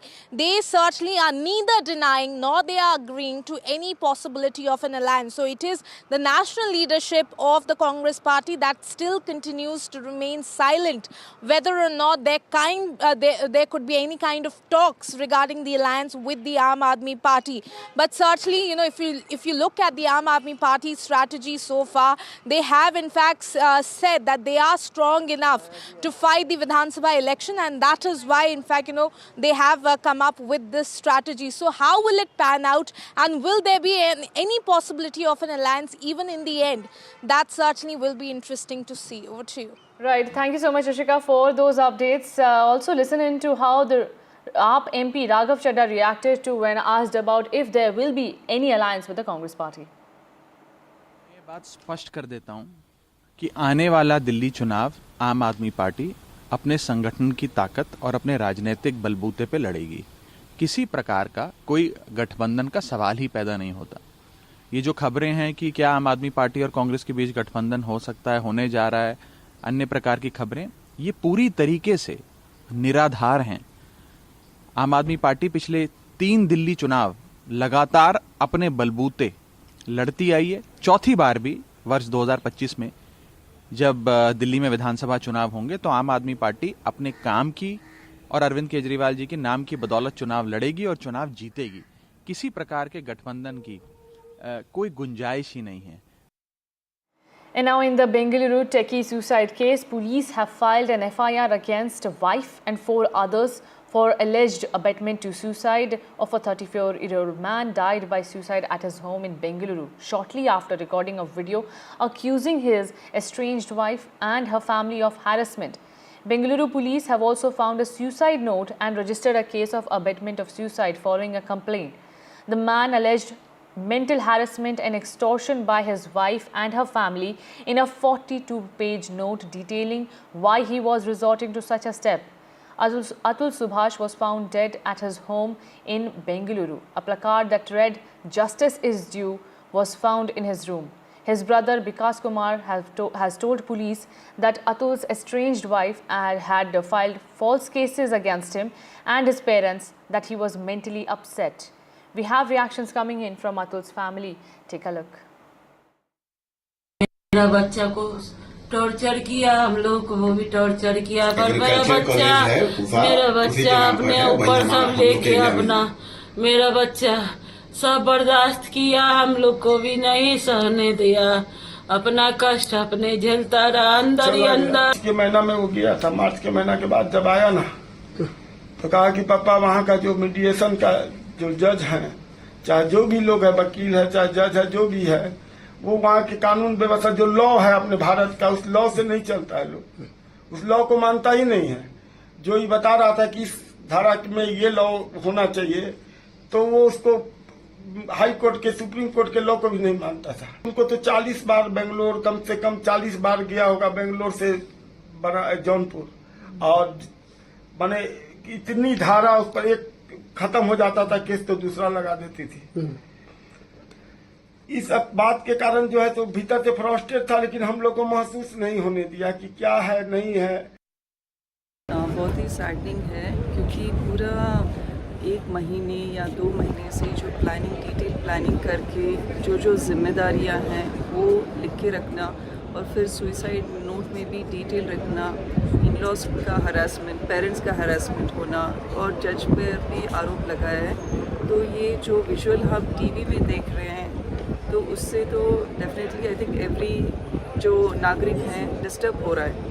लेकिन we respect the judiciary of this country. Now the case is under investigation, so police में कार्रवाई चल रही है, तो जो सही में जिनका मिस्टेक है तो उन पर भी कार्रवाई चलेगी। दौरी एक ही लगता है कि कई सारे सवाल खड़े किए गए हैं, जिस तरह से कोर्ट में बार बार जाना, परेशान होना, तो इस पर भी चर्चा होगी। फिर एक बेंच बिठाएंगे, और अगर लॉ में भी अमेंडमेंट चाहिए तो उसके ऊपर भी डिस्कशन होना चाहिए। अब लगता नहीं कि एक वक्त आ गया है, जिस तरह से उन्होंने मुद्दा उठाया है, उन्होंने यह भी कहा है कि जब तक न्याय न मिले, सजा ना हो महिला, उसके परिवार वाले को, पत्नी को लेकर, तब तक बॉडी को लेकर, तो एक पूरा सिस्टम को सवाल खड़े कर रहे हैं। लेकिन डेफिनेटली सेंसिटिव इशू है, लेकिन हम लोगों को भी न्याय के ऊपर पूरा भरोसा होना चाहिए। Judiciary has to investigate the case in detail and see that justice मिलना चाहिए। The latest development in the suicide case yesterday is that the deceased techie Atul Subhash's brother Vikas Kumar has filed a complaint against Atul's wife Nikita Singhania and her other family members, her mother, brother and uncle. The FIR has been registered by the Marathalli police station in Bangalore, and this case has been filed under section 108 of BNS, which deals with abatement of suicide. A lot of focus will be on the handling of the case, because the unfolding of the details of the suicide has created a huge uproar online, and the people are even questioning the efficacy of our justice system. What has made this case so crucial is the horrific details that came in post the suicide was committed. For instance, the long video that Subhash made and the 24-page death note he wrote. He was facing 9 cases against him and had to make multiple runs to the court. He was not allowed to meet his son and was facing harassment by his estranged wife. He also had a checklist for the things that he would do towards the suicide, and even wrote a note that said justice is due while he took his life. The Hyderabad Police Commissioner has summoned veteran actor Mohan Babu to appear before him today, following a report submitted by the Pahadi Sharif police regarding his involvement in a criminal case filed by Manchu Manoj. All is not well between veteran Telugu actor Mohan Babu and his son Manchu Manoj. Mohan has filed a police complaint against his son Manchu and daughter-in-law Monica, claiming that he has been threatened by them. He also requested the police to provide him protection. But the visuals on your screen shows how he got violent with a journalist, and now he has been summoned by the cops. Listen in to my colleague Uma Sudhir. So this is a very ugly public spat that has broken out between the family members of Mohan Babu. This is a very high profile filmy family here in Andhra Pradesh, where Mohan Babu has been a former actor, producer, and his sons, both Manchu Manoj as well as Manchu Vishnu and daughter Manchu Lakshmi, have been film actors as well as producers. Mohan Babu has in fact been summoned today by the Rajkonda Police Commissioner, Mr. Sudhir Babu. This after Mohan Babu in fact gave him a formal complaint alleging that he faces a threat from his son, and his family also faces a threat, and there is a threat also to his property because unknown people are trying to trespass into it. The tensions between Mohan Babu and his son Manchu Manoj have been there for quite some time now, and Manchu Manoj has also filed a police complaint with the Pahadi Sharif police alleging that there is an attempt to defame him and there is an attempt to silence him, and that this is not about property. Mohan Babu has been an yesteryear actor, producer as well, and he also runs several educational institutions, and their estimated worth is put at more than 550 crores to 600 crore rupees. But Manchu Manoj says that this is not about a property dispute, and that he has been intentionally shamed and defamed, and that's the reason he is fighting for his self-pride. Last night, in fact, very ugly scenes where Manchu Manoj and his wife Monica tried to enter the home of Mohan Babu at Jalpalli in Rangareddy district, but they were stopped by bouncers, and Manoj was saying that his 7-month-old daughter is inside, he needs to go inside, and subsequently he came out with his shirt torn after having actually forced his way inside. A lot of private bouncers were present as well, and in fact Mohan Babu is himself seen on video assaulting a journalist who had come to report the entire matter in that area. So that is also something that the media is protesting about, journalists are protesting about. Manchu Manoj is in fact the son of Mohan Babu's second wife Nirmala Devi, and Manchu Vishnu and Manchu Lakshmi are the children of their first marriage. And after the first wife died, he had married the sister of his first wife, Nirmala Devi. Manchu Manoj in fact got married to Monica in March last year, and the family reportedly was against it, and now the allegation is being made against both Manchu Manoj and his wife Monica, and something that is playing out almost, should I say, very cinematically in the public domain. Now, another case of attempted suicide in Nandyal district of Andhra Pradesh has been registered, where a young woman was harassed by online loan app agents, was rescued by the police. My colleague Uma Sudhir has more details.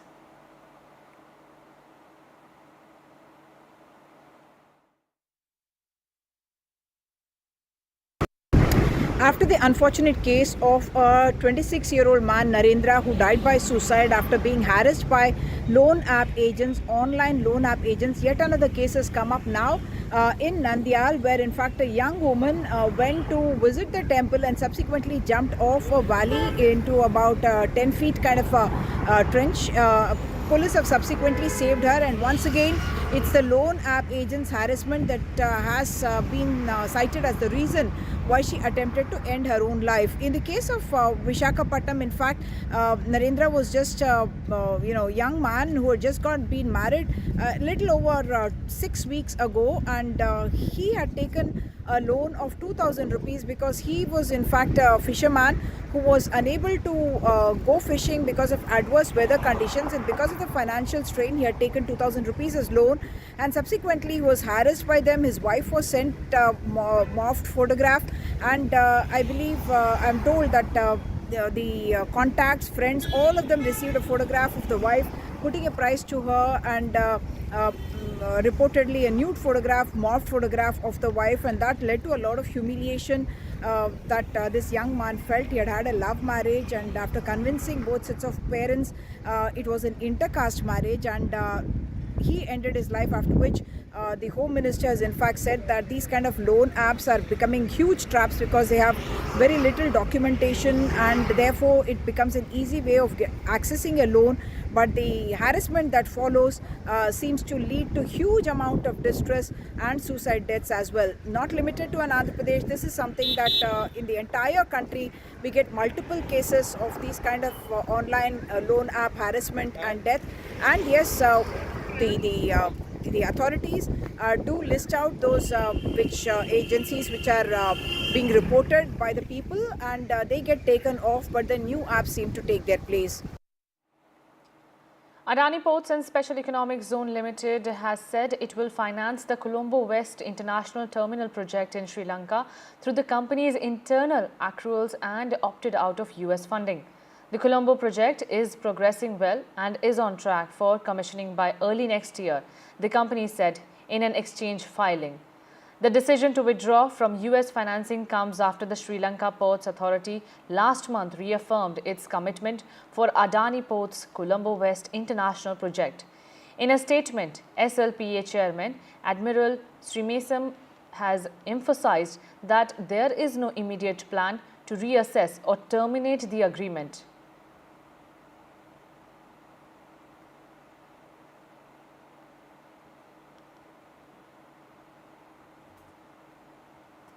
Now, the Supreme Court is set to hear multiple petitions filed by Hindu groups challenging the Places of Worship Act. The petitions challenge the validity of the key act. The act essentially prohibits conversion of places of worship. While the top court will take up petitions challenging the act, number of intervention pleas are also being piling up. The latest intervention pleas were filed by the Mathura Shahi Masjid Committee and RJD. The committee argued that it is a crucial stakeholder in the matter. Besides this, the Gyan Vapi Mosque Committee and CPM have also filed intervention pleas on the matter seeking to be heard.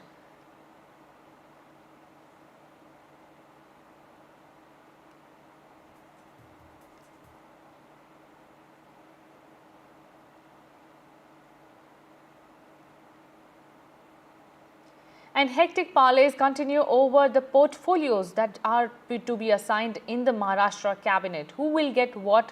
Will Maharashtra tussle over portfolios end in the coming days or not? Remember, the Shinde Sena has been eyeing the Home Department, but it remains to be seen whether the Mahayuti will agree to it.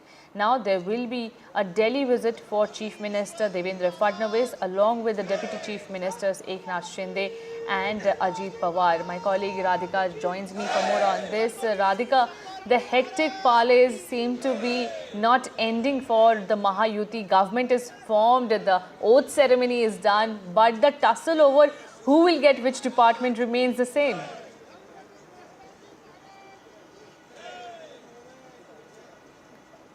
No consensus reached as far as portfolios are concerned. We know for a fact that Chief Minister Devendra Fadnavis along with Deputy CMs Eknath Shinde and Ajit Pawar are headed to Delhi. They'll most likely meet Amit Shah over portfolios. That's what we are hearing. All three leaders are to meet BJP top brass in Delhi. So yes, hectic parleys, of course. We know for a fact that discussions and deliberations had been happening over the last several weeks over portfolios. Eknath Shinde, in fact, playing hardball. He is negotiating hard as far as several of the key portfolios are concerned. Eknath Shinde wants a home ministry because he feels that he sacrificed the chief ministerial post, and therefore he would like to have some of the key portfolios, including home. And we also know that BJP is not ready to give up on home because it had that particular portfolio in the last term, and BJP also feels that it has several able leaders to really look after that particular portfolio. So therefore, Eknath Shinde really trying hard to get some of the important portfolios, not entirely certain whether he'll get home or finance. Ajit Pawar most likely to get finance along with planning as well as irrigation. Eknath Shinde Sena will have to make do with PWD, urban development as well as revenue. In most likelihood, home will remain with the BJP. Eknath Shinde's reasoning is that in the last term he was the chief minister, Devendra Fadnavis was deputy chief minister, but he was also given a home. So similarly, since he is now the deputy chief minister, since Shinde is the deputy chief minister, he should be given home, is the argument that has been made. But will any consensus or understanding be reached? That remains to be seen. Cabinet expansion decision most likely to take place before December 16th when assembly session scheduled, and also tentative a formula has been decided, but again it's tentative. Perhaps 20 berths to BJP, about 12 to Sena and close to 9 to NCP is what we are hearing. But discussions going on, all three leaders in Delhi today. Right. Thank you so much, Radhika, for joining us with those updates. And now, celebrating Raj Kapoor's legacy, Kapoor Khandan flew down to New Delhi and met Prime Minister Narendra Modi as in part of celebrations of 100 years of Raj Kapoor. Now, the Kapoor Khandan invited Prime Minister Narendra Modi for the special Raj Kapoor Film Festival.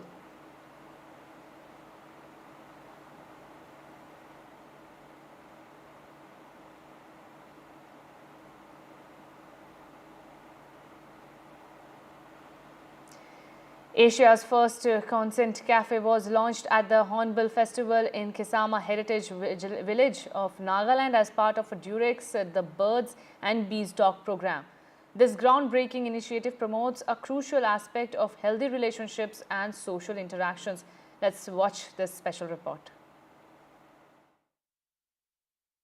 A no is a no, a maybe is also a no, I don't know is also a no. Only yes is a yes, I feel. I think consent is something that we are still trying to understand. Breaking boundaries and sparking conversations, the Birds and Bees Talk launched Asia's first consent cafe at the 25th Hornbill Festival in Nagaland.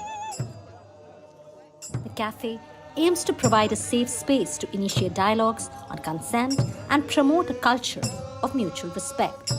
The Birds and Bees Talk, their partnership with the Nagaland Tourism Department and with the people of Nagaland has been going on for a few years now.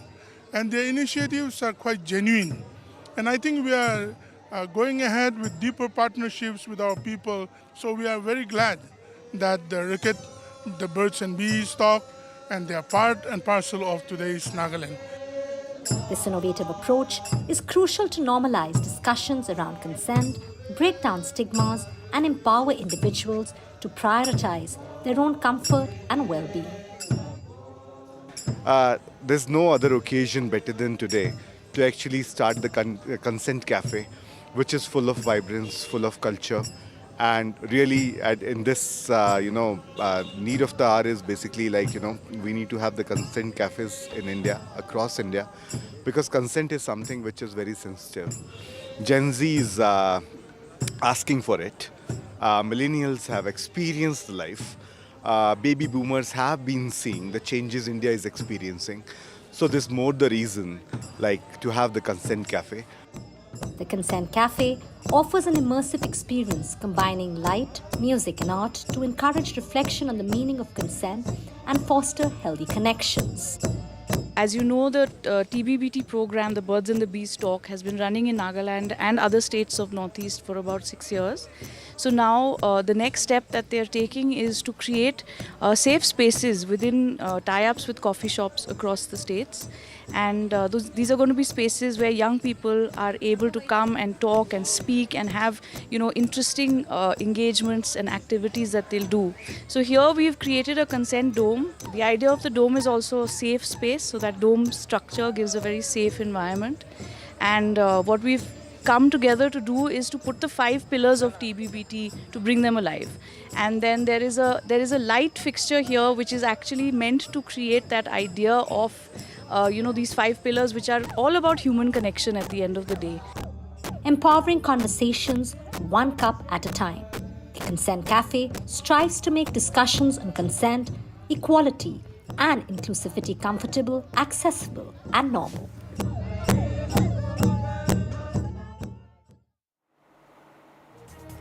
And Bryan Adams held his first ever performance in Shillong. It was on an India tour. But before that, let's slip into a very short break.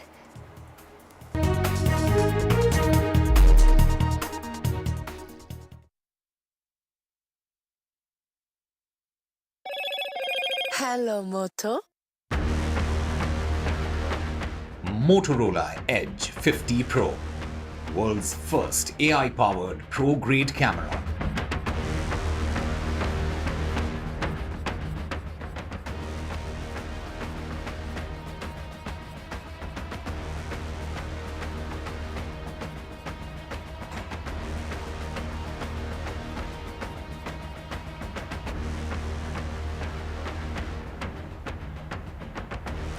And Bryan Adams is on an India tour. Bryan Adams' first ever performance in Shillong was a spectacular sight.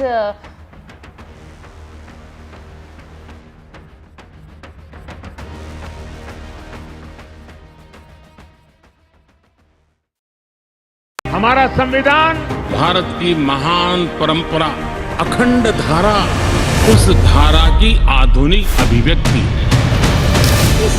Finally, the opposition and government to square off over the constitution in parliament. पूरे देश में एक ही संविधान चले। वो कहते हैं कि लाल रंग का संविधान राहुल गांधी दिखाता है। Parliament all set for a fiery constitution debate. बाबा साहब आम्बेडकर का संविधान भारत का संविधान। इसके अंदर जो लिखा है उसकी हम रक्षा करते हैं, उसके लिए हम जान देने को तैयार हैं। Constitution in crisis or scare for vote bank? What will prevail? Watch NDTV special coverage. I've been reporting on all issues big and small from Andhra Pradesh, Telangana, rest of South India, bringing you all the action, all that you need to know, all that you want to know. The energy of Maximum City is infectious. I bring in that energy in our news coverage from financial capital Mumbai. Covering from the southernmost part of India over the last 23 years, I bring in-depth and 360-degree coverage from the Dravidian heartland. The land of Mishti is also known for its bitter politics. I have seen much water flow under the Howrah Bridge, covering Bengal in all its vivid colors. New day, new show, a new experience. Start your day with the news, not views. We bring you stories that matter and impact your lives. News that informs and keeps you ahead.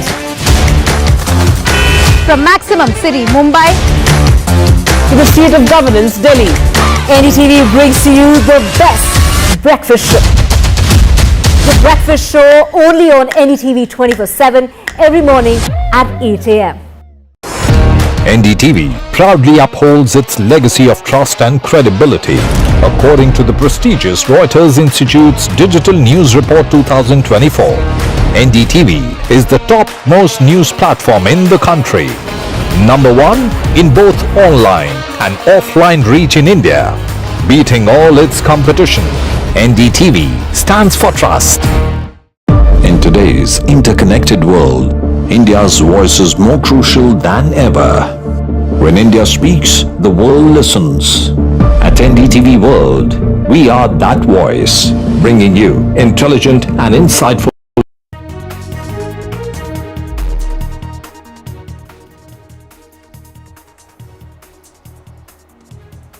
Showdown in Parliament continues. Parliamentary Affairs Minister attacks Congress over Rajya Sabha Chairman impeachment notice and questions to Soros and Gandhi's link. In the Bengaluru techies suicide case, the MPs now express concern. Abetment to suicide case registered against Bengaluru techie's wife. BJP versus Congress, they lock horn over the voter deletion charge. Arvind Kejriwal to meet Chief Election Commissioner today. BJP says Kejriwal is scared and these are desperate poll-winning tactics. And the Supreme Court is set to hear multiple petitions filed by Hindu groups challenging the Places of Worship Act. The petitions challenge the validity of the key act. Telugu actor Mohan Babu to appear before Telangana cops in the alleged journalist assault case.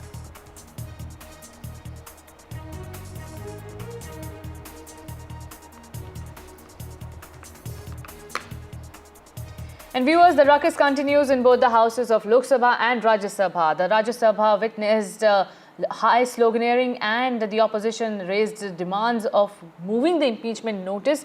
However, the BJP reiterated its charge of the Congress party, working hand in glove with anti-India forces like George Soros, which the BJP has been claiming since day one of the Lok Sabha session, that the Congress is working with anti-India forces to destabilize India. However, the Congress party has now demanded that you expunge the comments made by BJP MP Nishikant Dubey from the Lok Sabha and they will ensure that the House runs smoothly. However, the ruckus continues. Kiran Rijiju also alleged that the opposition is disrespecting the Rajya Sabha chairman. However, the opposition continues to raise demand of expunging remarks of BJP MP Nishikant Dubey and demanding that the BJP should come out clean over their alleged charge of the Gandhi-Soros link. The opposition and the Congress have been trading charges on the George Soros and Gandhi's link, but this has paralyzed the Parliament for the next session as well. The Rajya Sabha has been adjourned for the day.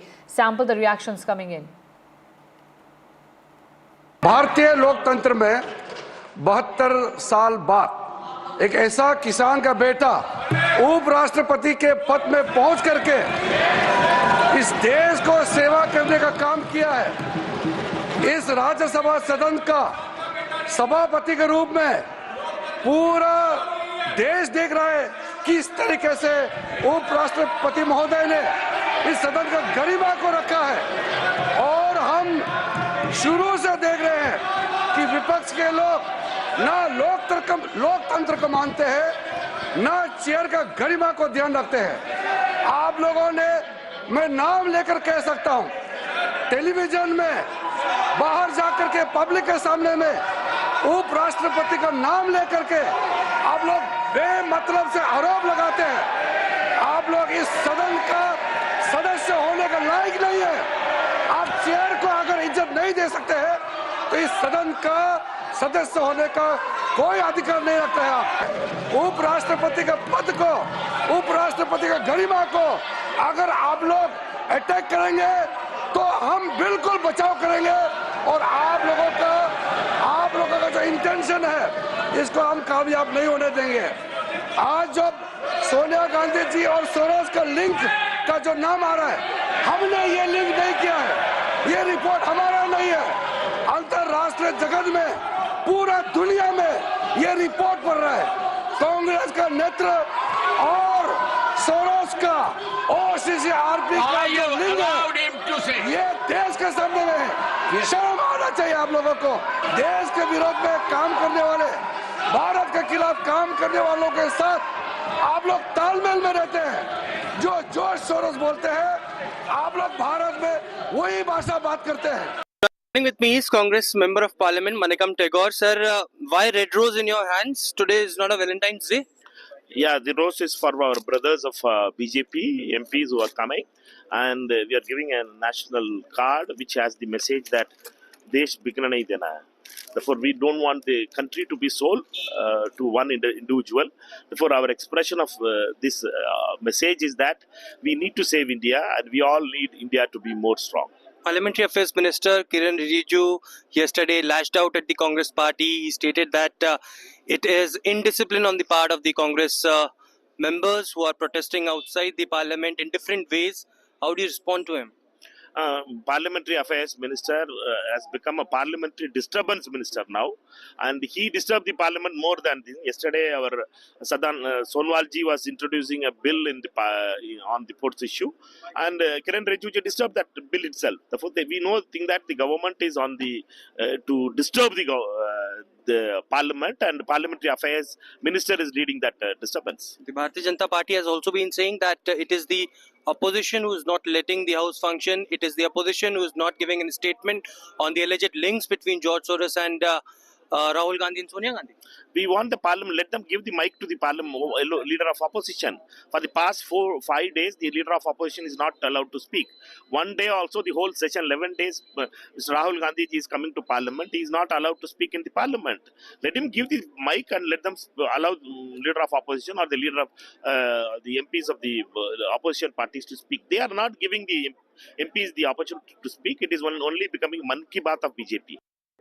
Well, joining with me is Trinamool Congress MP Shmita Dev. Ma'am, we have seen days after days, adjournments after adjournments. The houses, both the lower house and the upper house, are unable to function. Do you think that by this way, the constitution debate will and can be conducted?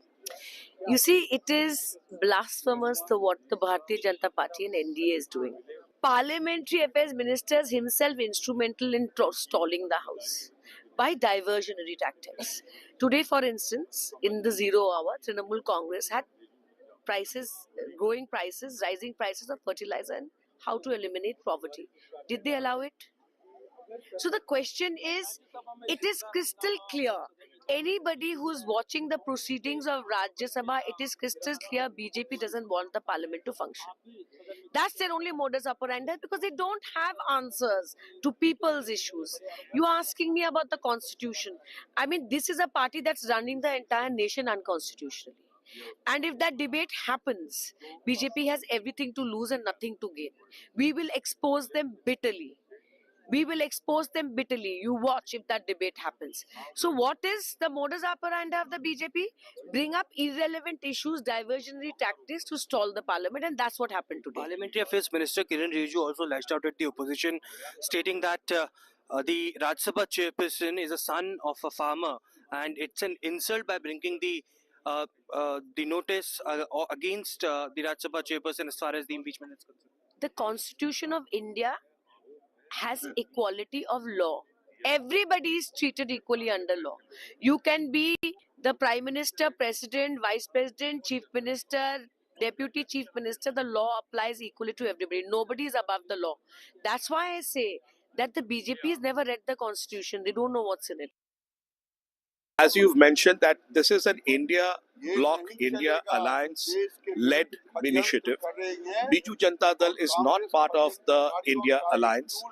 We are equidistant from both the India Alliance as well as the NDA Alliance, and therefore getting associated with this does not arise.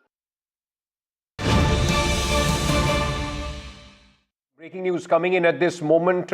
Leader of opposition in Lok Sabha, Rahul Gandhi, has met the Speaker and he wants the derogatory remarks expunged against, in fact, the Congress party and the Gandhi family. Rahul Gandhi has met the Speaker and has said, we want the House to function, we want a debate and discussion, and the derogatory remarks to be expunged from the debate as well. This is what the latest which is coming in at this moment. Let me go across to my colleague Vasudha Venugopal, who's with us, in fact, at this moment for more on this story. Vasudha, as the ruckus continues in both the houses of the parliament, now this meeting of Rahul Gandhi, which remarks is he specifically referring to? And, should this be taken as some sort of a movement forward, Rahul Gandhi meeting the Lok Sabha Speaker, in possibility that the House can function now? Absolutely, and it's very clear that both the opposition and the ruling party have started feeling the pressure of ensuring that the House runs. But of course, efforts seem lacking on both counts. And today, what we understand is that the leader of opposition in the Lok Sabha, Congress MP Rahul Gandhi, met the Lok Sabha Speaker before the House is convened, and he has basically said that what we know from our sources is that some comments of BJP MPs, including that of Nishikant Dubey, which have been seen as derogatory of opposition members, especially of the Gandhi family, need to be expunged. That's a special request he has made. But he has also basically said that the Congress party is in favor of debate and discussion. Remember, the Congress party itself is under a lot of pressure from its own allies, with many of the allies, including Samajwadi Party and TMC, not really agreeing and aligning itself with this constant, protest against one industrialist. They want more issues that have a meaningful resonance with people to be taken up. So Congress, of course, is also facing the heat, which is why it also wants the House to run. Today's meeting between Rahul Gandhi and Lok Sabha Speaker should be viewed as such. But the India bloc allies are also, the leaders are also holding a press conference today at 3 p.m. We'll get to know if there has been any re-strategizing on that front. And as far as the Parliament is concerned, we saw both houses getting adjourned as soon as they convened. But of course, the question hour in the Lok Sabha went on for some time after the initial adjournment. In fact, Railway Minister Ashwini Vaishnav did answer a lot of questions on railways. But in the upper house, it was complete chaos. Two important interventions by Kiran Rijiju, the Parliamentary Affairs Minister, who said that the Vice President's position is being undermined, and the Rajya Sabha Chairperson's position is being undermined. He's being insulted by the opposition, who have gone ahead and moved no confidence motion against him. And JP Nadda, the Health Minister, also intervened around 12 p.m. around the noon, and he basically said that the Congress does not want a discussion on its alleged links with George Soros funded individuals and entities, which is why it has moved this impeachment motion. So clearly, this trading of barbs is going on. We'll have to wait and see. 9 days to go for the winter session to end. We'll have to wait and see if any significant legislative agenda actually gets taken up. Now, the kind of confrontation which we are seeing with both the sides, in fact, at this moment, sticking to their position. Before I go back to Vasudha, let's just play out what Mr. Rahul Gandhi said while, in fact, after meeting the Lok Sabha Speaker. Listen. कि ये जो भी provocation करें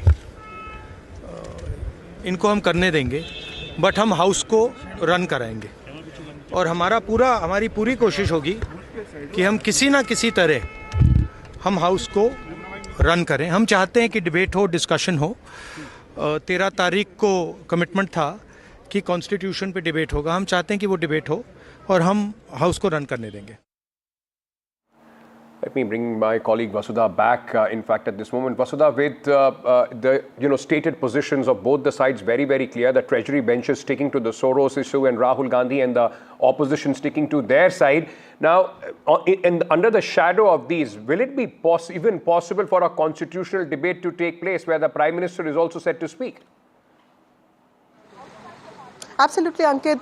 It's coincidental that, and it's quite ironical that, in the history, for the first time in the parliamentary history of the country, for the first time, impeachment motion or a no confidence motion against the chairperson of the Rajya Sabha has been moved, and in just 2 days we are going to witness a very important constitution debate. In fact, this is also an attempt by the BJP to own the narrative around constitution, strongly, because this is also being seen as one of the reasons why it faced a setback in states of UP and Maharashtra in the Lok Sabha elections of 2024. And this is something that the Congress party wanted. This is something that the opposition wanted. But clearly now the lines are so polarized. The fault lines within the opposition have also deepened in some ways. So it has to be, we have to wait and see if that really takes place. But of course, the BJP has prepared. In fact, it's the big guns are all coming out. And Prime Minister himself is going to respond to this debate on the 14th of December. Amit Shah, the Home Minister, is going to initiate the debate in the upper house of the Parliament. We are told that Rajnath Singh, who has just come back from Russia, could also be participating in that debate. So all the big guns are out, and of course all of this is going to happen in the Parliament, which could in some ways, which is the only place where the alleged alteration to the Constitution can ever take place. So the symbolic the undertones of that cannot be undermined in some ways, but we'll have to wait and see in these polarizing times if such a debate which actually take place or not. Absolutely, with the opposition in fact expressing their no confidence in the speaker, in the chair of the Rajya Sabha, ruckus in both the houses. This is going to be a very important, in fact, occasion to see whether there is a fruitful debate on constitution. Vasudha, thank you for joining us with all those details. Moving on now, the police has filed an FIR against the wife and 4 others of alleged abetment to suicide of a 34-year-old man who died at his home in Bengaluru shortly after recording a very long video accusing his estranged wife and her family of harassment. Bengaluru police have also found a suicide note and registered a case of abetment to suicide.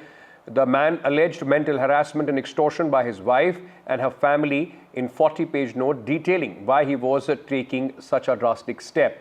Atul Subhash was found dead at his home in Manjunath layout in Bengaluru. A placard that read "Justice is due" was found in his room. His brother Vikas Kumar told the police Atul's estranged wife had filed false cases against him and his parents, and he was mentally upset.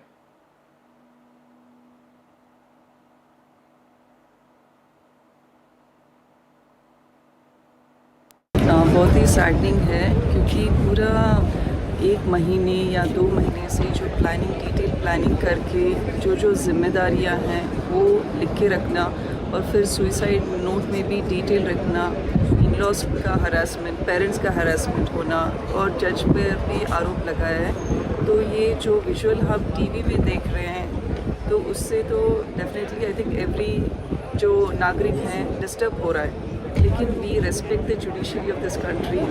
Now the case is under investigation. So police में कार्रवाई चल रही है, तो जो सही में जिनका मिस्टेक है तो उन पर भी कार्रवाई चलेगी। तो दौरी एक लगता है कि कई सारे सवाल खड़े किए गए हैं, जिस तरह से कोर्ट में बार बार जाना, परेशान होना, तो इस पर भी चर्चा होगी। फिर एक बेंच बिठाएंगे और अगर लॉ में भी अमेंडमेंट्स चाहिए तो उसके ऊपर भी डिस्कशन होना चाहिए। आपको लगता नहीं कि एक वक्त आ गया है, जिस तरह से उन्होंने मुद्दा उठाया है, उन्होंने यह भी कहा है कि जब तक न्याय ना मिले, सजा ना हो महिला उसके परिवार वाले को, पत्नी को लेकर, तब तक बॉडी को लेकर, तो एक पूरा सिस्टम को सवाल खड़े कर रहे हैं। लेकिन डेफिनेटली सेंसिटिव इशू है, लेकिन हम लोगों को भी न्याय के ऊपर पूरा भरोसा होना चाहिए। Judiciary has to investigate the case in detail and see that justice मिलना चाहिए। The 34-year-old techie in Bangalore has died by suicide after releasing, of course, an 81-minute-long video explaining the reasons behind his suicide. This also sparks discussion on the anti-dowry laws as well. I am currently being joined by senior advocate Vikas Babu to tell us more about the anti-dowry laws and the implications of this in this case. Well, when these laws were formulated, the intentions were very, very good, because we could see a lot of cases where dowry was being demanded and the women were being harassed. But gradually we have seen in the last about 2-3 decades how this provision has been grossly misused for the purposes of extracting settlement, extracting money from the husbands and the relative. This was not the intention at all. And being part of the criminal justice system, I also find myself speechless and also a bit responsible, because we all lawyers are the one who are handling these cases. Sometimes lawyers also facilitate, something like this, which is very unfortunate. And the police, which also accept these false complaints, takes action and then try to get a settlement and extract money from the husband and the relative, give it to the wife, and then say, now you settle the matter. We see every day in the high courts, because the power to quash these false cases are only at the high court. The high court is seized off with almost, say, around 100 cases, if we see all the single benches. Every day, false complaint files, matter is then settled, money is being paid, they are withdrawn. The high courts obviously intervene with a good intention. They don't want that parties should suffer. But then that is the job of the court. When they are settling, the FIs have to be quashed. So I think we have to take some very serious action, and we must amend 498A. My view is we should make it bailable. We should make it compoundable, number 2. And there should be a mandatory preliminary inquiry before the FIR is registered. And of course, there should be a provision of taking action against the person who's filing the false case. Subhash on the 9th of early morning committed a suicide. Regarding this issue, his brother has given a complaint in Marthali police station. stating that there are multiple cases running on him in Uttar Pradesh. The family members of his wife and their relatives demanded money for settling these issues. So they harassed him. For that reason, he has committed suicide. He has given a statement. Based on that, we have registered a abatement for suicide under 108 of BNS in Martali PS. Investigation is underway. मेरा बच्चा को torture किया, हम लोग को वो भी torture किया, पर मेरा बच्चा अपने ऊपर सब लेके अपना मेरा बच्चा सब बर्दाश्त किया, हम लोग को भी नहीं सहने दिया, अपना कष्ट अपने झेलता रहा अंदर ही अंदर। के महीना में वो गया था, मार्च के महीना के बाद जब आया ना तो कहा कि पापा वहाँ का जो मीडिएशन का जो जज है, चाहे जो भी लोग है, वकील है, चाहे जज है, जो भी है, वो वहाँ के कानून व्यवस्था जो लॉ है अपने भारत का, उस लॉ से नहीं चलता है। लोग उस लॉ को मानता ही नहीं है। जो ये बता रहा था कि इस धारा में ये लॉ होना चाहिए, तो वो उसको हाई कोर्ट के, सुप्रीम कोर्ट के लॉ को भी नहीं मानता था। उनको तो 40 बार बेंगलोर, कम से कम 40 बार गया होगा बेंगलोर से जौनपुर, और माने इतनी धारा उस पर एक खत्म हो जाता था केस तो दूसरा लगा देती थी। इस बात के कारण जो है तो भीतर से फ्रस्ट्रेट था, लेकिन हम लोग को महसूस नहीं होने दिया कि क्या है नहीं है।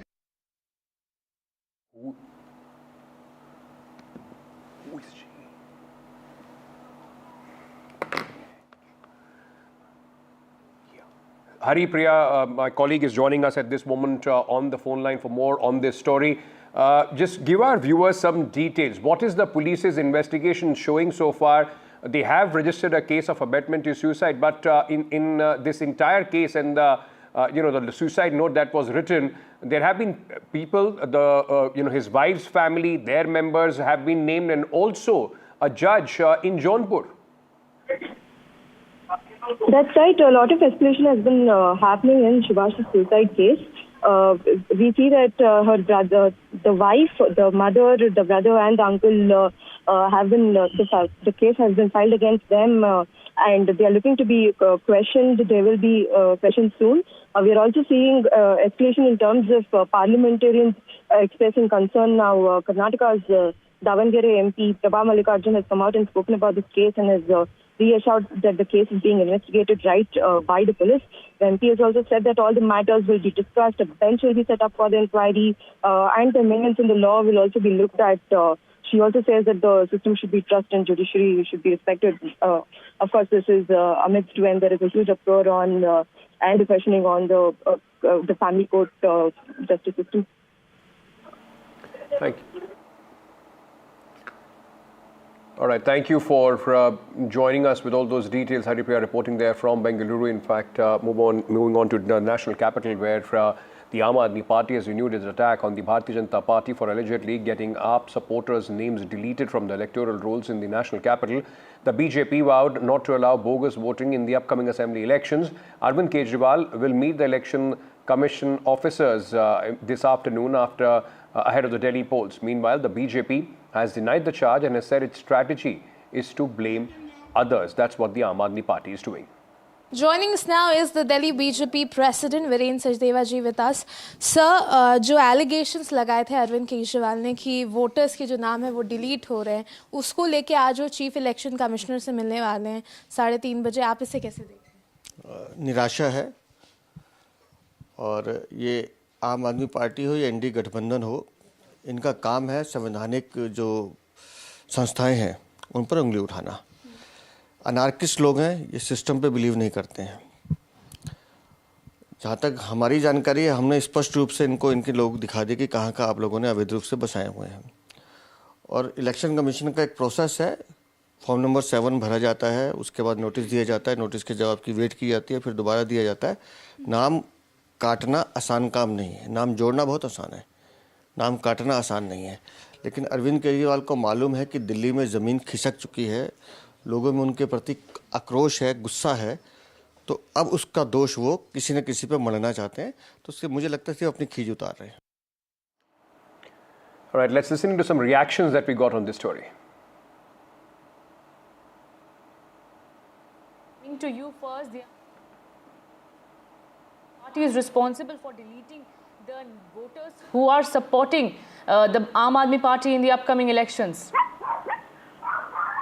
Good morning, and this is such an interesting day to be discussing Aam Aadmi Party, because it's just today that they have declared they are going at Delhi elections alone, without their alliance partner, the Congress, supporting them. Over a period of time, we have seen that AAP has deliberately been facilitating and compromising the voter list to include the illegal residents of Delhi. They have done that for a long time. We have raised the issue even earlier. And what is wrong if responsibly Bharatiya Janata Party wants to make sure that every single person listed on the voter list is truly a resident of our country. And I think that is what irks Aam Aadmi Party. This is a situation where they have started crying foul before the elections have even hit the ground. And it's a clear indication that Aam Aadmi Party is thinking they are going to lose this one badly. Like their partners, the Congress, they want somebody else to pin the blame on, and they are setting up the ground for that. I'm very clear about this. So let me remind them that this is not the way it's going to work. Of course, the Chief Election Commissioner is going to meet them, because here is an organization which is going to be doing its job. But at the end of the day, I am pretty confident nothing is going to come out of this. The only certainty is Aam Aadmi Party is going to lose this election. Okay, point taken. Charu Pragya says, Anmol, that this is just the desperation of the Aam Aadmi Party. You will get nothing out of meeting the Election Commission officer. How do you respond to that? Aditi ji, we have evidence that the BJP is dishonestly targeting specific voters, and particularly those who have traditionally supported AAP. We have received numerous reports of names being struck off the voter list in almost 14 assembly constituencies of Delhi, where the residents have lived for decades. And this is a blatant attempt by the BJP to rig the election. And shockingly, these voter removals are being carried out through complaints filed by BJP's own booth-level agents. And in many cases, entire families have been removed from the voter list, with the removal document reportedly stamped and signed by the BJP BLAs. So they are systematically disenfranchising poor voters. This is a direct attack on the democracy and the constitutional right to vote. So today, Mr. Arvind Kejriwal will meet the Election Commissioner and demand his immediate intervention to ensure a fair electoral process and prevent any further tampering with the voter rolls. Let me bring in my colleague Ishika, who's joining us with more details on this. Ishika, now this is something that Arvind Kejriwal is raising. He's being now, in fact, and especially after the Maharashtra elections, where similar allegations have been raised by the Congress party. So the Congress and the Mahavikas Aghadi in Maharashtra raising these allegations post-election. Arvind Kejriwal is being preemptive.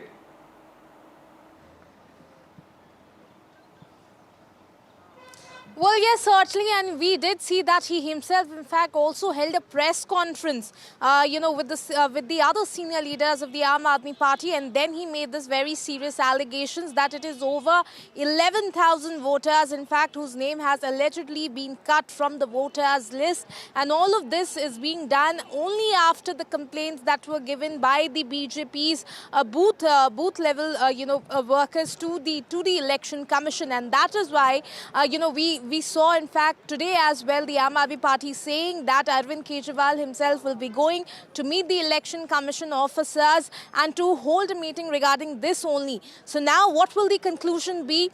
And, certainly will he also be getting the support of the India Alliance? Because yesterday in the meeting with the India bloc members, while this issue regarding the EVMs were being raised, he also put this point forth in the meeting and also asked for the support of the India bloc members. So certainly now Arvind Kejriwal going a step forward and in fact going to meet the Election Commission officials today. What will be the conclusion be? Will it actually come in Arvind Kejriwal's favor? That remains to be seen. But the BJP here has hit back at Arvind Kejriwal, yet again calling this just baseless statements and also saying that, cutting votes is not an easy process. It is a long process, and it is, Arvind Kejriwal's allegations show that he is only scared of the anti-incumbency now in Delhi. So certainly the political war of words only intensifying here. Over to you. Thank you for joining us with all those details. Sticking with Delhi, once again Arvind Kejriwal has reiterated that there is going to be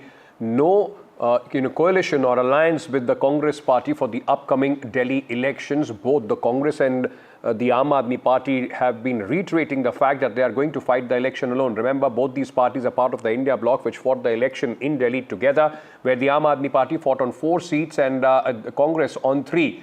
Now, in a post on X, Arvind Kejriwal once again has said that Aam Admi Party will be fighting the election on its own strength in Delhi. There is no possibility of any alliance with the Congress party.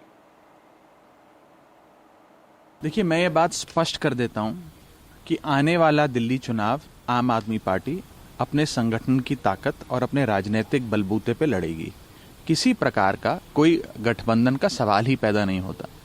ये जो खबरें हैं कि क्या आम आदमी party और कांग्रेस के बीच गठबंधन हो सकता है, होने जा रहा है, अन्य प्रकार की खबरें, ये पूरी तरीके से निराधार हैं.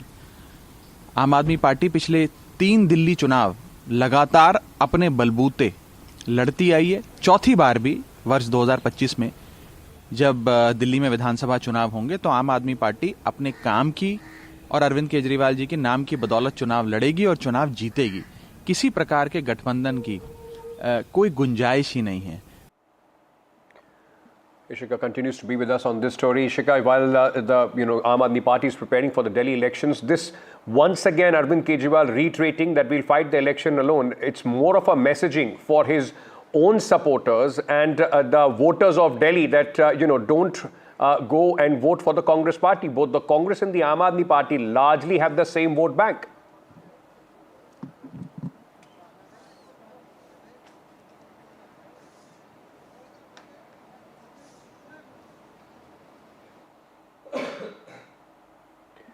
I think we have lost that line with Ishika. We'll try and get back to her in a short while. But at this moment, we are taking a small break. Coming back with much more on the other side. Stay tuned.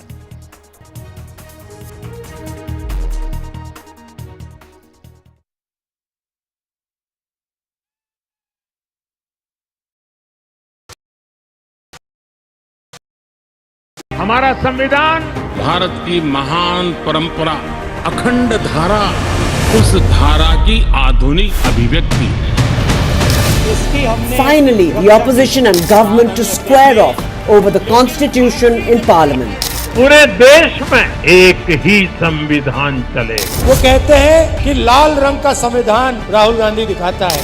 Parliament all set for a fiery constitution debate. बाबा साहब आम्बेडकर का संविधान भारत का संविधान. इसके अंदर जो लिखा है उसकी हम रक्षा करते हैं, उसके लिए हम जान देने को तैयार हैं. Constitution in crisis or scare for vote bank?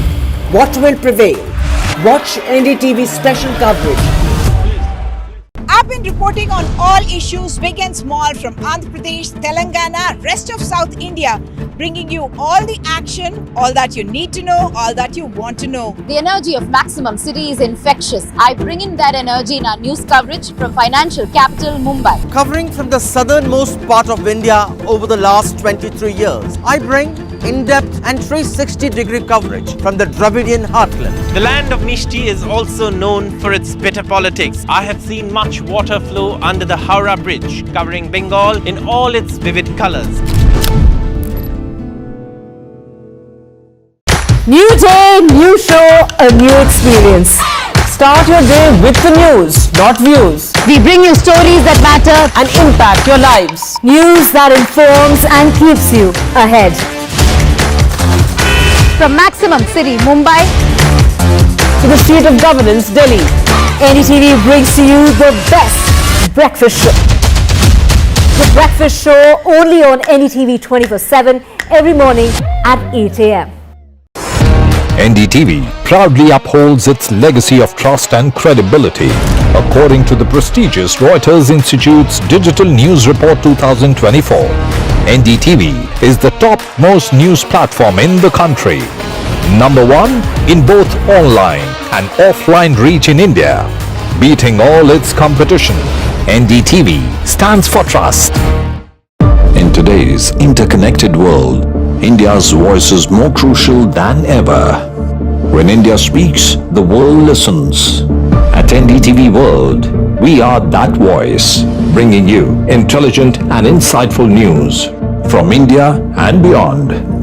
From geopolitics and diplomacy to economic shifts, migrations, tech disruptions, and the stories of our diaspora. We cover the news that shapes our global future. NDTV World, your new home for global news. Hello, Moto. Motorola Edge 50 Pro, world's first AI-powered pro-grade camera.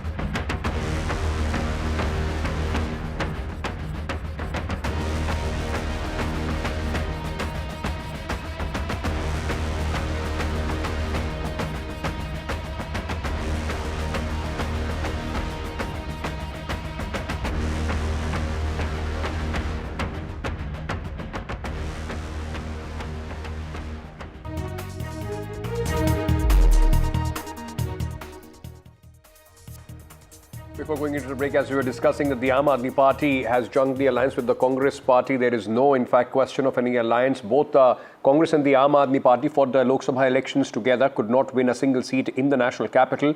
Now, Arvind Kejriwal has once again made it clear that there is not going to be any alliance with the Congress Party. Remember, the Congress Delhi chief has also said that the Aam Admi Party and Congress will not fight the elections together. Ishika continues to be with us. Ishika, it more or less looks like an exercise for the Aam Admi Party to, in fact, give a message to their voters to not to confuse the Congress and the Aam Admi Party, again together as it was in 2024 Lok Sabha elections. Arvind Kejriwal knows that their voters are same. Any confusion could cost him dear. Well, yes, certainly, Ankit, because, this is time and again what Aam Admi Party leaders have been saying, that there is absolutely no possibility of an alliance between the Aam Admi Party and the Congress for the assembly elections here in the Delhi polls. And they have been saying this post the Lok Sabha elections, from the start. So now, in fact, Arvind Kejriwal again, in fact, tweeting this and making it very, very clear for his own volunteers here and for the voters to make sure that they are not going to get confused this time, and also to, in fact, send a message to the Aam Admi Party volunteers across the national capital that they are going to fight on their own strength. While if you talk about the Congress Party, we have seen that the Delhi unit of the Congress Party, since the very start, when the Aam Admi Party started making such statements, they said that they are also okay and they will also fight solo in the Vidhan Sabha election, though the national leadership of the Congress Party, the top leadership of the Congress Party, yet remains silent over the possibility of any kind of alliance with the Aam Admi Party. Even today, there is still no response from the Congress Party's national leadership whether or not will there be any possibility of talks with the Aam Admi Party or not. On the other hand, the opposition, that is the BJP, they continue to attack both the parties over this, saying that, we have seen that both the parties have taken U-turn in the past after making such statements. But even if there is an alliance, it is not going to impact the BJP in the upcoming polls. So certainly it remains to be seen as to how the situation will pan out. Will there be a last-minute alliance or not? And whether will it, benefit any parties with whatever strategy they are going forward? That remains to be seen. Thank you for joining us with all those details, Ishika, reporting on the scenario in Delhi ahead of the elections. The Supreme Court is all set to hear the petitions filed by Hindu groups challenging the Places of Worship Act. The petitions challenge the validity of the key act. The act essentially prohibits conversion of places of worship. While the top court will take up petitions challenging the act, the number of intervention pleas are also piling up. The latest intervention plea were, in fact, filed by Mathura Shahi Masjid Committee and the RJD. The committee argued it's a crucial stakeholder in the matter. Besides this, Gyanvapi Mosque Committee and CPM have also filed intervention pleas.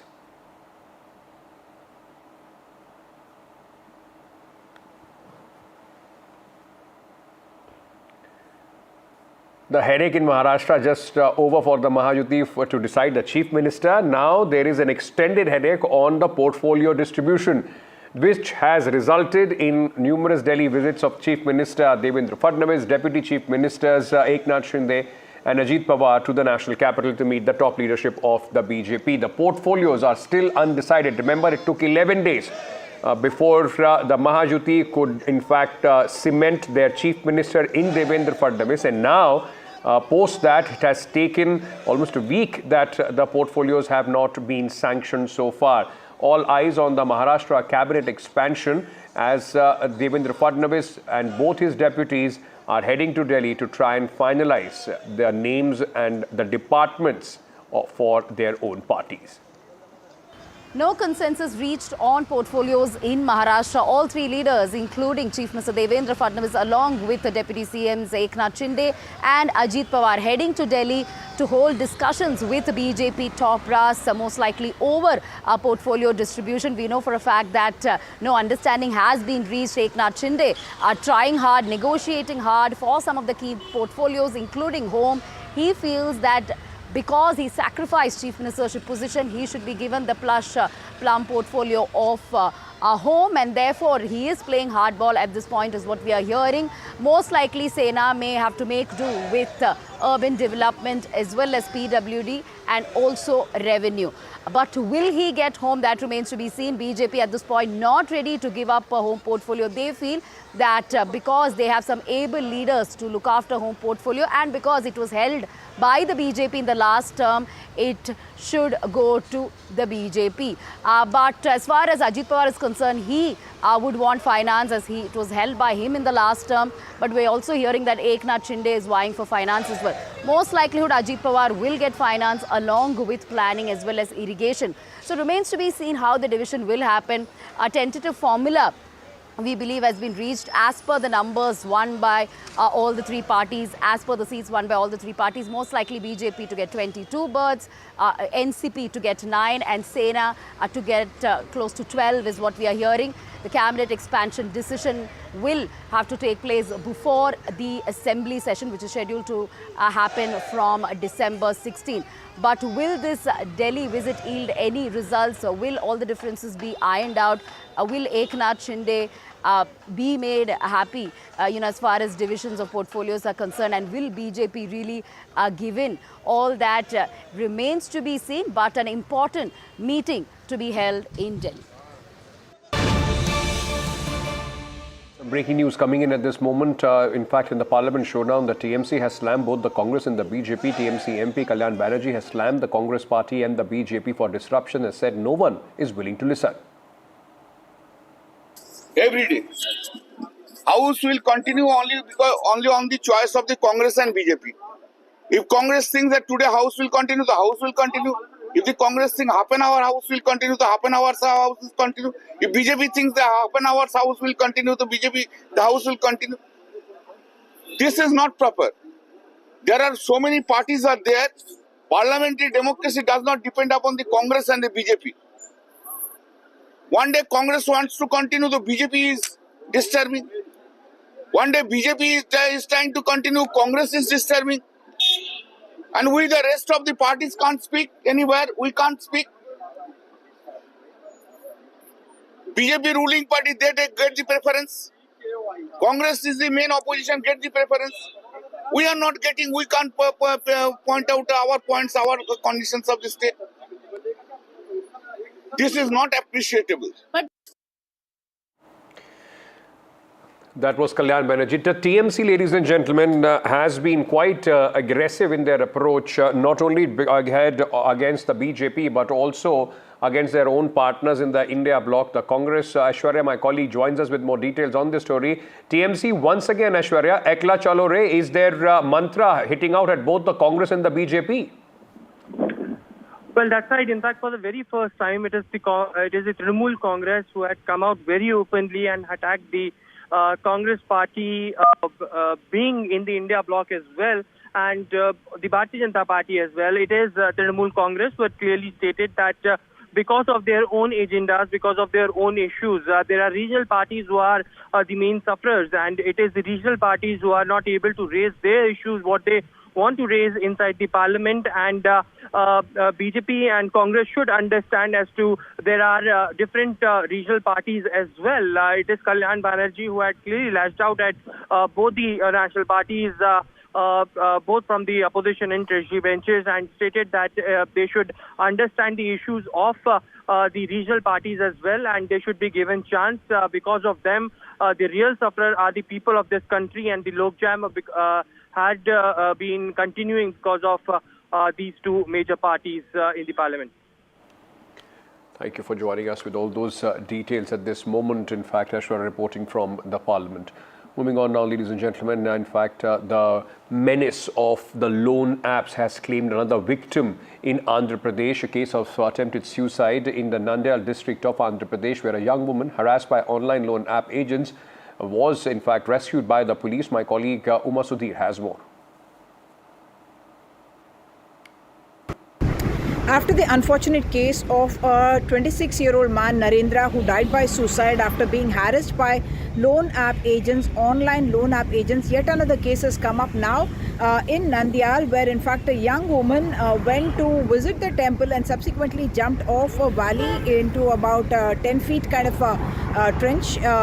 Police have subsequently saved her, and once again it's the loan app agents' harassment that has been cited as the reason why she attempted to end her own life. In the case of Visakhapatnam, in fact, Narendra was just young man who had just been married a little over 6 weeks ago, and he had taken a loan of 2,000 rupees because he was in fact a fisherman who was unable to go fishing because of adverse weather conditions, and because of the financial strain he had taken 2,000 rupees as loan, and subsequently he was harassed by them. His wife was sent morphed photograph, and I believe I'm told that the contacts, friends, all of them received a photograph of the wife putting a price to her, and reportedly a nude photograph, morphed photograph of the wife, and that led to a lot of humiliation that this young man felt. He had had a love marriage, and after convincing both sets of parents, it was an intercaste marriage, and he ended his life, after which the Home Minister has in fact said that these kind of loan apps are becoming huge traps because they have very little documentation, and therefore it becomes an easy way of accessing a loan. But the harassment that follows seems to lead to huge amount of distress and suicide deaths as well. Not limited to Andhra Pradesh, this is something that in the entire country we get multiple cases of these kind of online loan app harassment and death. And yes, the authorities do list out those agencies which are being reported by the people, and they get taken off, but the new apps seem to take their place. Meanwhile, the Aam Aadmi Party has once again renewed its attack on the BJP for allegedly getting supporters of the Aam Aadmi Party then their names deleted from the electoral rolls in the upcoming elections of Delhi. The BJP has vowed not to allow any bogus voting in the assembly elections. Arvind Kejriwal is meeting the Election Commission officers this afternoon to in fact raise the complaint. Joining us now is the Delhi BJP President Viren Sachdeva ji with us. Sir, जो allegations लगाए थे अरविंद केजरीवाल ने कि voters के जो नाम है वो डिलीट हो रहे हैं, उसको लेके आज वो चीफ इलेक्शन कमिश्नर से मिलने वाले हैं 3:30 बजे, आप इसे कैसे देखते हैं? निराशा है, और ये आम आदमी पार्टी हो या एनडी गठबंधन हो, इनका काम है संवैधानिक जो संस्थाएं हैं उन पर उंगली उठाना। अनार्किस्ट लोग हैं, ये सिस्टम पे बिलीव नहीं करते हैं। जहाँ तक हमारी जानकारी है, हमने स्पष्ट रूप से इनके लोग दिखा दिए कि कहाँ आप लोगों ने अवैध रूप से बसाए हुए हैं। और इलेक्शन कमीशन का एक प्रोसेस है, फॉर्म नंबर 7 भरा जाता है, उसके बाद नोटिस दिया जाता है, नोटिस के जवाब की वेट की जाती है, फिर दोबारा दिया जाता है। नाम काटना आसान काम नहीं है, नाम जोड़ना बहुत आसान है, नाम काटना आसान नहीं है। लेकिन अरविंद केजरीवाल को मालूम है कि दिल्ली में ज़मीन खिसक चुकी है, लोगों में उनके प्रति आक्रोश है, गुस्सा है, तो अब उसका दोष वो किसी न किसी पे मढ़ना चाहते हैं, तो उससे मुझे लगता है कि अपनी खींच उतार रहे हैं। Charut Pragya, coming to you first, the Aam Aadmi Party says that your party is responsible for deleting the voters who are supporting the Aam Aadmi Party in the upcoming elections. Good morning, and this is such an interesting day to be discussing Aam Admi Party, because it's just today that they have declared they are going at Delhi elections alone, without their alliance partner, the Congress, supporting them. Over a period of time, we have seen that AAP has deliberately been facilitating and compromising the voter list to include the illegal residents of Delhi. They have done that for a long time. We have raised the issue even earlier. And what is wrong if responsibly Bharatiya Janata Party wants to make sure that every single person listed on the voter list is truly a resident of our country. And I think that is what irks Aam Aadmi Party. This is a situation where they have started crying foul before the elections have even hit the ground. And it's a clear indication that Aam Aadmi Party is thinking they are going to lose this one badly. Like their partners, the Congress, they want somebody else to pin the blame on, and they are setting up the ground for that. I'm very clear about this.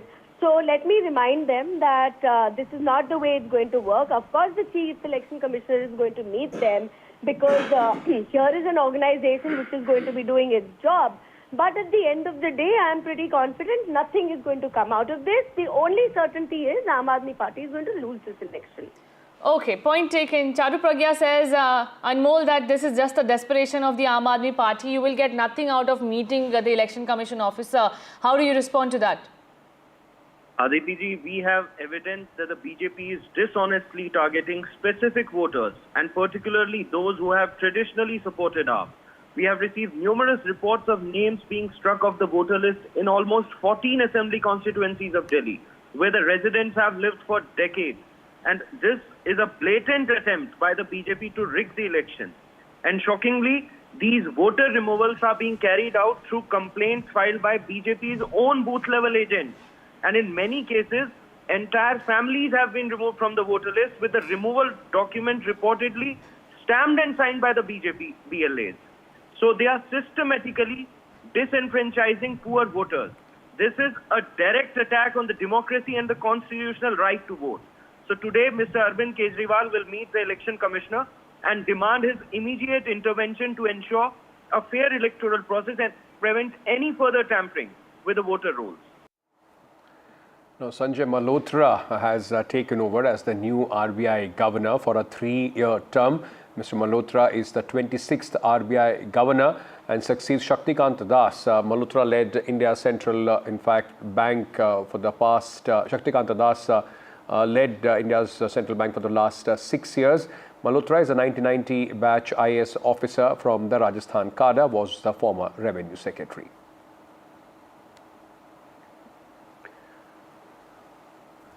The Kapoor clan flew to the national capital to meet Prime Minister Modi ahead of Raj Kapoor's birth centenary celebrations on the occasions of Raj Kapoor's 100th birth anniversary.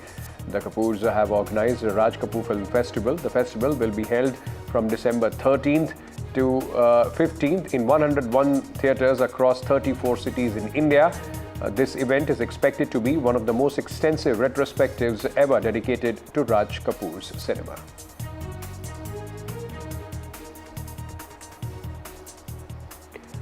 Asia's first Konkan Cafe has launched at the Hornbill Festival in Kisama Heritage Village in Nagaland as part of the Durex The Birds and Bees Talk program.